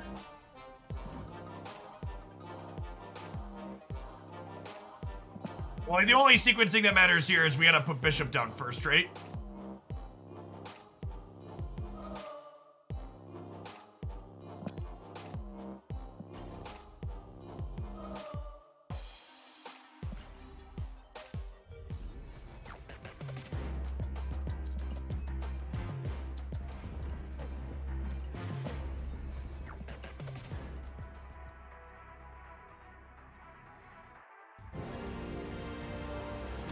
Collector doesn't make it above 6 power in this deck. Yes. Wonderful. Wonderful takes by wonderful people.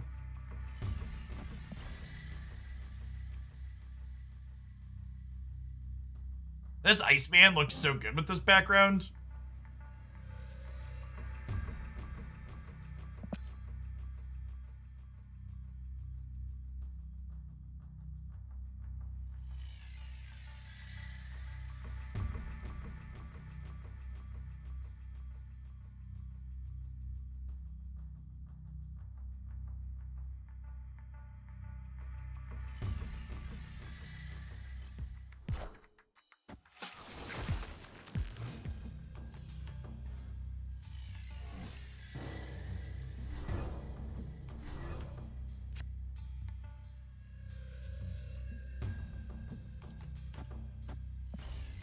Pretty unfortunate to lose our payoff here.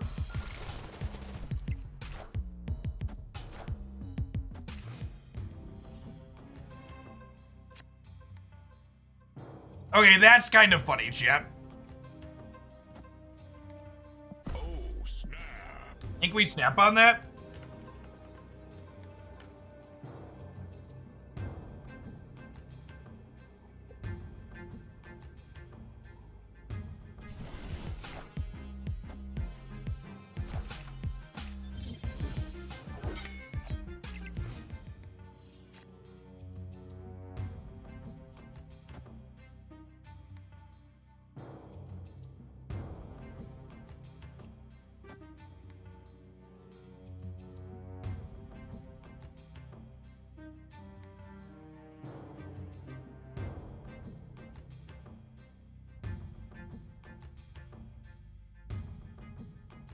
I think I want a Collector into Sokovia. And I think I want a Beast into here. So that way next turn I can pick these up, deploy them here, and then Falcon them back. It's close though. There's value in replaying these two extra. It's really close. It could be right to Collector left and then do here, but I think I want my Collector to fight their Angela here. Is the thing. I think my Collector beats their Angela path a lot of the time, the way our hand is lined up here. Even though these now say 0 on them, they still count as 1 mana cards for the purpose of Falcon. So we get to play all of these out, and then we get to Falcon and pick them up. And actually, I want to end up with Falcon mid because we're collectoring to compete with this. I'm gonna pick up 1, 2, 3, 4, 5, 6. Then we'll draw Chavez next turn, and then we'll have to decide: do we want to play back out these ones that cost 1 mana, or do we want to play Chavez into a location? Because we will have 3 free ones to play out here still too. Math is. Thanks for re-upping for the 2nd month. Welcome back. Really appreciate the support. This lets us get Angela up to a 9 power thing with this sequence as well, which is great.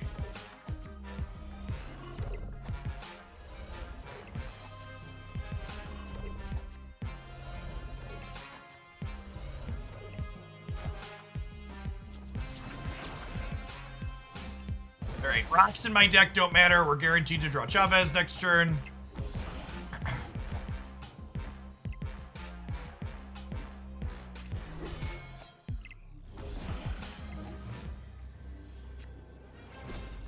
So we're good to go. What if they Chavez, they discarded a swarm. So they go Chavez, swarm, swarm. Their swarms are 10. That adds 23 power here. Right? Chavez 10, 10, swarm, 23 power. So I go to 28. This puts me to 20. This puts me, yeah, it's not great for us. We actually want to play into Subterranea, right? Because if they Chavez here, they go to 16. This puts us to 12. This puts us to 14. This puts us to 15 only. Oof.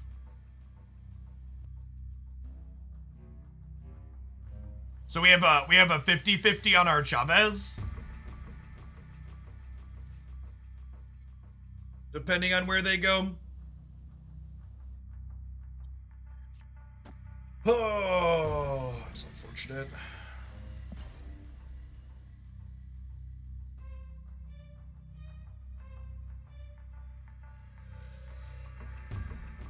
I could Chavez left and pump Angela with free units. Would that be plus 12 here? 17. I go Iceman and whatever. They go to...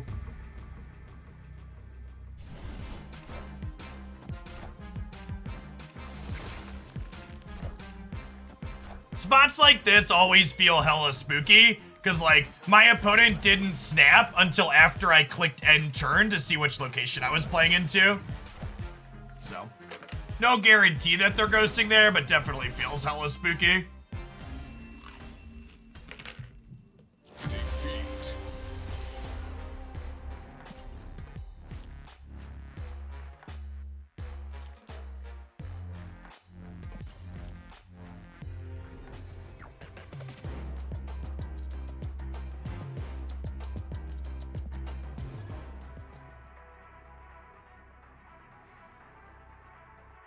Twitch chat.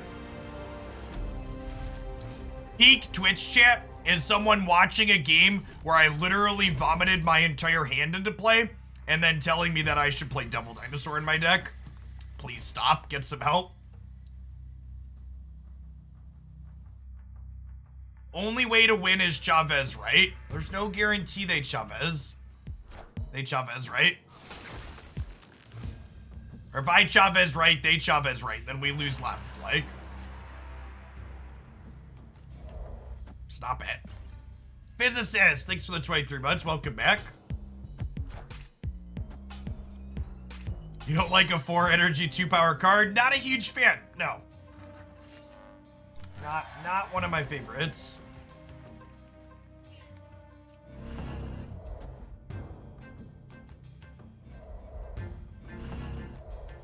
Alright, I think I'm doing this, and then we'll go third 1-drop, Falcon, pick these up next turn. Get Angela going in the embassy.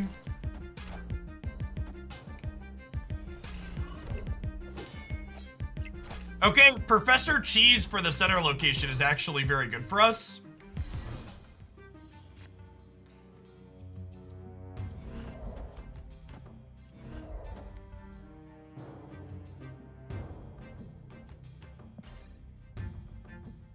Oh, snap.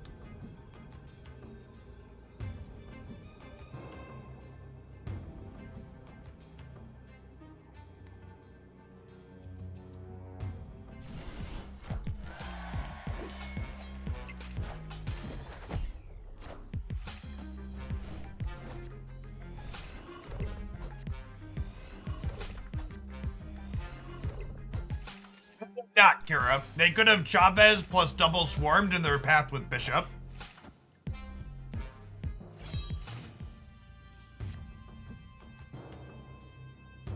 They could Ghost Rider into mid. I mean, if they Ghost Rider into mid, I win, if they Ghost Rider into mid, I win elsewhere, right? They just passed the turn? Weird.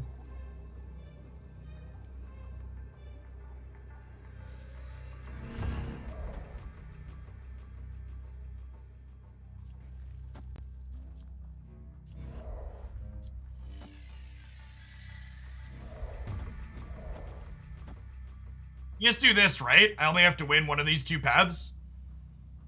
So they need to, like, Ghost Rider here. And then also, maybe we Bishop here, actually. We do it like this.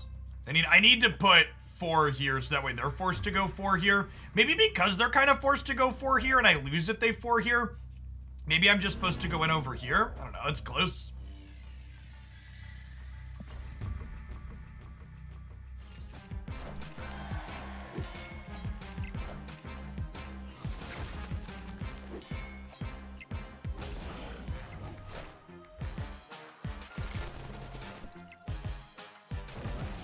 Oh, this could be Hela. Yeah, that's true.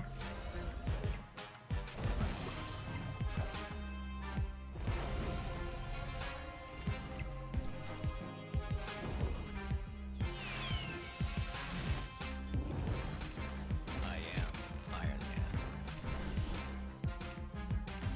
Man. And so we lost because I shuffled. I was counting on Ghost Rider being their card, but I guess we knew that Iron Man was their lowest cost card when Colleen went. So if I would have Iceman or Bishop tier, I guess we lose the tiebreaker if we don't Bishop. Yeah, this card's very good. It's a little bit harder to enabler than Ghost Rider, but it's definitely got the biggest swing potential if you're a little lucky with it. Hela is gonna be in one of the Nexus events at the end of the month, so we'll be able to build it that one. Yeah, they only had one chance to draw Ghost Rider.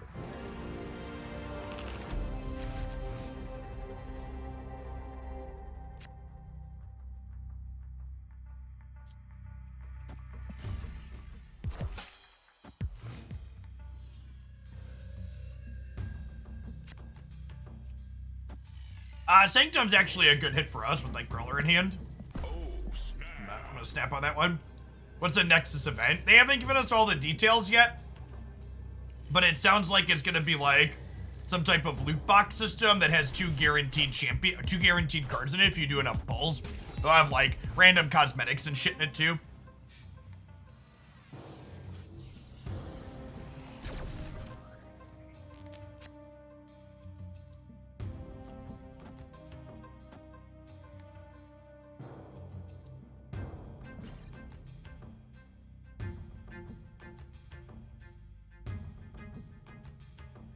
Man, that sub notification was super delayed. Sugio, thanks for the 28 months, by the way. And Physicist, thanks for the 23. My brain is also a little delayed today. Yeah, that doesn't do anything because it didn't start in our deck.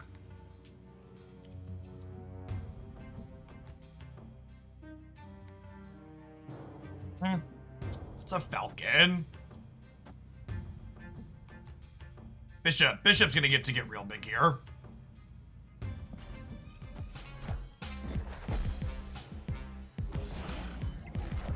Need to pick all these up, replay them, pick them up again.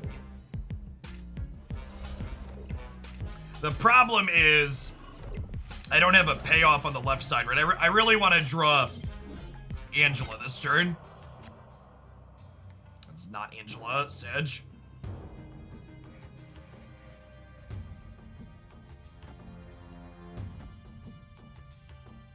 Oh, and I guess I actually want to sequence Falcon before Nightcrawler because I need Nightcrawler in play to move into Sanctum. If I bounce this back to my hand, I can't move it over.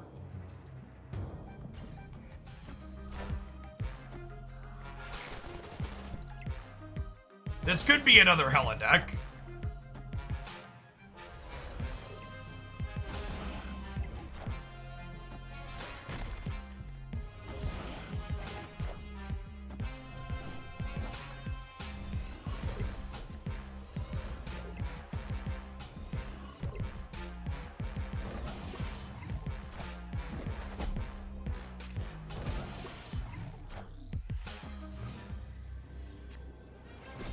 Wolverine, huh?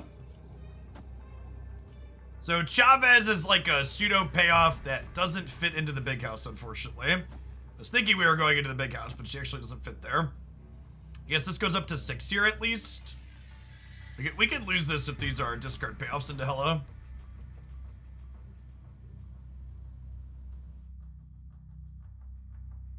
Yeah, good chance they hit into Sanctum and we lose that, but we still play for it, I think. And this, if they're a Hella deck, we're probably torched here.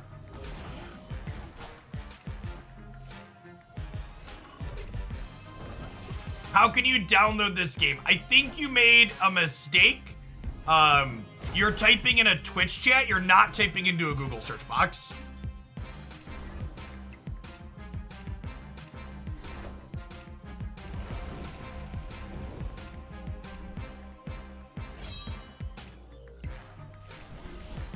Sometimes lucky, chat.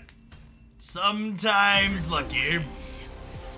Apocalypse seems like a kind of strange card to have in their Hella deck, right?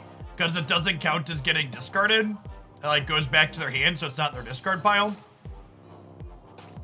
We hit the 25%er. Yeah, Apocalypse is probably not a card they should have in their deck.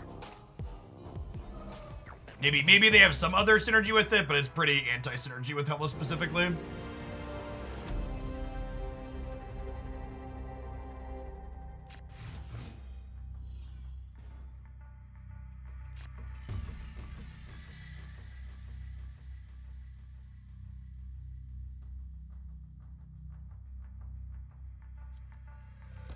think I liked Iceman before Korg.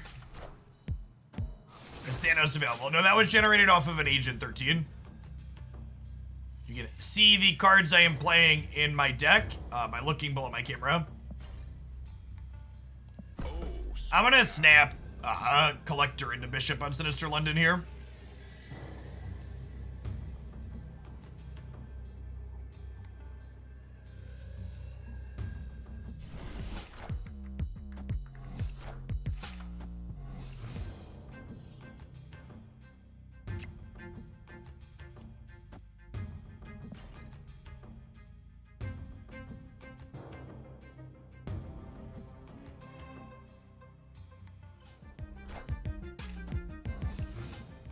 It's also a well-cultured individual here, I assume.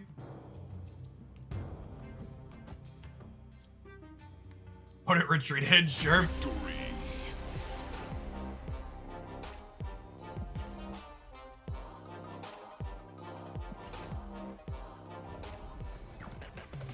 Yeah, Barry, there's a lot of reasons why they just might not be experienced card time. I'm just articulating the fact that they don't work well together. Squirrels!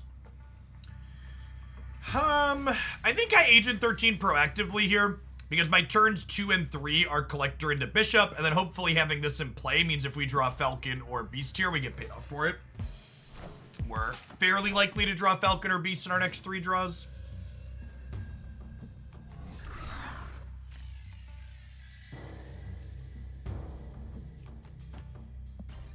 I don't know if this is right, but it's super cute.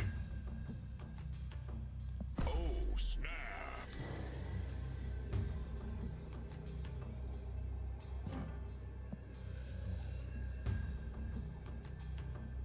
Actually adorable with the Savage Land flipping up. Fun combination of variants here.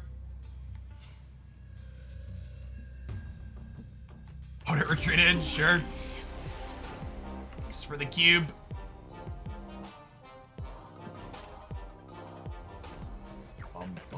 Cubes go up, cubes go down, we bounce around the ladder, champ.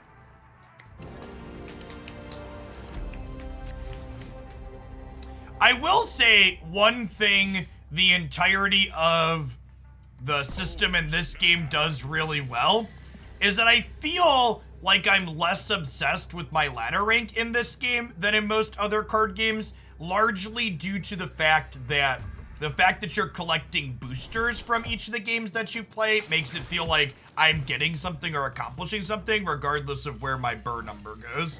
Don't discard my collector, God bless. Either of these getting discarded would be bad for us there, but that one there is great. Actually, and there's a bishop, So we go Bishop on 3 into 1-drop Beast on 4. Just super good setup here. You know what to spend money on for this game. Right now, if you're gonna spend money, it's the season pass. I'm waiting for what to spend money on until after we see what these Nexus events things are going to be. Once we get the numbers details on Nexus event, I'll publish a full math breakdown of all the economy in the game. So as of right now, the economy is only half finished in this game, so I can't really answer what should you spend money on because we don't have all the pieces.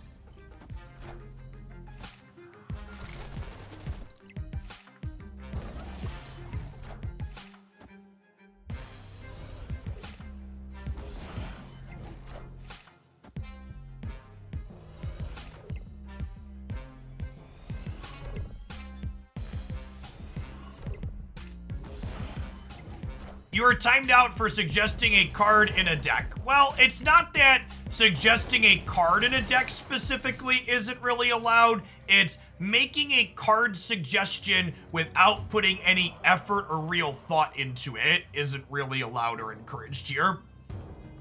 You basically said, hey, why don't you play this card without suggesting why it's good? And then I took the time to explain to you why it's not good, in my opinion. So this doesn't really matter. We get to go dork here, trigger the Angela twice, pick them back up, and then we draw Chavez next turn and have all of these that cost 0. We get to trigger Collector and Bishop a bunch. We're looking real good here. This is exactly what this deck is looking to do. Oh, the Juggernaut art is adorable. They even guessed right with Rocket Raccoon here. This Rocket Raccoon has the potential to be an 8-power card next turn, which is kind of awesome. Collector's up to 16. This deck is the most satisfying deck in Snap when it gets to get going, in my opinion. Just absolutely love it. Friendly neighborhood Spider-Man here. Ooh, can they beat my 15 there? They gotta get plus 13? I don't know if they can get plus 13. I'm staying in for 2 cubes. They could Shang-Chi me, I guess. Oh, it will be 16, you're right. They gotta beat 16 there, because Chavez will boost this up. Poor Rocket. This is a disruptive card I'm looking forward to trying out. I think this card makes Professor X a not embarrassing coin flip card, so I'm interested in trying Spider-Man and Professor X together at some point. Should have played the dorks left.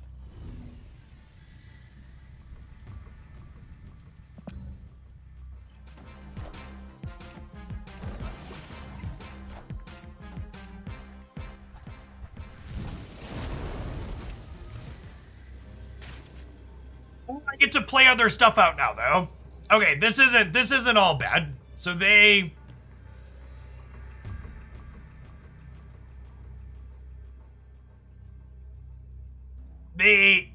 have play here, but I get to play here now.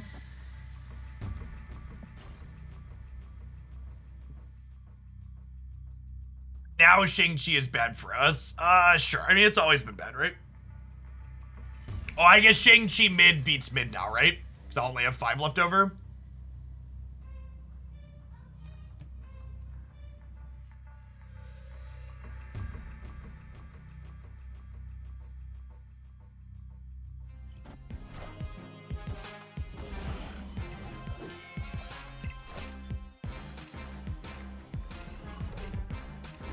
They played 2 cards. We're definitely about to get Shang-Chi'd.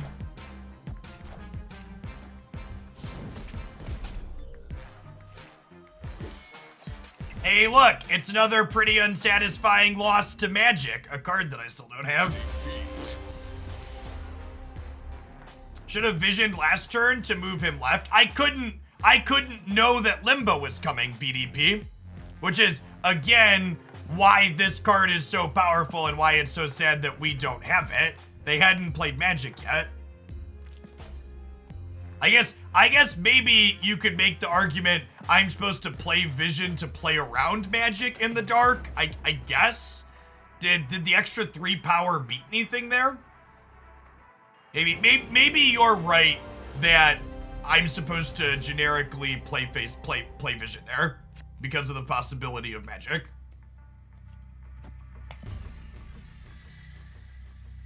Hey, thanks for the 56 months of Prime, Frederick. Welcome back. And I think you're actually right. I think I had it in my range to play around magic there, but it's just not a card I consider because most people don't have it yet. Yeah, there isn't really a rank where you can start assuming they have it, right? Like, my collection level is 2600 and I don't have it. It's all variance.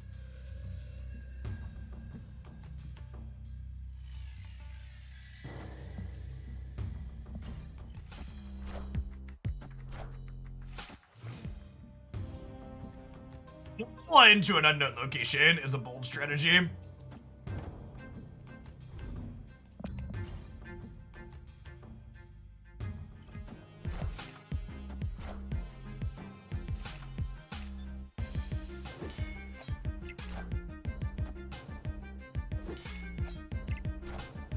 I guess you could have potentially put her on Shang-Chi there. Yeah, that's true too.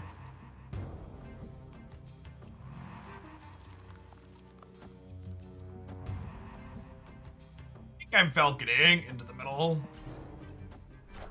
It's close though. There's some upside to playing out another 1-drop here, so I can play 3 more things afterwards to make Angela large.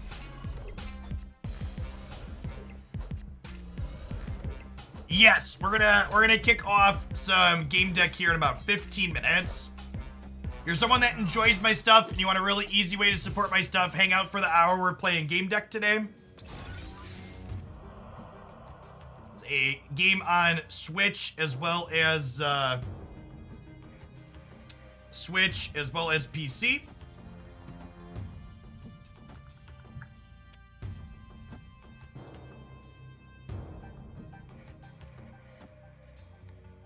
Do I just assume they're punting mid? I kind of feel like they're likely to punt mid, right? I'm gonna do this.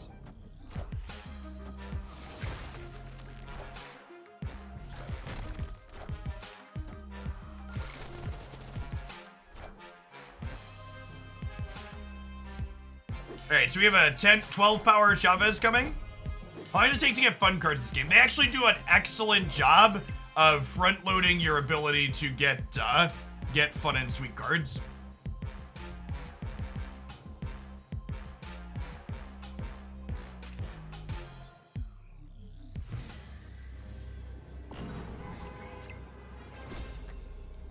Oh, I forgot Mindscape was coming. Which, I guess emptying my hand was not great there if Mindscape was coming. I could have left them stuck with cards.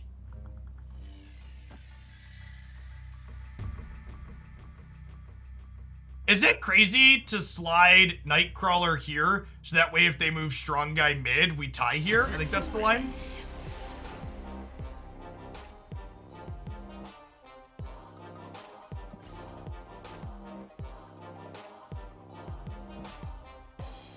You get about 90 cards in the first 3 weeks of playing. You get to collection level about 450. That's all of pool 1 and 2. Mindscape has never triggered the collector. Yeah, nor VPN. You got a code for that if you need one. I think I'm gonna decline having my last game be a Weird World game. Escaped.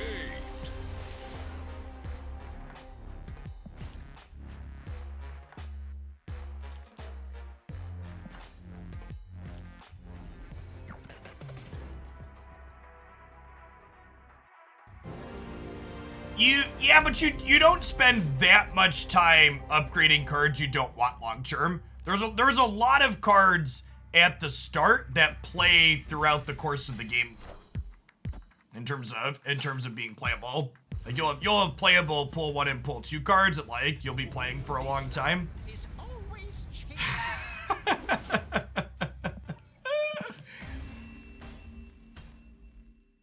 Escaped. All right, I'm gonna give it one more try here. I want to play one more game that's not like Weird World or District X yet.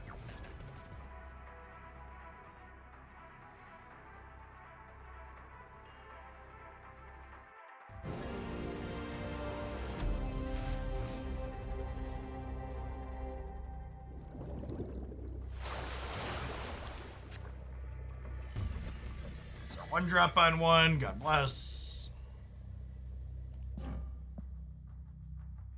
I love how this card looks in the prismatic. It's so cool.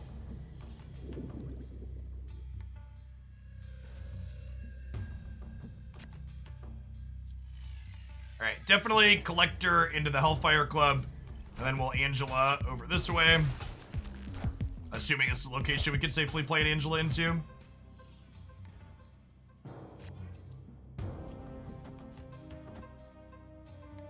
Sewer's fine, so we'll be able to pick some things up and make Angela huge here.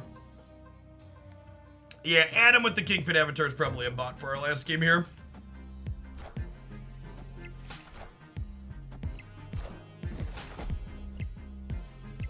We're looking for another one drop here.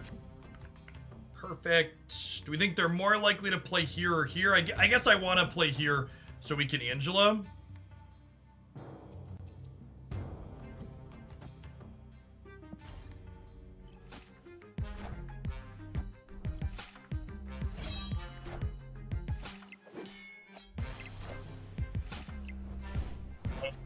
Thanks for the year and a half. Welcome back.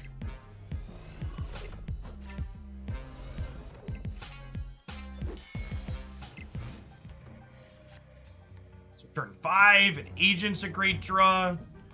So we get to do this, and then pick them all back up, and then we have Chavez plus 3 free 1-drops next turn. And this adds 6 to Collector, and then this adds 2, so we're gonna add 10 more to the Collector over the next couple of turns here.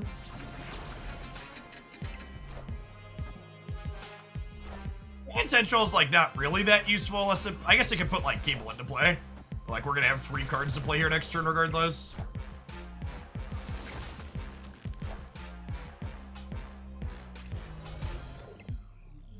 If it hits Cable or Nightcrawler, that's upside for us. If it hits a 0, it's like not great.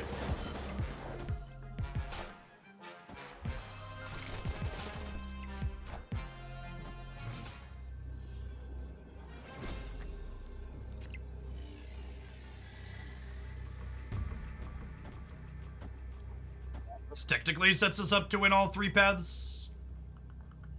I guess if they play something big in the middle that discards, I'm only gonna be up 9 here.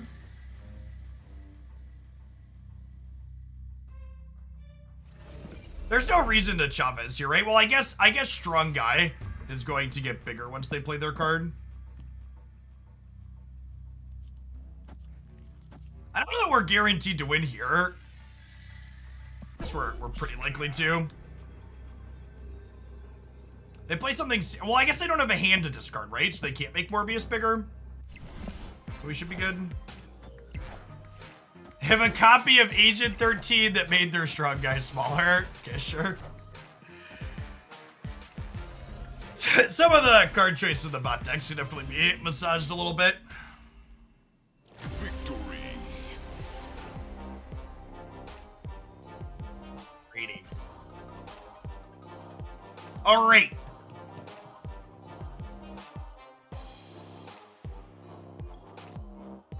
Flip on over here.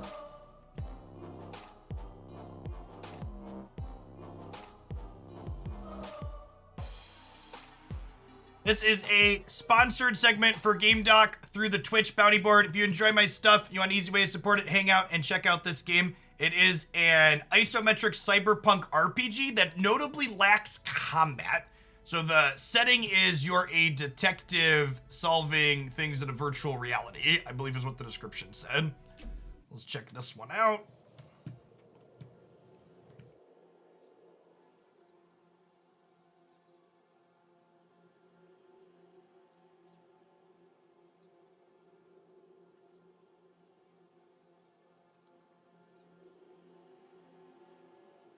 Potentially. Yeah, I was thinking about starting a new variety game.